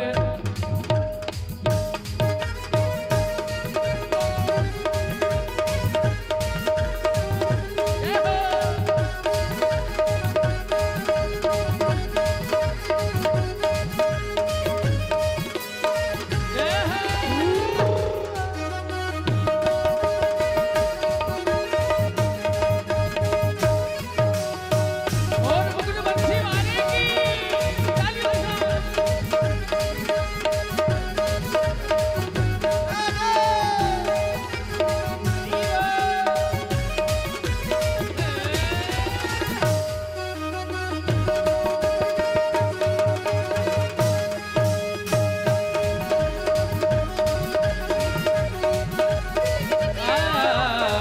मोरा बन गए मदन मुरारी, मोरा बन गए मदन मुरारी, ऐसो नृत्य कियो गिरधारी, ऐसो नित्य कियो गिरधारी, मोरा बन गए मदन मुरारी, मोरा बन गए मदन मुरारी, ऐसो नृत्य कियो गिरधारी, ऐसो नित्य कियो गिरधारी, तुम छनन नन नन वाजे मोहन पग पैंजनी, तुम छनन नन नन वाजे मोहन पग पैंजनी, पैंजनी पैंजनी, मोरा बन गए मदन मुरारी, मोरा बन गए मदन मुरारी, ऐसो नृत्य कियो गिरधारी, ऐसो नित्य कियो गिरधारी, या छवि ऊपर मोहित है गई ब्रज की सब सखियां, या छवि ऊपर मोहित है गई ब्रज की सब सखियां,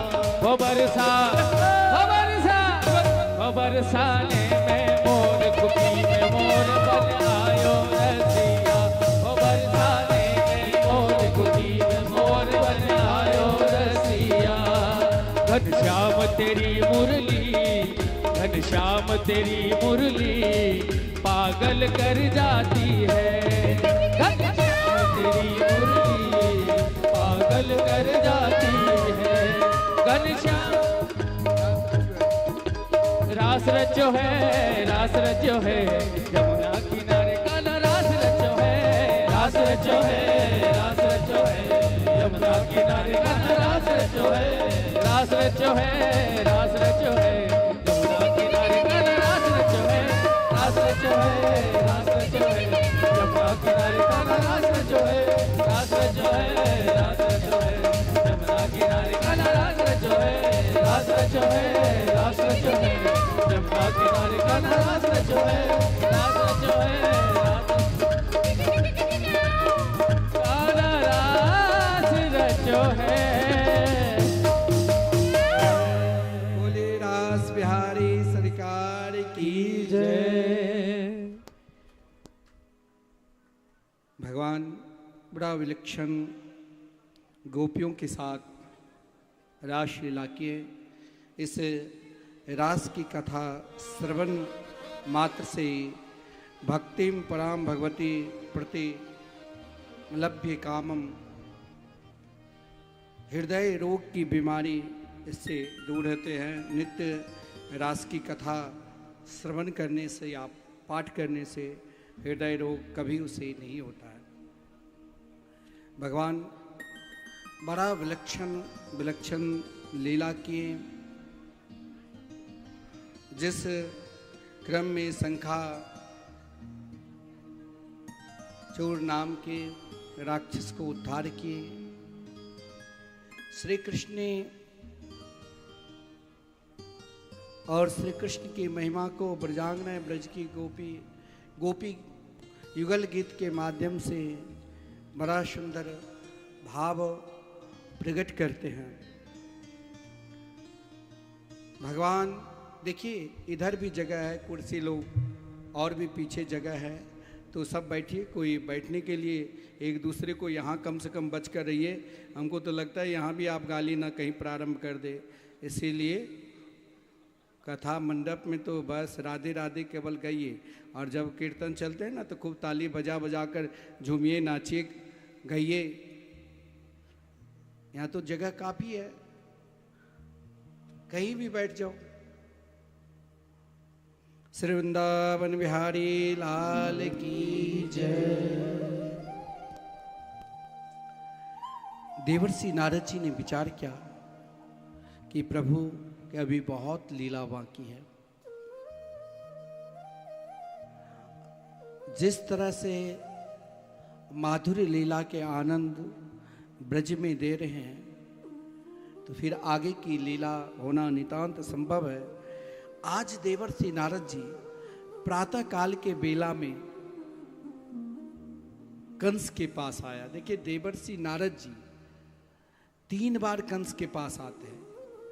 पहला, जब कंस ने जन्म लिया, उनके पिता उसे देखा ये अमंगल का स्वरूप है, तो यमुना जी में काट के पेटी में बनाकर फेंक दिया था महाराज उग्रसेन ने। तो फिर वो यमुना जी से प्रभावित होते हुए सीधे गंगा सागर में जाकर एक चट्टान, विशाल चट्टान से टकराए, और वहाँ विशाल रूप में कंस आया। बोले मैं कौन हूँ? तो स्वयं देवर्षि नारद जी ने कहा आप मथुरा नरेश के पुत्र हो। वहाँ पर आकर महाराज कंस से रहने लगे, और बाद में अपने पिता को ही जेल में बंद कर स्वयं राजा बने। दोबारा जब देवकी के पुत्र प्रथम पुत्र हुआ, उसे छोड़ दिए, तब देवर्षि नारद जी को आना पड़ा। अब सोचा इस बार, अब की बार इनको उद्धार ही करना है, इसीलिए तीसरी बार आए। कहा कंस तुम्हें कुछ मालूम है कि नहीं मालूम है?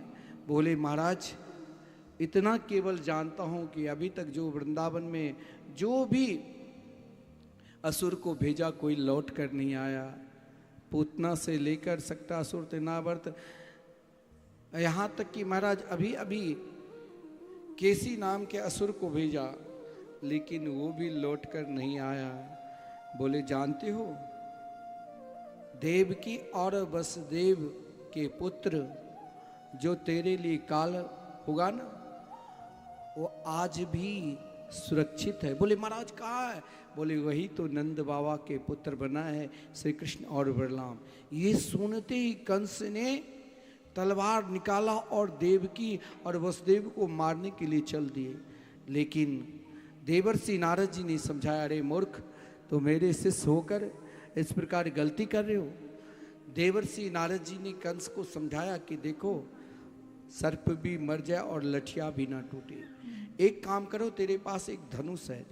देवर्षि नारद जी जानते थे इस धनुष को जिसने तोड़ दिया, मान लो उनके हाथ से इनकी मृत्यु होगी। बोले धनुष यज्ञ करो, और जितने भी तेरे मित्र हैं सभी को बुला लेना। और क्या देख रहे हो, मथुरा में सब तुम्हारा है तो एक उनके भी है। वो एक महात्मा अक्रूर जी,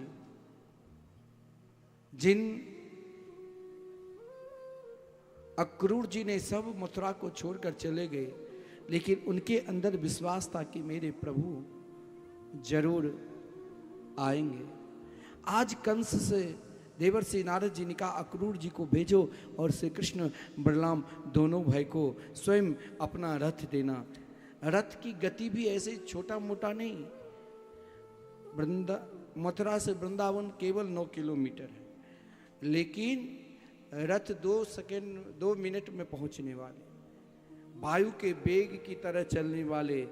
लेकिन अक्रूर जी के पास जब कंस आया, कहा देखो 30-32 वर्ष पूर्व जो आकाशवाणी हुई थी कि देवकी के अष्टम संतान मेरे लिए काल होगा, वो काल आज भी सुरक्षित है और वो महाराज वृंदावन में रास रचा रहे हैं।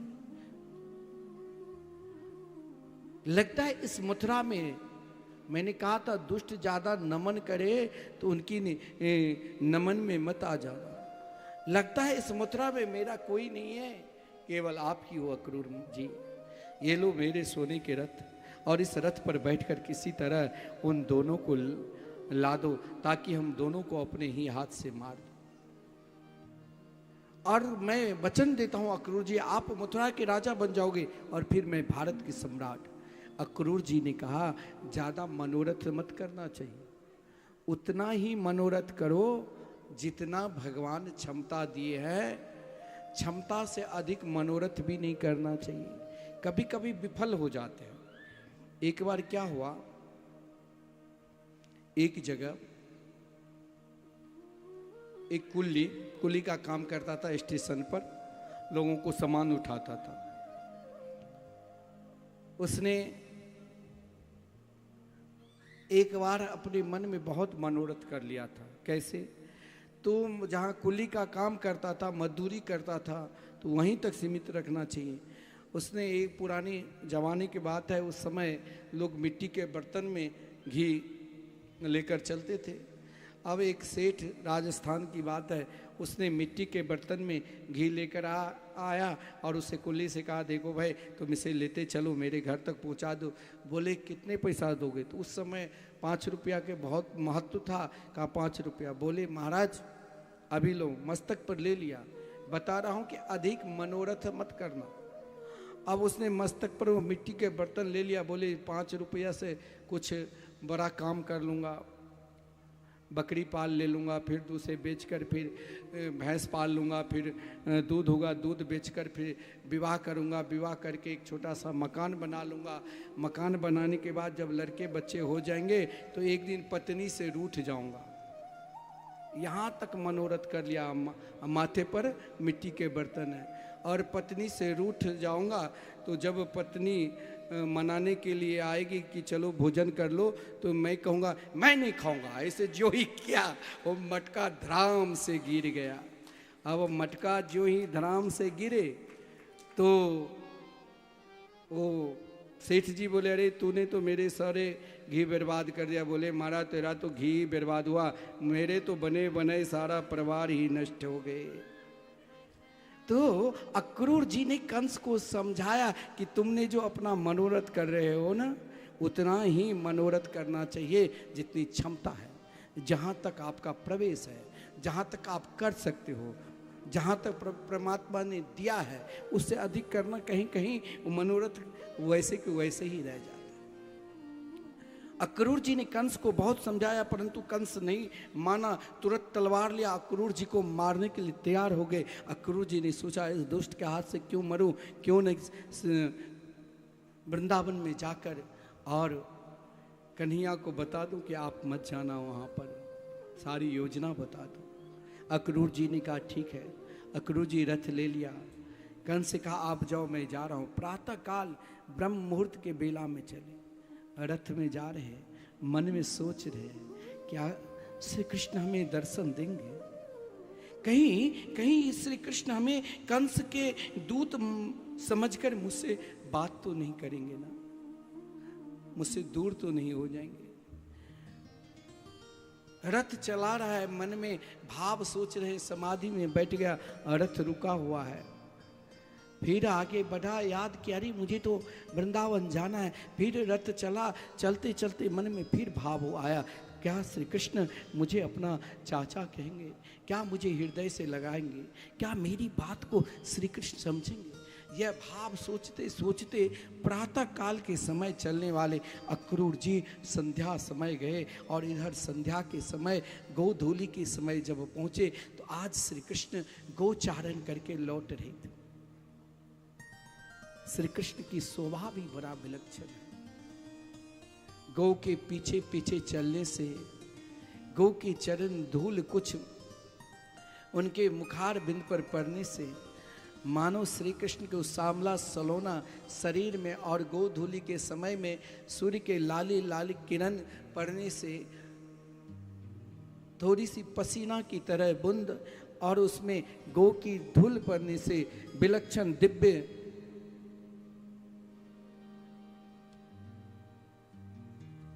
भाव जगा। ऐसा भाव जो लगा कि स्वयं देवता ही आकर भगवान के श्रृंगार करके चले गए। यह एक भाव है। उस समय श्री कृष्ण गो जब जा रहे थे गौ के पीछे पीछे, तो अक्रूर जी भी रथ से उतरकर श्री कृष्ण के साथ गौशाला गए। आज गोएं प्रातः काल से घास नहीं खाकर, घर में कोई भी किसी भी प्रकार की घटना होती है ना, तो घर के जो कोई पशु है वो पहले जान जाते हैं। तो यहाँ गौ है साक्षात माता, वो जान गई कि श्री कृष्ण अब वृंदावन छोड़कर मथुरा जाने वाले। इधर अक्रूर जी ने जब देखा कि कन्हैया की शोभा को बार बार निहार रहे हैं, काली कमली ओढ़े हुए हैं, गौ की जिससे गौ के पीछे पीछे चलने से विलक्षण उनकी शोभा को निहार रहे हैं। और जब श्री कृष्ण के पास गए तो साष्टांग चरणों में प्रणाम किया और प्रणाम करते हुए श्री कृष्ण से कहा, कन्हैया आप मथुरा मत जाना। श्री कृष्ण ने अक्रूर जी को हृदय से लगाया, बहुत कुछ पूछा, लेकिन ये नहीं पूछा कि मथुरा में सब कुशल से तो है ना, क्योंकि जहाँ कंस है वहाँ कुशल कौन रहेंगे। लेकिन अक्रूर जी ने सब कुछ बताया। श्री कृष्ण ने कहा, चुप हो जाओ अक्रूर, क्योंकि उससे पूर्व श्री कृष्ण के पास देवर्षि नारद जी आकर सुंदर स्तुति की, प्रभु बहुत लीला बाकी है, इसीलिए मैंने कंस को सूचना दे दी और अक्रूर जी आए हैं। इधर श्री कृष्ण ने भी अक्रूर जी को चुप करा दिया और कहा, ये बात मेरी मैया यशोदा से मत कहना, केवल यही कहना कि कंस बहुत बड़ा उत्सव कर रहे हैं, जिस उत्सव में संपूर्ण ब्रजवासी को बुलाए हैं और मेरे लिए अपना रथ भेजा है। अक्रूर जी के उंगली पकड़कर श्री कृष्ण बलराम आज 11 वर्ष 52 दिन के हो चुके हैं। श्री कृष्ण जब महल में ले गए, नंद बाबा ने अक्रूर जी को प्रणाम किया, कुशल समाचार पूछा, यशोदा जी ने प्रणाम किया। स्वयं यशोदा जी अपने हाथ से सुंदर सुंदर व्यंजन बनाकर सभी को एक साथ बैठाकर भोजन करा रहे थे। उसी समय अक्रूर जी ने मथुरा की चर्चा करते करते ऐसी चर्चा कर दी कि श्री कृष्ण और बलराम दोनों भाई को मैं लेने के लिए आया हूँ, कंस विशाल धनुष यज्ञ कर रहे। ये शब्द यशोदा सुनते ही व्याकुल हो गई और दौड़ते हुए अक्रूर जी के पास आए। अक्रूर जी के चरण पर गिर गए, कहा, अक्रूर यदि मेरे प्राण चाहिए तो मैं अपने प्राण को दे सकती हूँ, लेकिन मैं अपने प्राण से प्रिय अपने लाल को नहीं दे सकती। जाओ कंस से कहना मेरे प्राण ले जाए, लेकिन ये तो मेरे प्राण से प्रिय है। अक्रूर जी ने एक गलती कर दी, जो महाराज जब कोई घटना घटे तो जब सब खा ले तब बताना चाहिए, लेकिन अक्रूर जी ने आज गलती कर दी। आज प्रातः काल के समय ही गौ अन्न को त्याग चुके थे, एक माँ श्री कृष्ण को एक नजर से देख रहे थे। मैया बार बार कन्हैया को अपने गोद में बिठाकर उनके मस्तक को चूमती। मैया बार बार यही सोचती, कल से मैं किसे माखन खिलाऊंगी, कल से मैं किसे बेटा बेटा कहकर बुलाऊंगी। आज कन्हैया को हृदय से लगा लिया और हृदय से लगाकर कहा, कन्हैया तुम मुझे छोड़कर जा रहे हो। कन्हैया ने मैया से कहा, नहीं मैया, मैं जाऊंगा भी तो फिर परसों लौट कर आऊंगा। यह एक शब्द जो है सांत्वना रूपी शब्द, मैया यशोदा की प्राण बच गई। परसों शब्द कभी कभी झूठे भी हो जाते हैं। ज्यों ही कहा परसों मैं आ जाऊंगा लौटकर, मैया ने हृदय लगाकर कन्हैया के साथ पलंग पर सो गए। श्रीमान सुखदेव जी वर्णन करते हैं, आज तक कन्हैया जो प्रत्यक्ष लीला करते थे, अब ये अंतरंग लीला ही मैया दर्शन कर पाएगी। मैया कन्हैया ने मैया के अंतःकरण में छुप गए और कहा, मैया अब इस लीला को प्रत्यक्ष दर्शन नहीं कर पाओगे। इधर ब्रजांगना ब्रज की गोपियों को जब सूचना मिली, सब के सब दौड़ती हुई भागती हुई आई, उस मार्ग पर बैठ गई जिस मार्ग से श्री कृष्ण जाने वाले थे। कुछ देर पहले सब एक साथ थे, आज उस वियोग को सहन नहीं कर पाए और विधाता से पुकारने लग गई। ओहो विधातस तब न क्वचिदया संयोज मैत्र्या प्रणयेन देना तां साकृतार्थ व्योनं क्षिपार्थकं विक्रीडितं तेरे भग चेष्टितं यथा। उन विधाता से पुकार रही है, अरे विधाता, मैंने सुना कि अक्रूर आए हैं, लेकिन ये अक्रूर नहीं है, ये तो क्रूर है, मेरे प्राण से प्रिय मेरे कृष्ण को लेकर जाने वाले हैं। अरे विधाता, तुम पहले तो प्रेम प्रकट करा देते हो, फिर उस प्रेम से अलग करा देते हो। इस प्रकार ब्रजांगनाएं विधाता से पुकार रही थी। उसी समय रथ चलते हुए आया और महाराज जो ही रथ आया, किसी ने रथ को पकड़ लिया, पहिया के नीचे सो गए, किसी ने घोड़े को पकड़ लिया, किसी ने कृष्ण को एक नज़र से देखने लगे। श्री कृष्ण रथ से उतरकर उन गोपियों को भी सांत्वना दी। क्या सांत्वना? कि मैं परसों लौट कर आऊंगा। ब्रजांगना ब्रज की गोपिकाएं ने कही, जाओ कन्हैया, यदि मथुरा में रहकर तुम्हें प्रसन्नता होगी तो मैं तेरी याद में जीवन पर्यंत रो लूंगी। रथ पर बैठकर जा रहे माता तो माता होती है, माता के प्रेम। यशोदा दौड़ती हुई, भागती हुई, बिलखती हुई जब आ रही थी तो उसी समय महाराज कभी कभी पुत्र पुत्र पुकारते हुए गिर पड़ती थी। आज वही यशोदा बाल बिखरे हुए कन्हैया के पास माखन लेकर आए और कहा, कन्हैया तुम मथुरा जा रहे हो तो जाओ, लेकिन ये तुम मथुरा में किसी को ये मत कहना कि मैंने तनिक माखन के कारण तुम्हें उखल में बांध दिया, तैने एक मटकी फोड़ दिया, मुझे नहीं मालूम तुम देवकी के पुत्र हो। भगवान ने कहा, नहीं मैया, मैं तो तेरे पुत्र हूँ। इधर मैया को सांत्वना दे रहे हैं, इधर रथ भी अक्रूर चलाने लगे। सब पुकार रहे हैं, हे कन्हैया तुम ना जाओ ब्रज छोड़कर, हे श्याम सुंदर तुम ब्रज छोड़कर ना जाओ, ना जाओ। इधर सब पुकार रहे हैं, श्याम सुंदर तुम छोड़कर मत जाओ। इधर अक्रूर रथ चला रहे हैं, इधर मैया को सांत्वना दे रहे, कोई गौ को सांत्वना दे रहे हैं, कोई पुकार है, मत जाओ श्याम सुंदर, ना जाओ, ना जाओ, ना जा रे, ना जा रे, ना जा रे,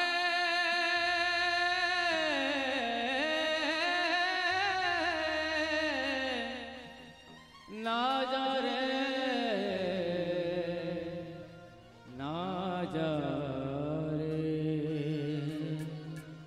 ना जा, ना जा कन्हैया ब्रज छोड़ के, तेरी राह में खड़े कर जोड़ के।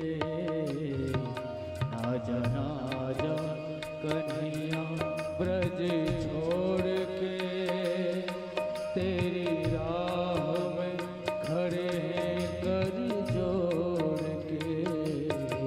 ना जा, ना जा कन्हैया ब्रज छोड़ के, तेरी राह में खड़े कर जोड़ के।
सखियाँ रोवे राधा रोवे, सखियाँ रोवे राधा रोवे, गैया रोवे ग्वाल भी रोवे, गैया रोवे ग्वाल भी रोवे, सखियाँ रोवे तेरी राधा भी रोवे, सखियाँ रोवे राधा भी रोवे।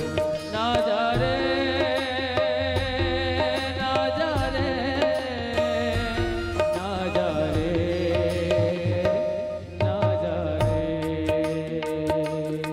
ना जा कन्हैया ब्रज छोड़ के तेरी राह में खड़े हैं कर जोड़ के। ना जा कन्हैया ब्रज छोड़ के तेरी राह में खड़े हैं कर जोड़ के, तेरी राह में खड़े हैं कर जोड़ के, तेरी राह में खड़े हैं कर जोड़ के। जय जय श्री राधे। कन्हैया जब ब्रज को छोड़कर जा रहे थे उसी समय अक्रूर जी को लगा ये कार्य मैंने सही नहीं किया, ये ठीक नहीं किया, इन गोपियों को रुला रहे हैं। आज तो महाराज लता पता पृथ्वी भी रुदन कर रहे हैं। अक्रूर जी के मन में शंका हुई। उसी समय संध्या के वेला हो चुके। अक्रूर जी ने कहा मैं जरा संध्या वंदन कर लूं। अब महाराज वृंदावन और मथुरा के बीच में सीमा पर अक्रूर घाट है। अक्रूर जी स्नान करने के लिए तैयार हुए। भगवान ने पुनः वही जो माधुर्य रूप में जो लीला कर रहे थे उन माधुर्य रूप को पुनः यमुना जी में डुबकी लगाए। भगवान भी अक्रूर जी के साथ और सीधे निधिवन में प्रवेश कर गए कुंज निकुंज में। इधर अपने ऐश्वर्य रूप कृष्ण को रथ पर बैठा दिए। बोले आगे की लीला आप करना, क्योंकि मेरी प्रतिज्ञा है पाद मिकम न गच्छामि त्यक्त्वा वृंदावन मुने। बड़े आनंद के साथ भगवान मथुरा में मसानी के पास जहाँ पूर्व में ही नंद बाबा इत्यादि आ चुके थे वहाँ पर टेंट इत्यादि लगे वहीं पर है। आज मथुरा वासी को लगा कि साक्षात कन्हैया आ रहे हैं, सब स्वागत सत्कार के लिए तैयार है। सब फूलों कंस ने चाहे आदेश दे दिया कोई स्वागत नहीं करना, फिर भी सब जान गए जो अरे कंस तुमने इतने असुर को भेजा, कोई सही होकर लौट कर नहीं आए, आज तो हम सब स्वागत करेंगे। सब स्वागत सत्कार कर रहे हैं। इसी क्रम में महाराज वहाँ भी बहुत सारे मित्र मंडली मिल गए। मथुरा के ग्वाल बाल भी सखागण मिल गए जिनके साथ प्रथम दिन ही मथुरा घूमने के लिए गए। जिस क्रम में भगवान ने यमुना किनारे गए वहाँ अनेक गधा पर सुंदर सुंदर वस्त्र रजक ला रहे थे। उसका जो प्रधान था वो दुष्ट प्रवृत्ति के थे। उसने महाराज ज्यों ही भगवान ने कहा ये वस्त्र मेरे सखा को भी दो, पहना दो, तुरंत अपशब्द बोलने लगे। भगवान ने कहा अब की बार मैं तुम्हें नहीं छोड़ूंगा, तुम वही धोबी हो जो एक समय तुम अयोध्या में माता जानकी के प्रति तुमने गलत अपशब्द बोला। उस समय तो मैं मर्यादा धर्म में आया, तुम्हें छोड़ दिया। आज एक थप्पड़ जिमा दिया, उनका सिर धड़ से अलग हो गए, उनको उद्धार किए। सब वस्त्र अपने सखा को दे दिए, लो सबके सब पहनो, क्योंकि और जितने भी धोबी थे सबके सब भक्त थे।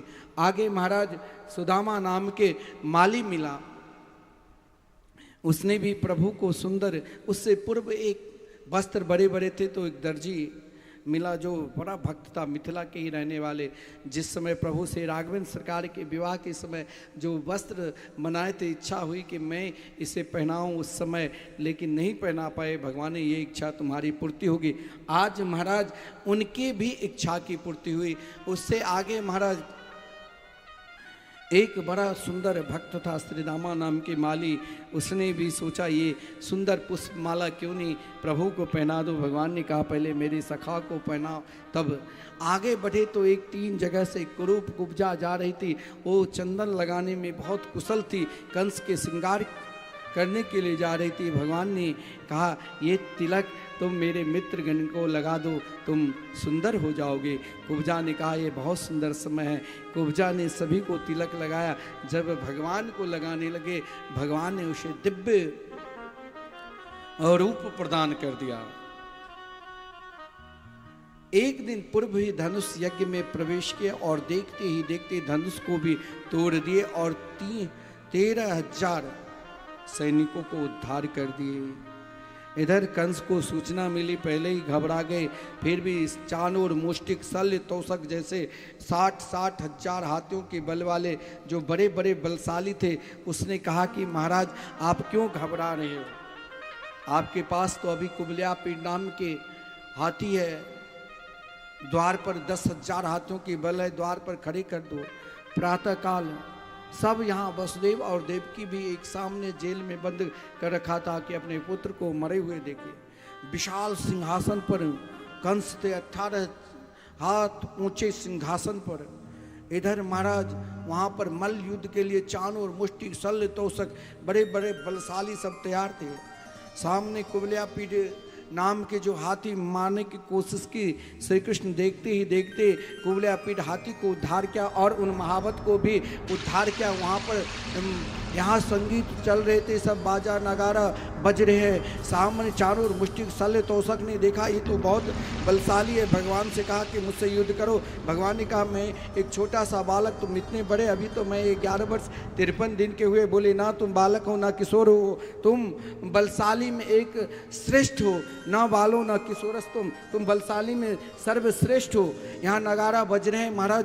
उधर देखते ही देखते भगवान को चाणूर को पकड़ने की कोशिश किया। देखते ही देखते महाराज भगवान ने चाणूर को उद्धार किया, शल्य, तोषक सबको उद्धार किया। महाराज इधर कंस विशाल सिंहासन पर बैठे थे। श्री कृष्ण सीधे छलांग लगाकर कंस को, वही बाल जो देवकी को पकड़ रखे थे, और डायरेक्ट सीधे बाल पकड़कर उस सिंहासन से नीचे गिराया। बोले तूने मेरी मैया के साथ जैसे क्या वैसे भोगो। बाल पकड़कर खींच रहे हैं और देखते ही देखते कंस को उद्धार कर दिया। बोलिए कृष्ण कन्हैया लाल की जय हो।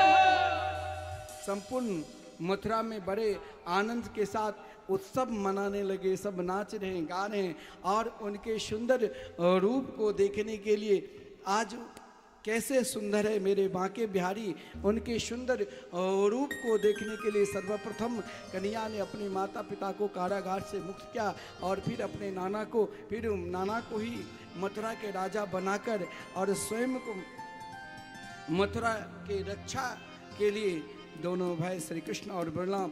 इधर नंद बाबा को भी कहा बाबा आप लौट जाओ, आगे की लीला केवल विचित्र लीला, युद्ध लीला होंगे, आप तो निरंतर प्रेम लीला दर्शन के बाबा को भी लौटा दिया। यहाँ संपूर्ण मथुरा वासी आज उत्सव मना रहे, नाच रहे, गा रहे हैं और भाव के साथ सब ताली बजा रहे हैं। बांके बिहारी जी के, कुंज बिहारी जी के मोटे मोटे नैनरी, बारी बारी जाऊं मैं तो बारी बारी जाऊं, बारी बारी जाऊं मैं तो बारी बारी जाऊं। बांके बिहारी जी के हो, कुंज बिहारी जी के बांके बिहारी जी के, कुंज बिहारी जी के मोटे मोटे नैनरी, बारी बारी जाऊं मैं तो बारी बारी जाऊं, बारी बारी जाऊं मैं तो बारी बारी जाऊं, बारी बारी जाऊं मैं तो बारी बारी जाऊं। तालियों के साथ तो बारी बारी जाऊं। पीछे वाले को हाथ उठा के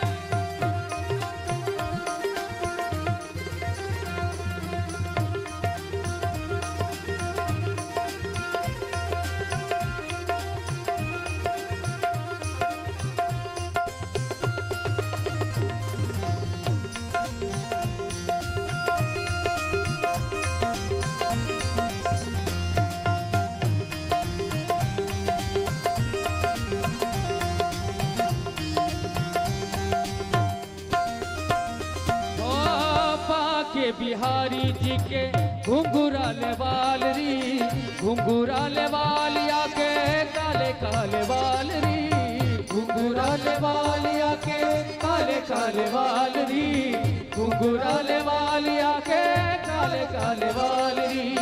बांके बिहारी जी के घुंघराले बाल री, घुंघराले बालिया के काले काले बाल री, घुंघराले बालिया के काले काले बाल री। उसकी मुस्कनिया पे, उसकी मुस्कनिया पे पागल हो जाऊं, बारी बारी जाऊं मैं तो बारी बारी जाऊं, बारी बारी जाऊं मैं तो बारी बारी बारी बारी जाऊं मैं तो बारी बारी जाऊं।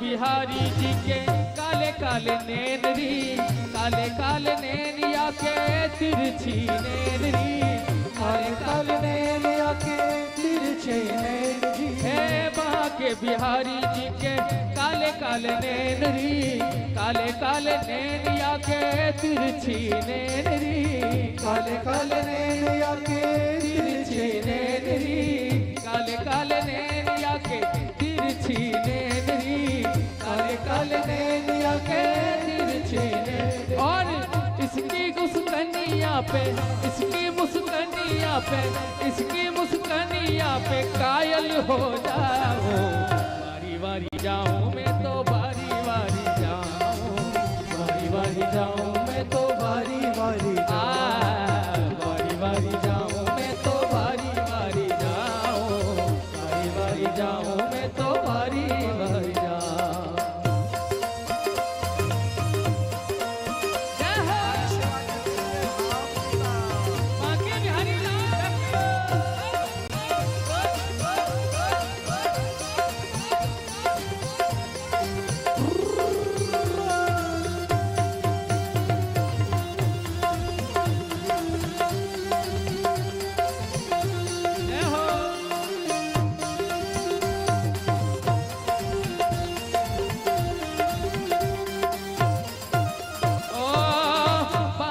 बिहारी जी के तेरे मेरे चाल री, बांके बिहारी जी की तेरी मेरी चाल री, ओ बांके बिहारी जी के तेरे मेरे चाल री, बांके बिहारी जी की तेरे मेरे चाल री, तेरे मेरे चालिया के तेरे मेरे चाल री, तेरी मेरी चालिया की तेरी मेरी चाल री, तेरी मेरी चालिया की तेरी मेरी चाल री, तेरी मेरी चालिया की तेरी मेरी चाल री।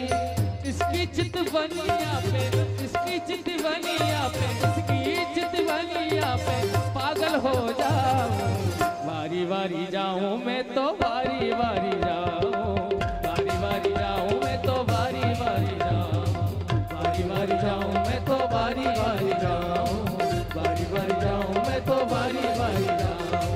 बाकी बिहारी जी के कुंज बिहारी जी के, बाकी बिहारी जी के कुंज बिहारी जी के मोटे मोटे मोटे मोटे मोटे मोटे नैन री, बारी बारी जाऊं मैं तो बारी बारी जाऊं, बारी बारी जाऊं मैं तो बारी बारी जाऊं, बारी बारी जाऊं मैं तो बारी बारी जाऊं, बारी बारी जाऊं मैं तो बारी बारी जाऊं, बारी बारी जाऊं मैं तो बारी बारी जाऊं, बारी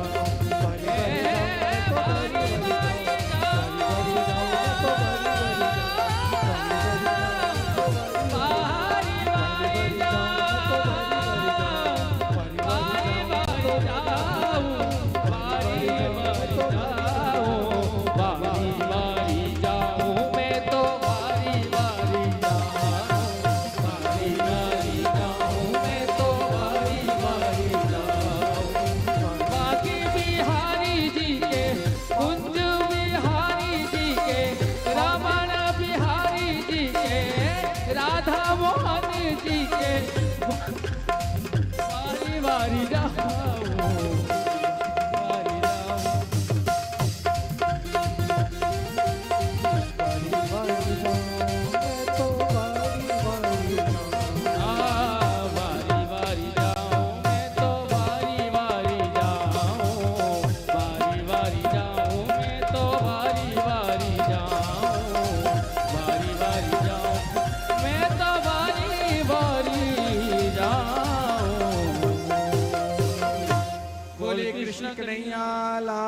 की जय हो।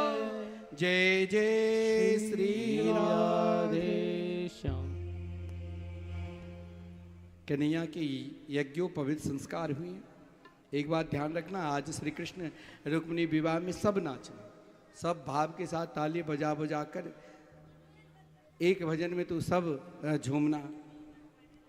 कन्हैया के यज्ञोपवीत संस्कार हुए। गुरुकुल में जाकर विद्या अध्ययन किए, जिस क्रम में सुदामा जी के साथ मित्रता की। सुदामा चरित आप कल श्रवण करोगे और दक्षिणा स्वरूप गुरु के मरे हुए पुत्र समर्पित कर पुनः उज्जैन से सांदीपन ऋषि के आश्रम से लौटकर मथुरा आए। ये जो बुढ़िया मैया सब है ना, ये महाराज बहुत चमत्कारी होती है।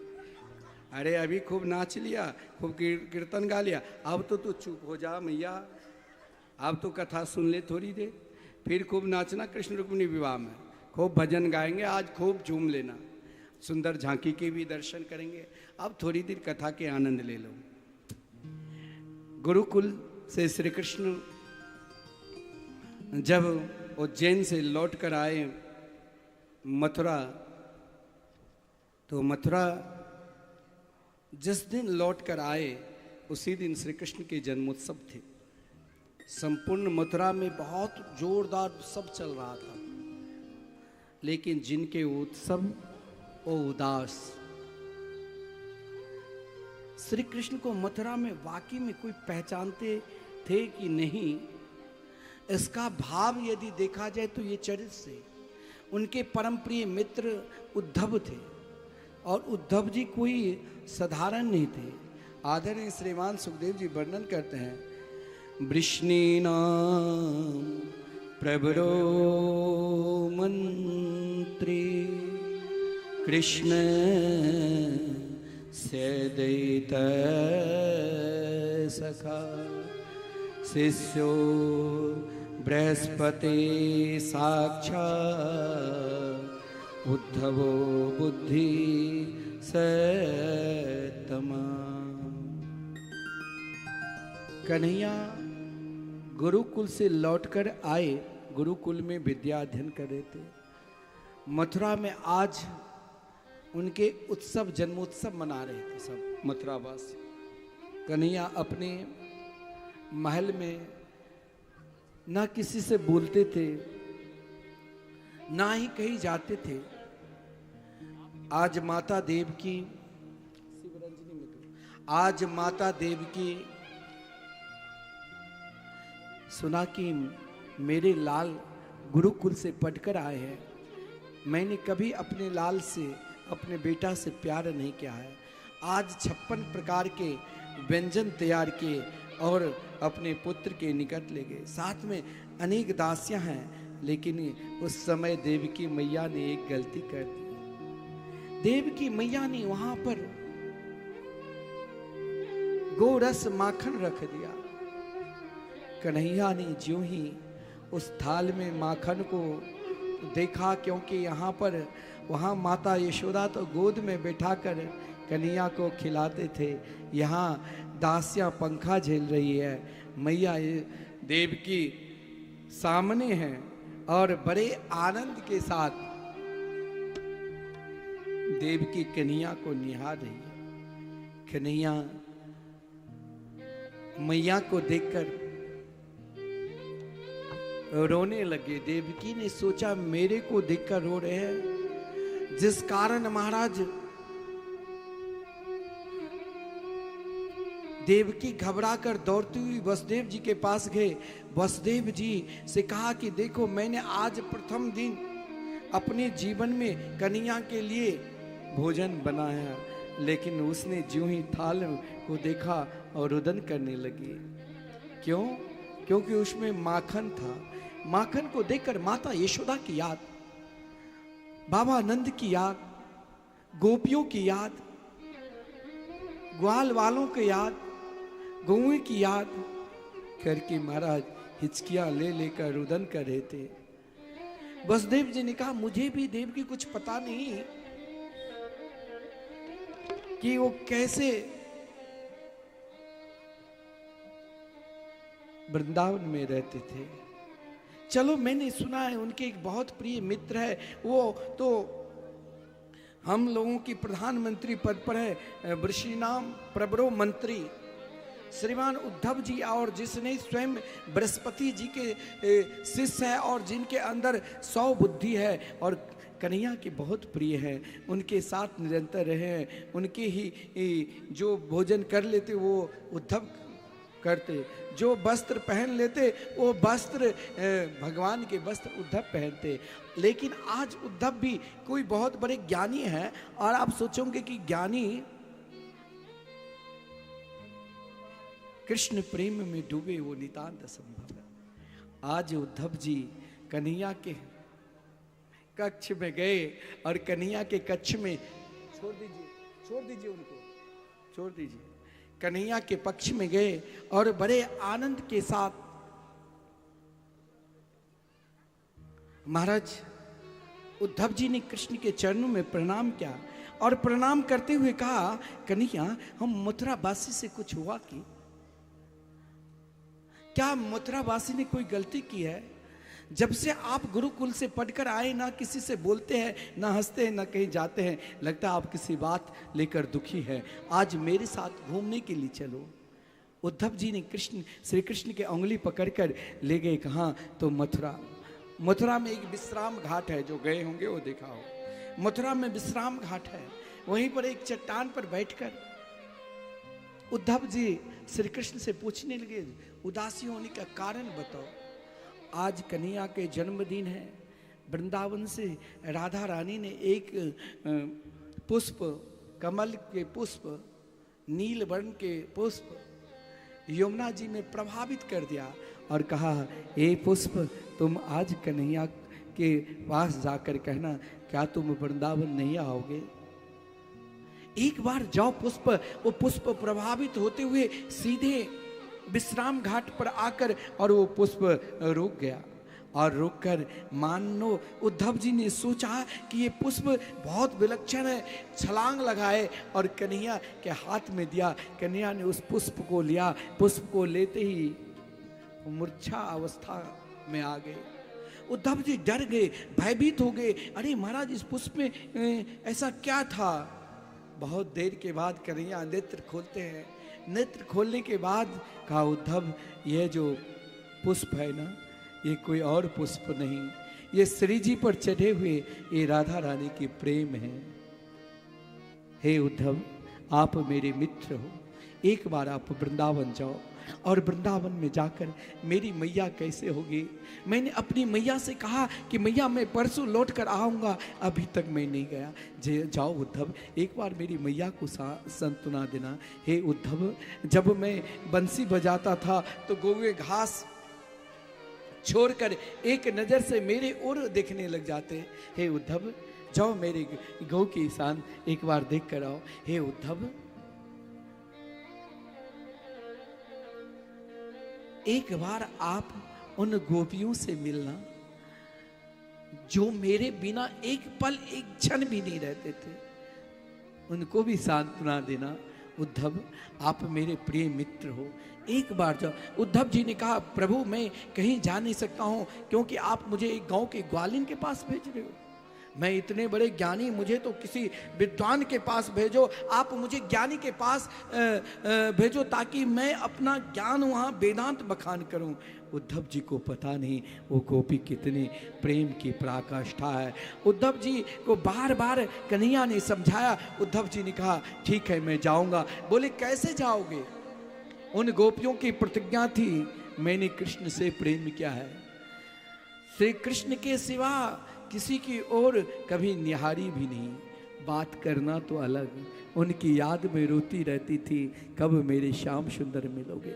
उनकी याद निरंतर करती थी लेकिन किसी से बात तक नहीं करती थी।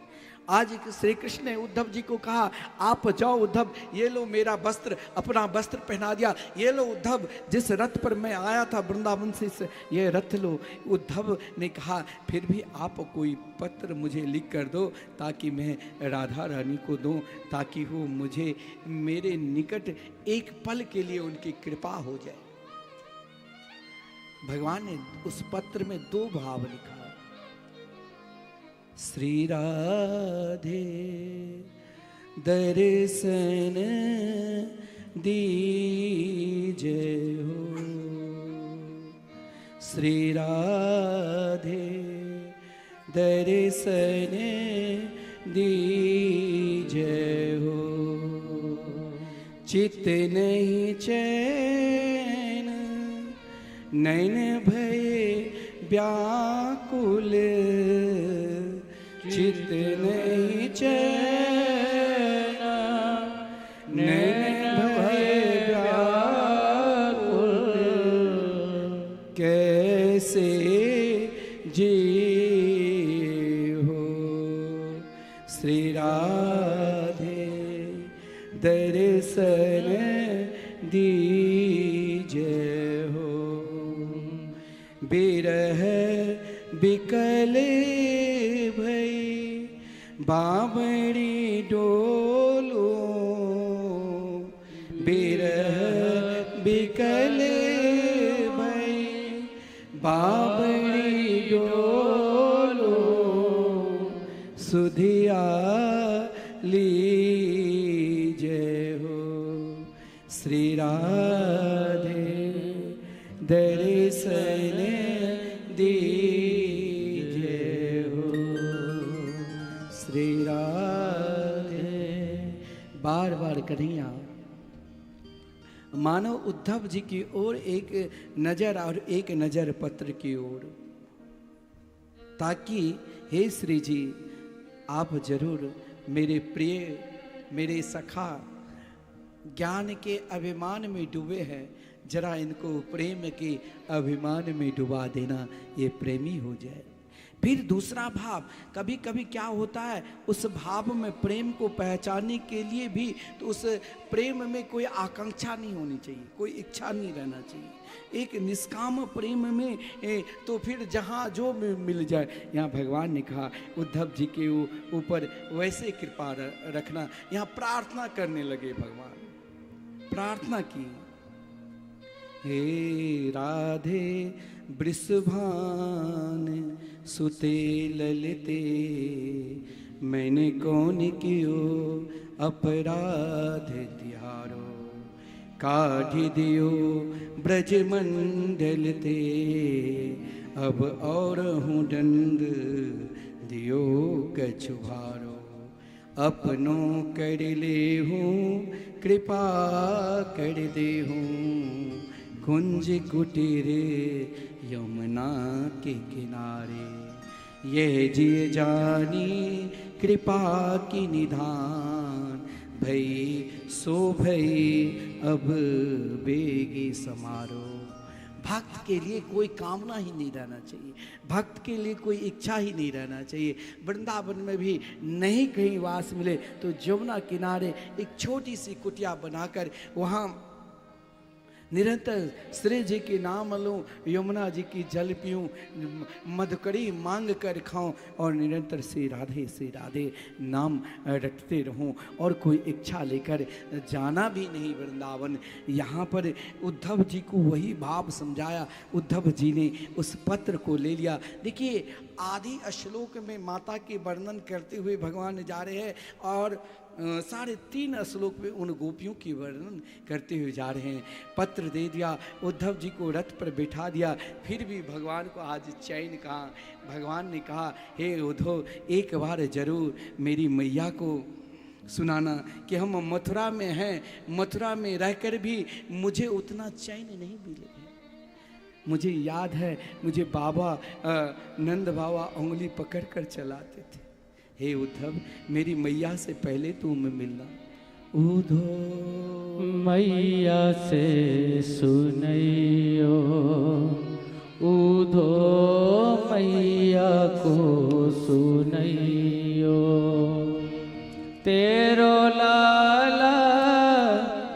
दुख पावे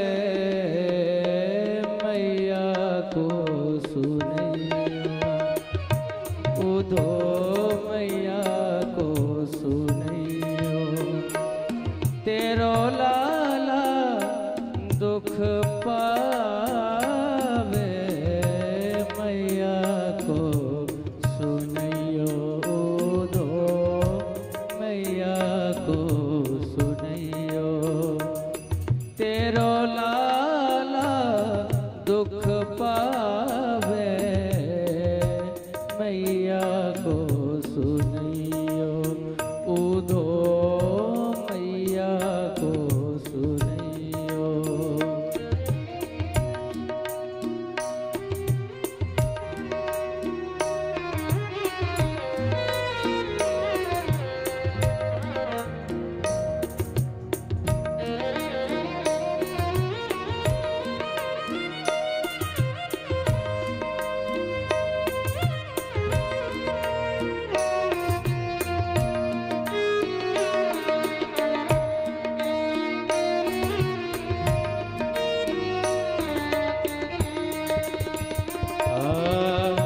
माखन रोटी नाम न जाने माखन रोटी नाम न जाने कनुआ कहे मोये कोई न बुलावे कनुआ कहे मोही को न बुलावे माखन रोटी नामो न जाने कनुआ कहे मोई कोई न बुलावे कनुआ कहे मोही कोई न बुलावे ब्रह्मानंद अंगुरिया कही नित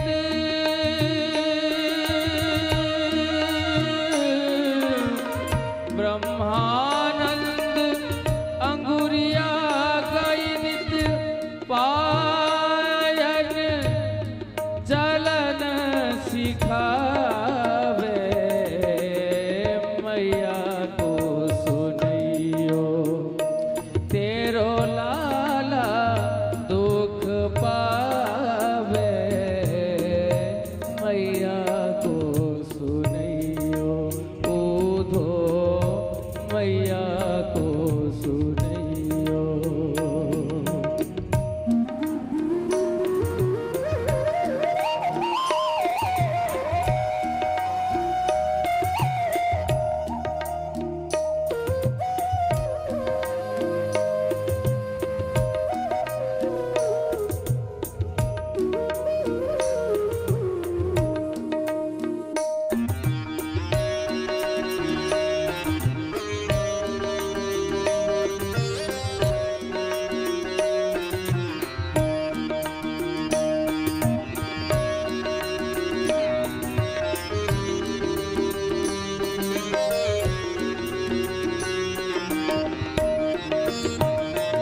वन में भूख्यो जान कन्हैया करी करी छाक पठावे वन में भूख्यो जान कन्हैया कर कर छाक पठावे हाथ जोड़ विनती कह दीजो हाथ जोड़ विनती कह दीजो ऋणिया तेरो श्याम कहावे ऋणिया तेरो श्याम कहावे सो सो बार कुलदेव मनावे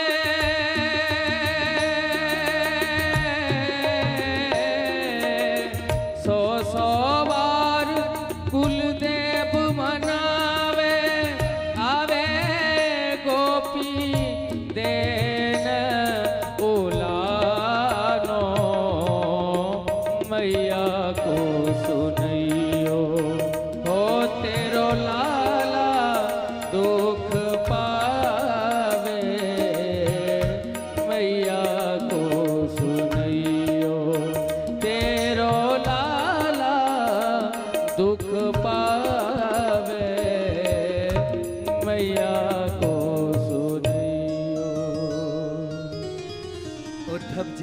पर बैठे हैं, कन्हैया पीछे पीछे रथ के जा रहे हैं। बार बार मैया यशोदा की याद, बाबा नंद बाबा की याद, जिसने मुझे उंगली पकड़ कर चलाए, उन गोपियों की याद। उद्धव जी ने कहा अब तो आप लौट जाओ, अब तो वृंदावन आने वाले हैं। बोले जाओ उद्धव। उद्धव जी को लगा कि ऐसा प्रेम क्या है, तो वृंदावन के भूमि को प्रणाम करने लगे। उसी समय एक हवा की झोंका आए और हवा की झोंका में एक करील के कांटे उद्धव जी को वस्त्र में लग गया, ऐसा जो छूट ही नहीं रहे थे। चले मथुरा से कछु दूर, वृंदावन निकट आए, वहीं से प्रेम ने अपना अनोखा रंग दिखाए। उलझ कर वस्त्र में कांटे लगे ओढ़ों को समझाने, तुम्हारे प्रेम पर्दा फाड़ देंगे ये प्रेम दीवाने। है प्रेम जगत में सार और कछु सार नहीं। उद्धव जी फिर भी मानो उस करील के कांटे को भी देखा कि कृष्ण प्रेम में कैसे उलझ गए। वृंदावन में जाओगे, ज्ञानी बनकर जाओगे तो बिहारी जी के दर्शन भी कर लोगे तो कुछ नहीं लगेगा कि वही तो काला कलोटा है। लेकिन जब प्रेमी बनकर जाओगे ना वृंदावन, तो वहाँ पर प्रेम के सिवा और कुछ मिलेगा ही नहीं।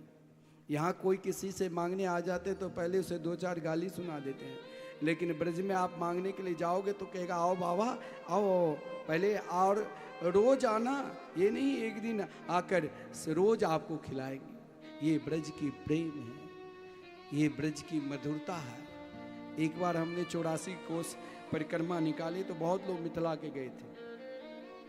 अब वो रोज 15 किलो 20 किलोमीटर पैदल ही, आजकल तो ब्रज दर्शन निकलता है, कहीं कहीं दर्शन करा देते हैं, लेकिन 84 कोस ब्रज में बद्रीनाथ, केदारनाथ, गंगोत्री, जमुत्री सब आते। लेकिन जहाँ गांव में जाते थे ब्रजवासी, इतना प्रेम जो चलना थकान सब दूर हो जाते थे। यहाँ उद्धव जी जब वृंदावन में प्रवेश किए तो कन्हैया के छोटे छोटे प्रिय सखा सब उस मार्ग पर बैठकर कृष्ण की याद कर रहे हैं। कन्हैया ने कहा था कि मैं परसों लौट कर आऊँगा, परसों लौट कर आऊँगा, लेकिन बरसों हो गए। देखिए प्रेम में एक क्षण भी करोड़ों युग की तरह हो जाता है। वहाँ पर ब्रजांगनाएं ब्रज की गोपियों के लिए तो कृष्ण के वियोग में त्रुटि उगायते, अगर आंख के पलक भी गिर जाए तो प्रेम तो वही है जो उनके लिए अनेक युग की तरह लगता था। आज ग्वाल वाल रोज आते रोज चले जाते, आज उद्धव जी रथ पर बैठकर एक पत्र हाथ में लेकर महाराज ना हंस रहे हैं और ना ही उतने गंभीर है, एक सम अवस्था में रथ पर बैठे हैं और सोच रहे हैं किससे मिलूं किससे मिलूं। यहाँ तो लगता है कण कण में सब दीवाना है, किसके, तो श्री कृष्ण के प्रेम में किससे मैं पूछूं यशोदा की महल कौन है। तो उन ग्वाल बालों से पूछा भैया बताओ यशोदा की महल कौन से महल है। बोले वही तो सामने महल है। जो ही उद्धव जी महल के पास गए तो वहाँ जब प्रवेश किए तो नंद बाबा यशोदा उस महल के अंदर हाथ में माला लेकर श्री कृष्ण के पुकार रहे थे। उद्धव जी जब प्रवेश किया, पहले यशोदा मैया मिली, यशोदा मैया के चरणों में प्रणाम किया। एक बार नहीं 10 बार का कह दिया कि हम उद्धव उद्धव उद्धव, मैं उद्धव हूँ। मैया ने डांट लगा दी, अरे उद्धव तुम कहाँ से आए हो मुझे नहीं पता, लेकिन बेटा तुम धीरे से बोलो। आज मैंने कन्हैया को जैसे तैसे सुलाया, कभी चंदा के लिए रोए, कभी बहू के लिए रोए, कभी माखन के लिए रोए, मैंने उसे पलना में सुलाया। अब उद्धव को लगा यहाँ वृंदावन में ज्ञान लेकर जाओगे तो वृंदावन हजारों बार चले जाओ तो वहाँ कुछ कृष्ण प्रेम क्या है मिलने वाले नहीं है, भजन में मन ही नहीं लगेगा। और यदि वृंदावन कृष्ण प्रेम में डूब कर जाओगे तो वहाँ जाकर ही मन में हजारों बार राधे राधे निकलेगा। यही वृंदावन की प्रेम है। यहाँ उद्धव जी के ज्ञान आज भी ज्ञान गुत्री है, ज्ञान काम नहीं कर रहे हैं कि कहाँ कन्हैया मथुरा में और मैया कह रही है मैं पलना में सुलाया। मैया से कहा उद्धव जरा दिखा दो। जो ही दिखाने के लिए गए मैया ने कहा मुझे कुछ नहीं दिखाई देता। जब से कन्हैया छोड़कर चले गए, कृष्ण श्री कृष्ण के लिए रोते रोते आंख से इतनी अश्रुपात हुई जो दिखाई ही नहीं दिया, कान से और कुछ सुने ही नहीं, निरंतर कृष्ण गीत श्रवण करती थी। आज जब उद्धव जी को कहा मेरे को उंगली पकड़ कर ले चलो, जो ही पलना के पास ले गए, मैया धराम से गिर गई। कहा उद्धव मुझे पता नहीं, वो तो मुझे छोड़ कर चले गए। उद्धव मेरे को कुछ पता नहीं कि वो यहाँ है कि कहाँ है, मेरे को लगता है वो मेरे निकट ही है। यशोदा मैया चुप होकर एक नज़र से उद्धव की ओर देखने लगे, ना कुछ बोल रही है, ना उठ रही ना बैठ रही है, अज्ञान मुख की तरह श्री कृष्ण की याद कर रही है। इधर नंद बाबा अपने आप को संभालने की कोशिश किया। हम चाहते हैं भी हैं कि हमारे अंदर भगवान प्रेम प्रकट हो, तब भी नहीं प्रकट होता है, लेकिन ब्रजवासी में यही है, तो प्रेम नहीं चाहते हुए भी फिर प्रकट हो जाते हैं। नंद बाबा अपने आप को रोकना चाहे कि अतिथि आए हैं, अतिथि को सत्कार होना चाहिए, लेकिन यहाँ तो महाराज नंद बाबा ने भी अपने आप को रोकते हुए कहा, आइए महाराज बैठिए, आप मथुरा से आए हो, क्वचित दंग महाभागा सखा न सुर नंदन। हे उद्धव जी, आप कन्हैया के सखा हैं, मित्र है, चलो कन्हैया ने अच्छा किया कंस को मार दिया। जो ही कंस चर्चा की तो भी श्री कृष्ण चर्चा कौन रोक सकते हैं। जो ही पूछा कि मथुरा में सब कुशल से तो है ना, ये बताओ उद्धव मेरे कन्हैया कुशल से तो है ना।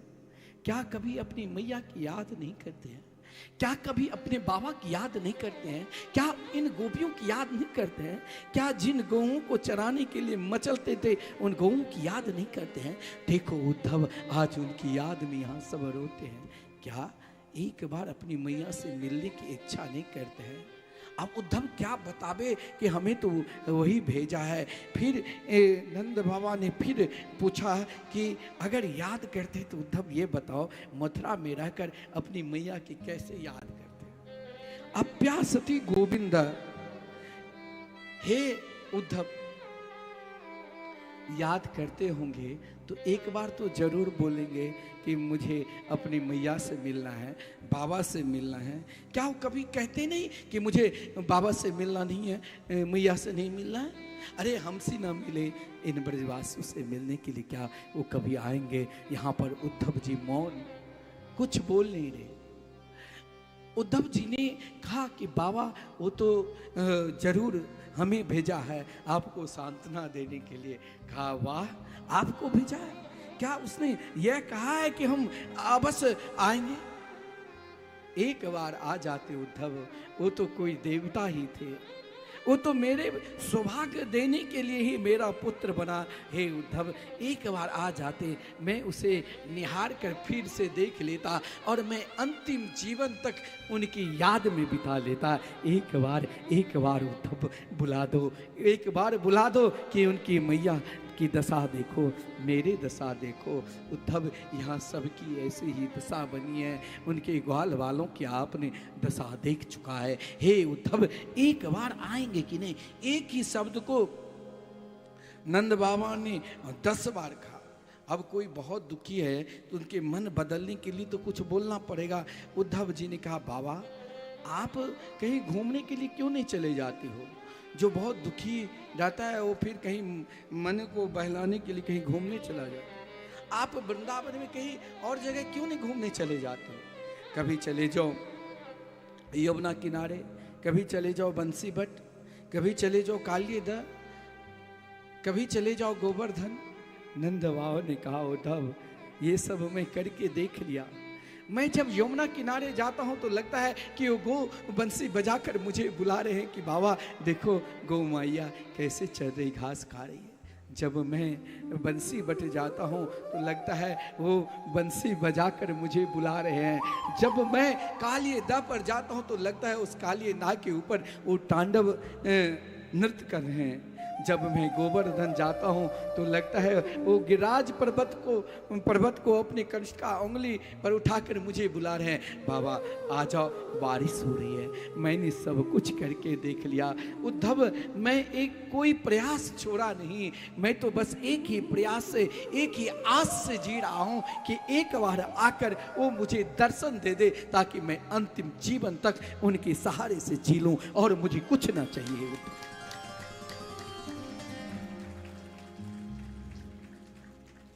बार बार बाबा की स्थिति को देखकर उद्धव जी ने कहा, बाबा मैं आपको कहां तक कहूं, युवाम श्लाघ्यतमो नूनम देही ना मिहमानदा। हे बाबा, आपकी तरह सौभाग्यशाली इस संसार में और कौन होगा जो परमात्मा के लिए रो रहे हैं।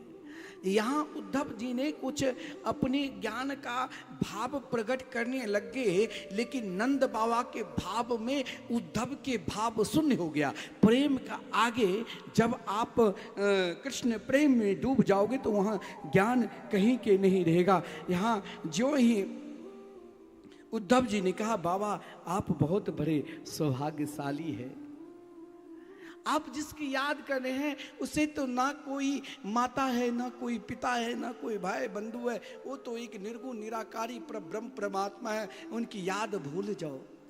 कहा वाह उद्धव, आप कहते हो भूल जाओ, आप कहते हो मैं बहुत बड़े सौभाग्यशाली हूँ, जिसे मैं उंगली पकड़ कर चलाया उससे तुम कहते हो भूल जाओ, जिसे मैंने कंधे पर बैठाया उसे तुम कहते हो भूल जाओ, जिसने गोपियों के घर में जा जाकर माखन चोरी की और गोपियों ने मुझे उलाहना दी उसे कहते हो भूल जाओ, और तुम मुझे सौभाग्यशाली कहते हो।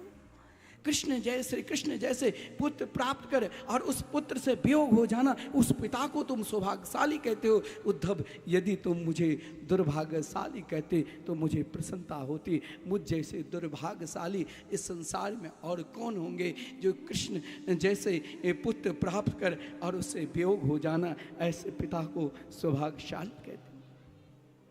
कृष्ण की याद में नंद बाबा कि कंठ अवरुद्ध हो गए, रुक गए, अश्रुपात होने लगे। यशोदा जी उस स्थिति में नहीं है जो बाबा को संभाले। रात्रि के समय है, आज श्री कृष्ण याद करते करते करते करते महाराज प्रातः काल हो गए। इधर प्रातः काल उद्धव जी यमुना स्नान करने की इच्छा प्रकट की, इधर ब्रजांगना ब्रज की गोपी सबके सब प्रातः काल ही श्री कृष्ण की याद करते करते निरूप्य दीपान सब दीपक जलाकर महाराज सब दधी मंथन करती। उससे जो स्वर निकलता था ना, सो एक तरंग में वो फैलते। एक बार क्या हुआ, तुलसीदास जी मिलने सूरदास जी के पास गए। सूरदास जी को कुछ दिखाई नहीं देते थे और तुलसीदास जी गए निकट, तो दूर से ही श्री सूरदास जी महाराज ने कहा, आइए आइए तुलसीदास जी, आइए आइए, जय जय श्री सीताराम। श्री तुलसीदास जी ने कहा, सूरदास जी आप कैसे समझ गए दूर से ही कि मैं तुलसीदास जी हूँ? बोले, मैं इसलिए समझ गया कि आप जिस स्वर में जय श्री सीताराम बोले, आपके सिवा ये स्वर और दूसरे कोई बोल ही नहीं सकते हैं, क्योंकि आपके स्वर से जो तरंग निकल रहे हैं वो सीधे मेरे प्रभु के चरणारविंद में जा रहे। आज ब्रजांगना ब्रज की गोपिकाएं भी जब दधी मंथन कर रही है, उस दधी मंथन की दधी के गड़गड़ाहट से जो स्वर निकल रहे थे उससे एक विलक्षण तरंग निकल रहे हैं, और उस तरंग में श्री कृष्ण गीत गाती हुई, श्री कृष्ण की याद करती हुई सीधे यमुना किनारे जा रही है, जहाँ पर दिव्य कुंज में श्री जी निरंतर कृष्ण प्रतीक्षा में कर रही है। वहीं पर सर्वप्रथम यशोदा जी के महल के प्रणाम करती, ताकि महल के अंदर नहीं जाते थे। यशोदा जी की व्याकुलता उन गोपियों को नहीं देखा जाता था। गोपियों ने आज यशोदा जी के महल को प्रणाम किया, और महल को प्रणाम करते ही जो ही आगे बढ़ी, उद्धव जी पीछे पीछे। इधर चर्चा चल रहे हैं सब गोपी आपस में चर्चा करी। आज मैंने श्री कृष्ण को देखा, जब मैं यमुना जी में कुआं में पानी भरने के लिए गई, उस समय देखा कृष्ण की याद करते करते मैंने तो अपने बच्चे को ही रस्सी से बांधने लग गई। फिर याद आई, अरे ये तो मेरे बच्चे हैं। श्री कृष्ण की याद कर रही कि आज मैंने स्वप्न में ये देखा, ये देखा। एक गोपी कहती है, तुमने स्वप्न में देखा, मैं भी चाहती हूँ मैं भी देखूं, एक बार उसे देख लेता। उद्धव जी निकट में आ गए। प्रणाम क्या उद्धव जी, ज्यों ही गोपियों के प्रणाम क्या, गोपी ने उद्धव जी से एक प्रश्न किया कि हे उद्धव जी, मैंने शास्त्र में सुना है कि कपट रहित प्रेम नहीं होता है। अगर कपट रहित प्रेम होता है तो एक भक्त और भगवान के बीच में, और फिर जब भक्त और भगवान के बीच में कपट रहित प्रेम होता है तो उस प्रेम में वियोग क्यों होता है? मुझे तो लगता है कि अब इस शरीर को छोड़ दो। जिसकी याद में जो मरते हैं वही रूप में आना पड़ता है। जैसे मैं श्री कृष्ण के लिए रो रही हूँ, वैसे उसे भी रोना पड़ेगा। ऐसा भाव लेकर दूसरे गोपी ने कहा, कैसे उसमें मिल जाओगे? बोले, मेरे शरीर में जो पंच तत्व है ना, पृथ्वी जल तेज वायु आकाश, इससे ही सभी का शरीर बोले मेरे शरीर में जो पृथ्वी तत्व है वो उस धूल में मिल जाए जिस मार्ग से मेरे कन्हैया चलते होंगे। मेरे शरीर में जो जल तत्व है उस पानी में मिल जाए जिस जल से कन्हैया नहाते होंगे। मेरे शरीर में जो अग्नि तत्व है उस दर्पण में मिल जाए जिस दर्पण से, जिस ऐना से कन्हैया निरंतर अपना मुख देखता है। मेरे शरीर में जो हवा वायु तत्व है उस हवा में मिल जाए, उस पंखा में मिल जाए जिस हवा से कन्हैया को, जिस पंखा से हवा दी जाती है। मेरे शरीर में जो आकाश तत्व है उस मठाकाश में मिल जाए जिस महल में कन्हैया निवास करती हो।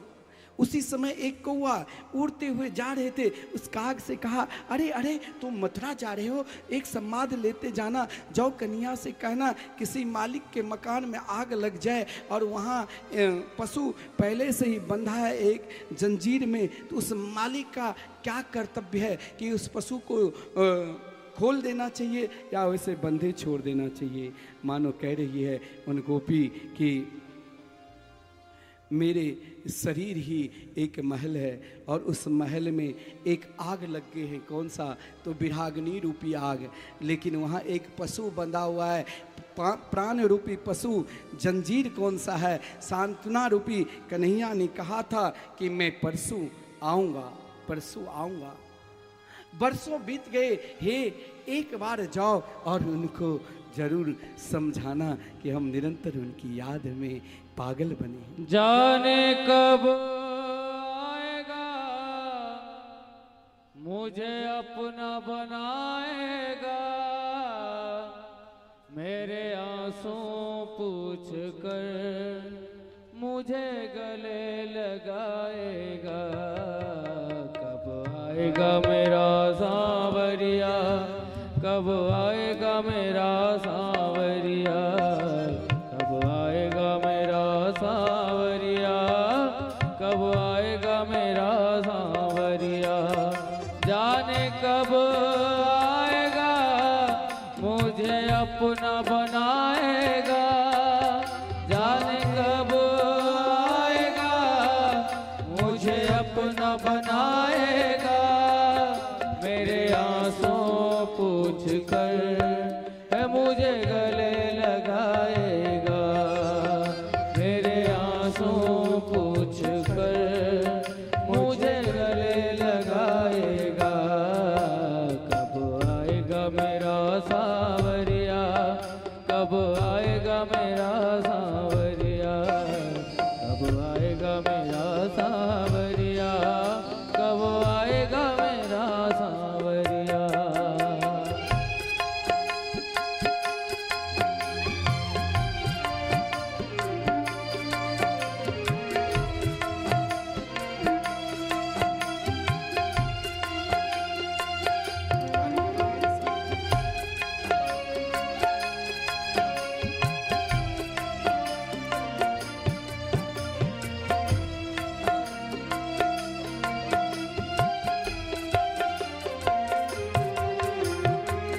थक गए नैन मेरे रसता निहार के, थक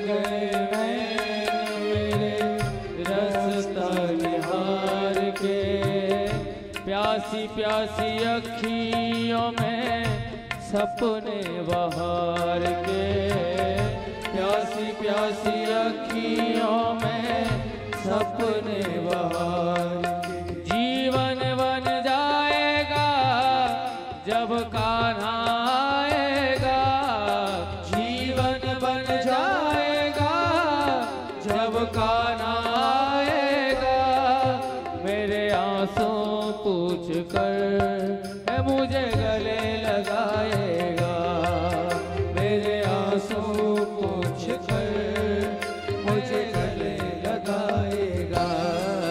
कब आएगा मेरा सांवरिया, कब आएगा मेरा सांवरिया, कब आएगा मेरा सांवरिया, कब आएगा मेरा सांवरिया।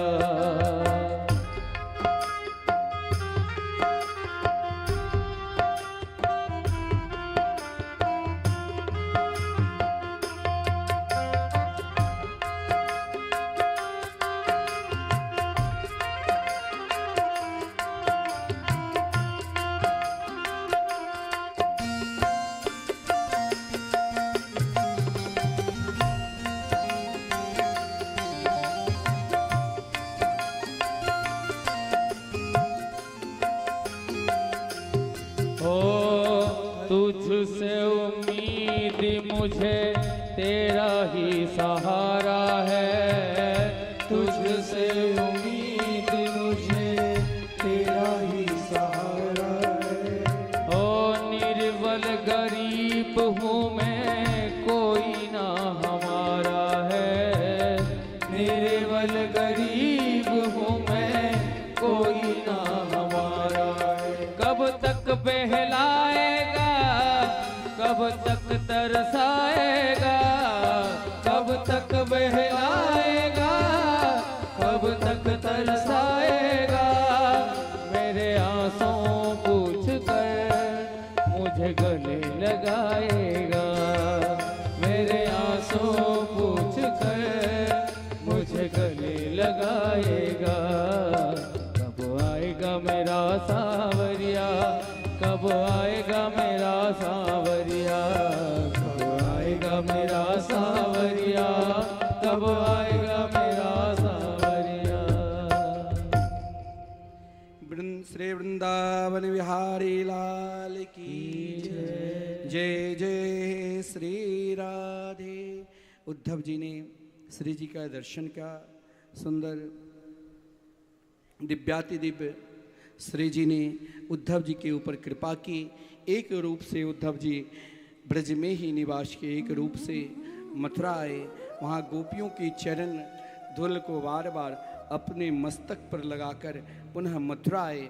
मथुरा में सभी से मिले लेकिन कन्हैया से नहीं मिले। जब कन्हैया ने कहा उद्धव आ गए, बोले प्रभु आपने उन ब्रजवासियों को बहुत रुलाए। जो ही उद्धव जी ने पलक गिराया वहाँ पर प्रिया प्रीतम से राधा कृष्ण के दर्शन करते हैं। भगवान ने कहा कभी कभी संयोग में वियोग लीला भी हम करते हैं।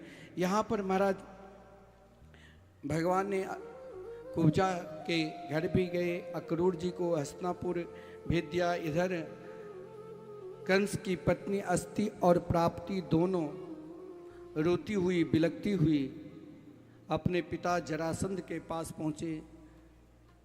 अपनी पुत्री को विधवा देकर जरासंध ने मथुरा पर आक्रमण कर दिया और महाराज जितने बार गए उतने ही बार हार मिले।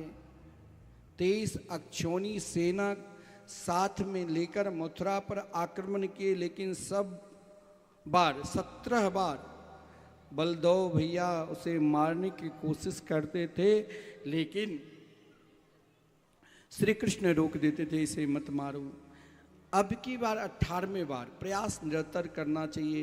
उसने 1000 वैदिक ब्राह्मणों को बुलाया और कहा इस बार अगर मुझे विजयश्री नहीं मिलेगी, बहुत लोग कहते हैं कोई ग्रह रहता है, पंडित जी अनुष्ठान करते हैं, बोले कि अरे अनुष्ठान करके थोड़े ग्रह बदल जाता है, क्यों नहीं बदलेगा? आपका विश्वास होना चाहिए। आपने संकल्प लिया, यदि विश्वास सही है तो कार्य मिलेगा, सफलता मिलेगी। विश्वास नहीं है तो कुछ नहीं मिलेगा। यहाँ उन विप्र देव ने, ब्राह्मण देव ने कोई अनुष्ठान नहीं किया। बहुत लोग कहते हैं ना पैसा ले लेते हैं अनुष्ठान नहीं करते, कोई अनुष्ठान नहीं किया, केवल भगवान से प्रार्थना की, प्रभु इस बार आप को कोई माखन चोर बोलते हैं, कोई वस्त्र चोर बोलते हैं, तो एक नाम और भी आपको पड़ जाए, रण चोर। इस बार अगर इसे हार मिला तो ये मुझे 1000 को 2000 बना देंगे, सिर धड़ से अलग कर देंगे। इस बार प्रभु आप कृपा करना। भगवान ब्राह्मणों के रक्षक है। भगवान ने बलदेव भैया से कहा अब मथुरा नगरी को छोड़कर कहीं और चले। बोले कहाँ? बोले समुद्र में। बोले ऐसा कौन सा जगह है? बोले समुद्र में एक सुंदर स्थली है, जिस स्थली का नाम है कुशस्थली, वहीं पर हम सब चलते हैं। इधर भगवान ने विश्वकर्मा को आदेश दिया, मथुरा नगरी की तरह ही सुंदर दिव्य सोने की द्वारका नगरी वहाँ बन चुके। इधर रात्रि के समय ही संपूर्ण मथुरावासी को द्वारका भेज दिया। और इधर जरासंध जब आक्रमण करने के लिए आए तो उस क्रम में महाराज दो आक्रमण किया। पहला जरासंध और दूसरा कालयवन। कालयवन का उद्धार भगवान ने भागते भागते धौलगिरी पर्वत एक है मथुरा के समय, उसमें प्रवेश के, जहाँ पर मुचकुंद के माध्यम से मुचकुंद को जगाने की कोशिश किया, वो स्वयं जलकर राख हो गए। फिर मुचकुंद ने भगवान की सुंदर स्तुति की और कहा प्रभु मुझे आप अपनी नाम की महिमा बताओ। भगवान बोले इसके लिए आपको फिर एक बार आना पड़ेगा। वही नरसिंह मेहता के रूप में कलयुग में आते हैं। इधर जरासंध जब आक्रमण किया तो श्री कृष्ण और बलराम दोनों भाई भागते हुए सीधे प्रवर्सन नाम के पर्वत है दक्षिण भारत में, गुजरात के समीप, वहाँ निरंतर बारिश होती रहती थी। वही पर्वत पर प्रवेश किया श्री कृष्ण और बलराम। इधर जरासंध ने चारों तरफ पर्वत को घेर कर पर्वत में आग लगा दिए और इधर महाराज श्री कृष्ण और बलराम दोनों छलांग लगाकर सीधे द्वारका में प्रवेश किया और अपने अपने महल में गए। जहाँ पर तालध्वज नाम के रथ था वो बलराम जी के कक्ष, और जहाँ पर गरुड़ध्वज नाम के रथ में चिन्ह था वो श्री कृष्ण के। श्रीमान परीक्षित जी ने आदरणीय श्रीमान सुखदेव जी से प्रश्न किया, क्या द्वारकाधीश जब द्वारका में निवास के तो विवाह किए कि नहीं? बोले हाँ, क्योंकि विवाह के प्रसंग 16,108 विवाह का वर्णन सुनाए थे, एक भी नहीं। बोले प्रथम विवाह पहले अपने बड़े भाई बलराम जी को रेवत की पुत्री रेवती के साथ बड़े धूमधाम के साथ कराए। आदरणीय श्रीमान सुखदेव जी वर्णन करते हैं, राजा सिद्ध भीष्मको नाम विदर्भाधिपतिर्महान्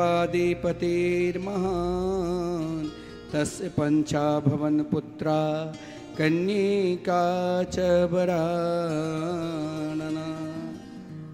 एक महाराज विदर्भ नरेश थे जिनकी राजधानी कुंडिलपुर।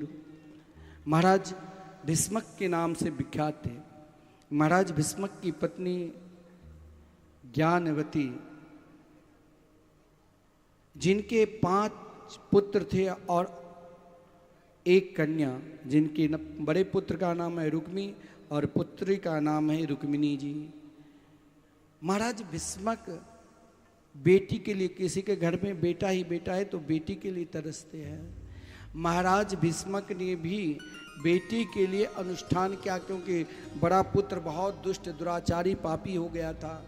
उसने दुष्ट का संग सुष्पाल दंत्र वक्त जैसे राक्षस का संग किया, जो उनका भी प्रवृत्ति राक्षस के समान हो गया था।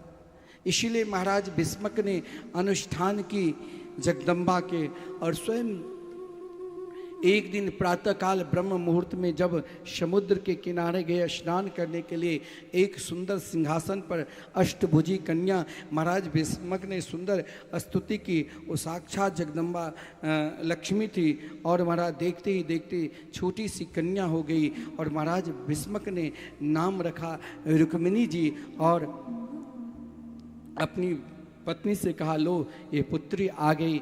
महाराज जब रुक्मिणी जी बड़ी हुई, पढ़ लिख कर परम विदुषी हुई, एक पिता की चिंता हो जाती है कि बेटी की शादी बढ़िया घर में कराऊं।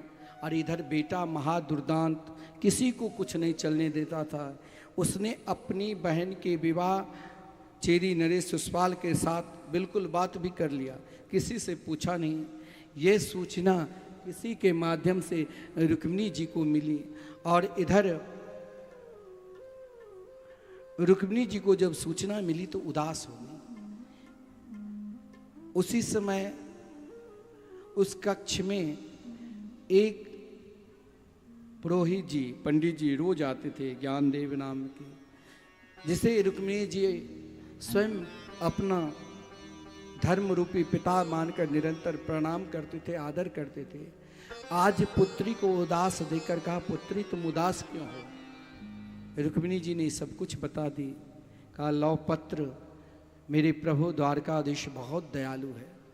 ब्राह्मण देव ने उस पत्र को ले लिया और चल दिए। कुछ ही दूर आगे बढ़े, थक गए, एक वृक्ष के नीचे सोए। भगवान द्वारकाधीश ने योग माया को आदेश दिया। योग माया सीधे ब्राह्मण देव को द्वारकाधीश के बिल्कुल महल के समीप खड़े कर दिए। भगवान ने देखिए उस पत्र को खोला। एक एक पत्र किसी के शादी में विघ्न हो और या किसी प्रकार के विवाह होने के बाद पति पत्नी में न बने, तो ये एक एक मंत्र अनुष्ठान लायक है।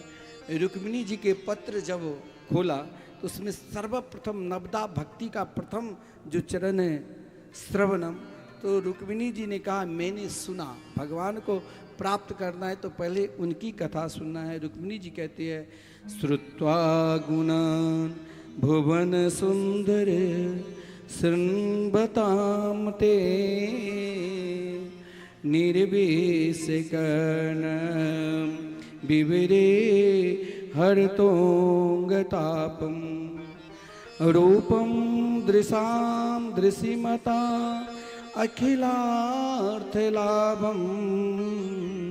त्वयच्युता विशते चित्रमा पत्रपम में।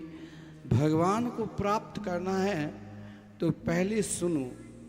जब सुनने लग जाओगे तब भी उनके रूप को देखने की इच्छा जागृत होगी। रुक्मिणी जी ने कहा, हे द्वारकाधीश, मैंने देवर्षि नारद जी जैसे महात्मा सदगुरु के मुखारबिंद से आपके नाम सुना, और जब नाम की महिमा सुना तो अब आपकी रूप की देखने की इच्छा है। संसार में ऐसी कौन सी स्त्री होगी जो आपके रूप को देखकर, नाम सुनकर आपको रूप न देखे। हे प्रभु, मैं चाहती हूँ कि मेरे विवाह आपके साथ हो, लेकिन यहाँ पर ससुराल भी आने वाले हैं प्रभु, और सिंह के भाग सियार ले जाए तो फिर और प्रतिष्ठा सिंह की ही होंगे। भगवान ने कहा, मैं कैसे आऊँ? बोले, हमारी प्रथा है, जब बेटी की शादी होती है तो गांव से बाहर कुल देवी के मंदिर है, वहाँ पूजन करने के लिए बेटी को जानी पड़ती है। उसी समय आप आकर हमें ले जाना। इधर भगवान ने उस ब्राह्मण देव को भी रथ पर बैठा दिया। रथ चलाने लगे। मार्ग में बलदेव भैया देखा कन्हैया कहाँ जा रहे हैं, समझ गए महाराज भीष्मक के यहाँ जा रहे हैं। बड़े बड़े राजा आए हैं, दुष्ट राजा, कहीं युद्ध ना हो, इसीलिए 4 अक्षौणी सेना लेकर बलदेव भैया भी चल दिए। इधर रुक्मिणी जी को जब ब्राह्मण देव के द्वारा सूचना मिली तो आज उन सूचना को प्राप्त कर बहुत प्रसन्नता हुई, और प्रसन्नता में आकर रुक्मिणी जी उन ब्राह्मण देव को क्या दिए, तो उनके चरण में समा गए। आज भी बहुत लोग, ज्ञानी लोग ब्राह्मण देव के चरण धोते हैं ताकि इनके चरणार बिंद में लक्ष्मी के वास है। इधर अपनी सहेली के साथ रुक्मिणी जी सजकर देवी माँ की पूजन करने के लिए जा रही है। देवी माँ की पूजन करने के लिए जा रही है। इधर महाराज रुक्मिणी जी के बड़े भाई 10,000 सुरक्षा कर्मी को चारों तरफ सुरक्षा में लगा दिया कि आज अंदर कोई प्रवेश न करे, क्योंकि उनको सूचना मिल गई थी, क्योंकि बलदाऊ भैया पहले आ चुके थे। महाराज विश्वक ने बलदाऊ भैया को एक अलग से कक्ष दिया, बड़ी सुंदर व्यवस्था है। और इधर रुक्मिणी जी पूजन करने के लिए जा रही है, और जब वो पूजन करने के लिए जा रही है मन में भाव यही है, मुझे आज द्वारकाधीश को प्राप्त करना है। इधर द्वारकाधीश भी मंदिर के समीप खड़े हैं। रुक्मिणी जी देवी के पूजन कर रही हैं, ये देखिए निष्ठा। और उन देवी के पूजन करने वक्त भी वहाँ दर्शन कर रही है, किसे? तो द्वारकाधीश के। जब द्वारकाधीश के दर्शन कर रही है और मंदिर से बाहर निकला तो स्वयं द्वारकाधीश ने रुक्मिणी जी को जब रथ पर बैठाया, वहाँ पर जितने ही सैनिक थे सब भगवान के रूप को देखकर और रुक्मिणी जी को रूप को देखकर सब मोहित हो गए। महाराज इधर सबके सब माता को रूप को देखकर प्रार्थना करना चाहिए, लेकिन वो सबके सब मोहित हो गए। रुक्मिणी जी देवी पूजन करिए, भगवान बड़े आनंद के साथ रुक्मिणी जी को मंदिर में इधर देवी पूजन, उधर भगवान प्रतीक्षा। ये हम लोग भी भाव के साथ बोल द्वारिकाधीश की, मुझे चूड़ियां पहना दो,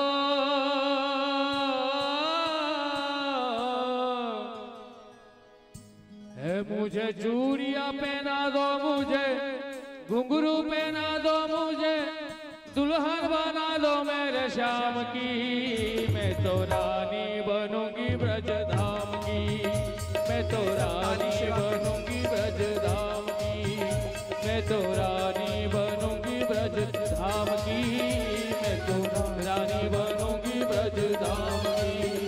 मुझे चूड़ियां पहना दो, मुझे घुंघरू पहना दो, मुझे दुल्हन बना दो मेरे श्याम की। मैं तो रानी बनूंगी मेरे श्याम की, मैं तो रानी बनूंगी मेरे श्याम की। आप सब भी जितने लोग आए ना, सब पूजन करना, और जो ये झांकी दिखाते हैं ना वो आप सबके पास आ जाएंगे, उनकी अपनी सेवा करना। बड़ा सुंदर झांकी बना है। और एक बात ध्यान रखना, कल की कथा सुदामा चरित, और जो आज 6 दिन से नहीं आए, कल 7वें दिन कथा श्रवण करने से 7 दिन का फल मिलेगा। व्यास पूजन करना, और सब ताली सेवा करते हुए भाव के साथ पुकारते रहिए और भजन का आनंद लेते रहिए। जय हो।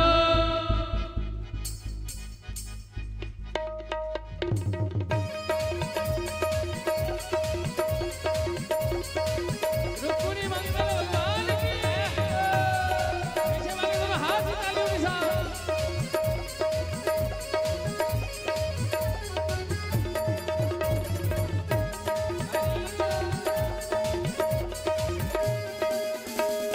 अपने पिया की दुल्हन बन जाऊं, अपने पिया की दुल्हन बन जाऊं, मैं अपने पिया की दुल्हन बन जाऊं, अपने पिया की दुल्हन बन जाऊं। मैं वृंदावन की कुंज गलियों में झूमू नाचू गाऊं, वृंदावन की कुंज गली में झूमू नाचू गाऊं, मैं वृंदावन की कुंज गली में झूमू नाचू गाऊं, वृंदावन की कुंज गली में झूमू नाचू गाऊं। मेरे गजरा लगा दो,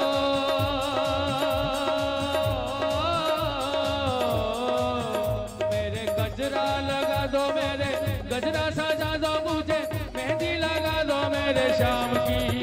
मैं तो रानी बनूंगी ब्रज धाम की, मैं तो रानी बनूंगी ब्रज धाम की, मैं तो रानी बनूंगी ब्रज धाम की, मैं तो रानी बनूंगी ब्रज धाम की।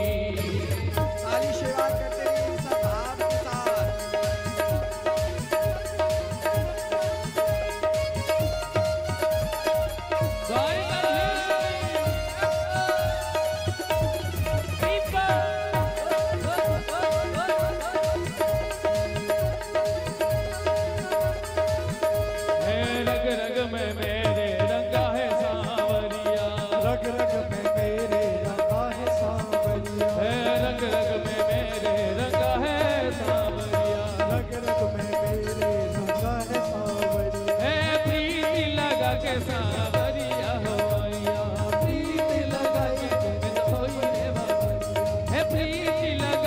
मैं तो हुई रे बावरिया, प्रीत लगा के मैं तो हुई रे बावरिया, मेरी लाली लगा दो,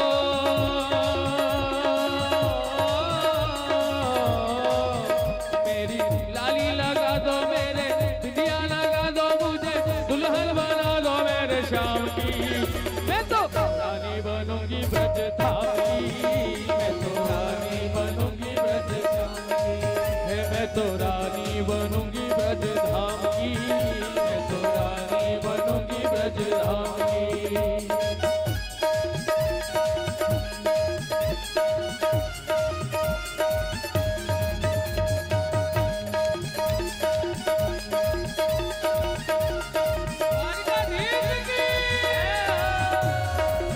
पीछे वाले दोनों हाथ से तालियों के साथ।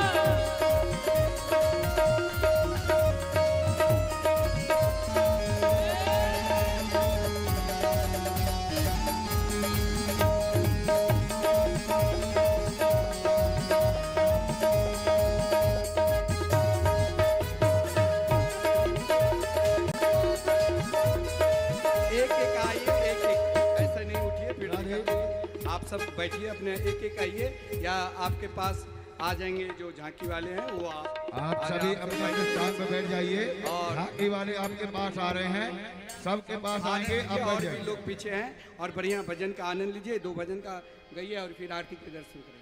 लगता है जैसे संसार की शादी है, आज मेरे श्याम की शादी है, आज मेरे श्याम की शादी है, आज मेरे श्याम की शादी है, आज मेरे श्याम की शादी है। लगता है जैसे सारे संसार की शादी है, आज मेरे श्याम। दोनों हाथ आप दोनों हाथ को उठाकर ताली सेवा करते रहिए और झूमते रहिए।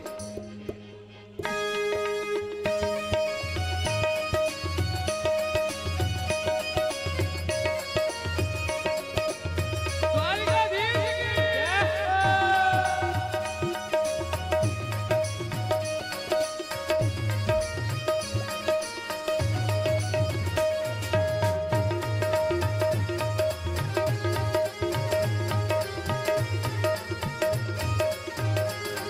बनी बनी है खूब जोड़ी, सब पीछे चले जाइए बड़े आनंद के साथ। 2 भजन का आनंद लीजिए, फिर आरती में उठना। गांव के तो प्रभाव थोड़ा रहेगा ही ना, गाओ आप फिर आरती करना। श्री राधे अपने अपने स्थान पर बैठ जाइए, वहीं पर भजनों का आनंद लीजिए। आपके पास झांकी वाले आ रहे हैं, जो कन्यादान में आप दे दीजिएगा। अरे सबको अपना, चलिए आरती होगी। भजन ठाकुर जी के। हाँ, मुकुट सिर मोर का मेरे है चित चोर का, मुकुट सिर मोर का मेरे है चित चोर का, दोने ना ने ना ने ना, दोने ना ने ना ने ना, दोने ना सरकार के लकीले है कटार के, दोने ना सरकार के लकीले है कटार के। मुकुट सिर मोर का मेरे है चित चोर का, मुकुट सिर मोर का मेरे चित चोर का, ए मुकुट सिर मोर का मेरे है चित चोर का, मुकुट सिर मोर का मेरे चित चोर।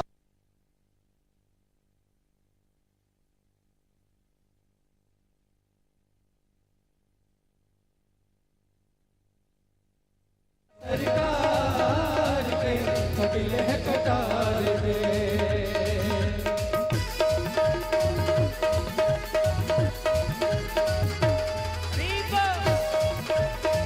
सभी लोग खड़े होकर नृत्य करते हुए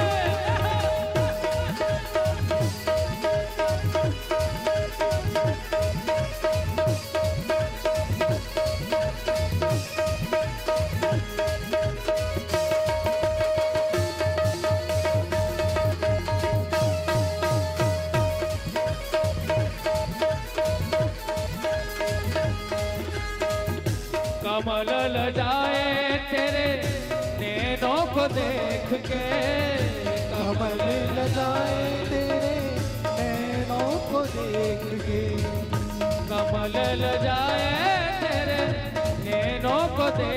के कमल लजाए तेरे नैनों को देख के। फूली घटाए तेरी कजरे की रेख पे, फूली घटाए तेरी कजरे की रेख पे। ये मुखड़ा निहार के तो चांद गए हार के, ये मुखड़ा निहार के चांद गए हार के। दोने ना ने ना ने ना, दोने ना ने ना ने ना, दोने ना सरकार के कटीले है कटार से, दोने ना सरकार के कटीले है कटार से। दोनों हाथ उठाइए नीचे, सभी अपनी अपनी सांस से खड़े होकर के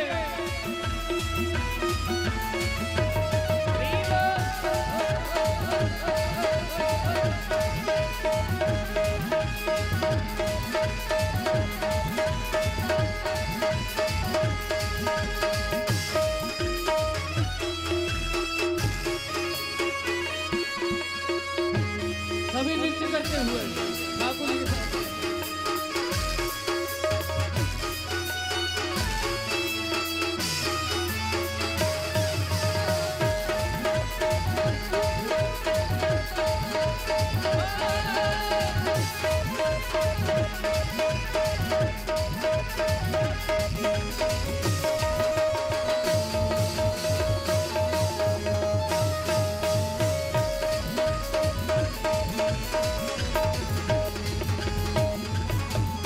कुर्बान जाऊं तेरी बाकी अदाओं से, कुर्बान जाऊं तेरी बाकी अदाओं पे, कुर्बान जाऊं तेरे बाकी अदाओं से। कुर्बान जाऊं तेरी बाकी अदाओं पे। आजा मेरे पास तो है भर लूं मैं बाहों से, आजा मेरे पास तो है भर लूं मैं बाहों से। ये जमाने बिसार के, ये दिलों तो पे मार के, ये जमाने बिसार के, दिलों तो पे मार के। दोने ना ने ना ने ना, दोने ना ने ना ने ना, दोने ना सरकार के बजिले है कटार से, दोने ना सरकार के बजिले है कटार से। मैं तो बाके की बाकी बन गई, बाका बन गया मैं बाकी की बाकी बन गई और बाका बन गया मेरा। अरे इस बाके की सब कुछ बाका, इस बाके का सब कुछ बाका, अरे इस बाके की सब कुछ बाका, इस बाके का सब कुछ बाका। मैं तो बाकी की बाकी बन गई और बाका बन गया मेरा। मैं तो बाकी की बाकी बन गई और बाका बन गया मेरा।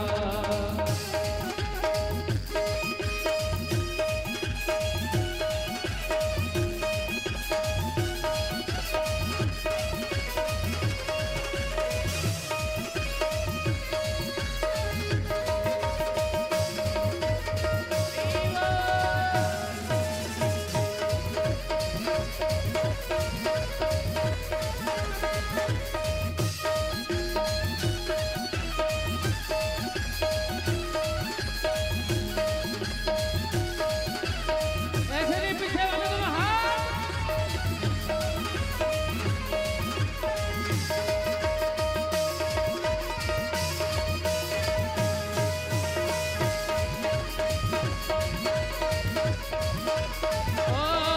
मैंने रखना, हमें रखना, हमें रखना, हमें रखना, हमें रखना लगाई रे। कौन कौन सी राधा नाम का रटना लगाना चाहता है? दोनों हाथ उठा के। श्री राधा राधा नाम की, श्री राधा नाम की, श्री राधा राधा नाम की, श्री राधा राधा नाम। मैंने रखना, हमें रखना, मैंने रखना, हमें रखना, हमें रखना लगाई रे। श्री राधा राधा नाम, राधा राधा नाम की, राधा राधा नाम की, राधा राधा नाम की, राधा राधा नाम की।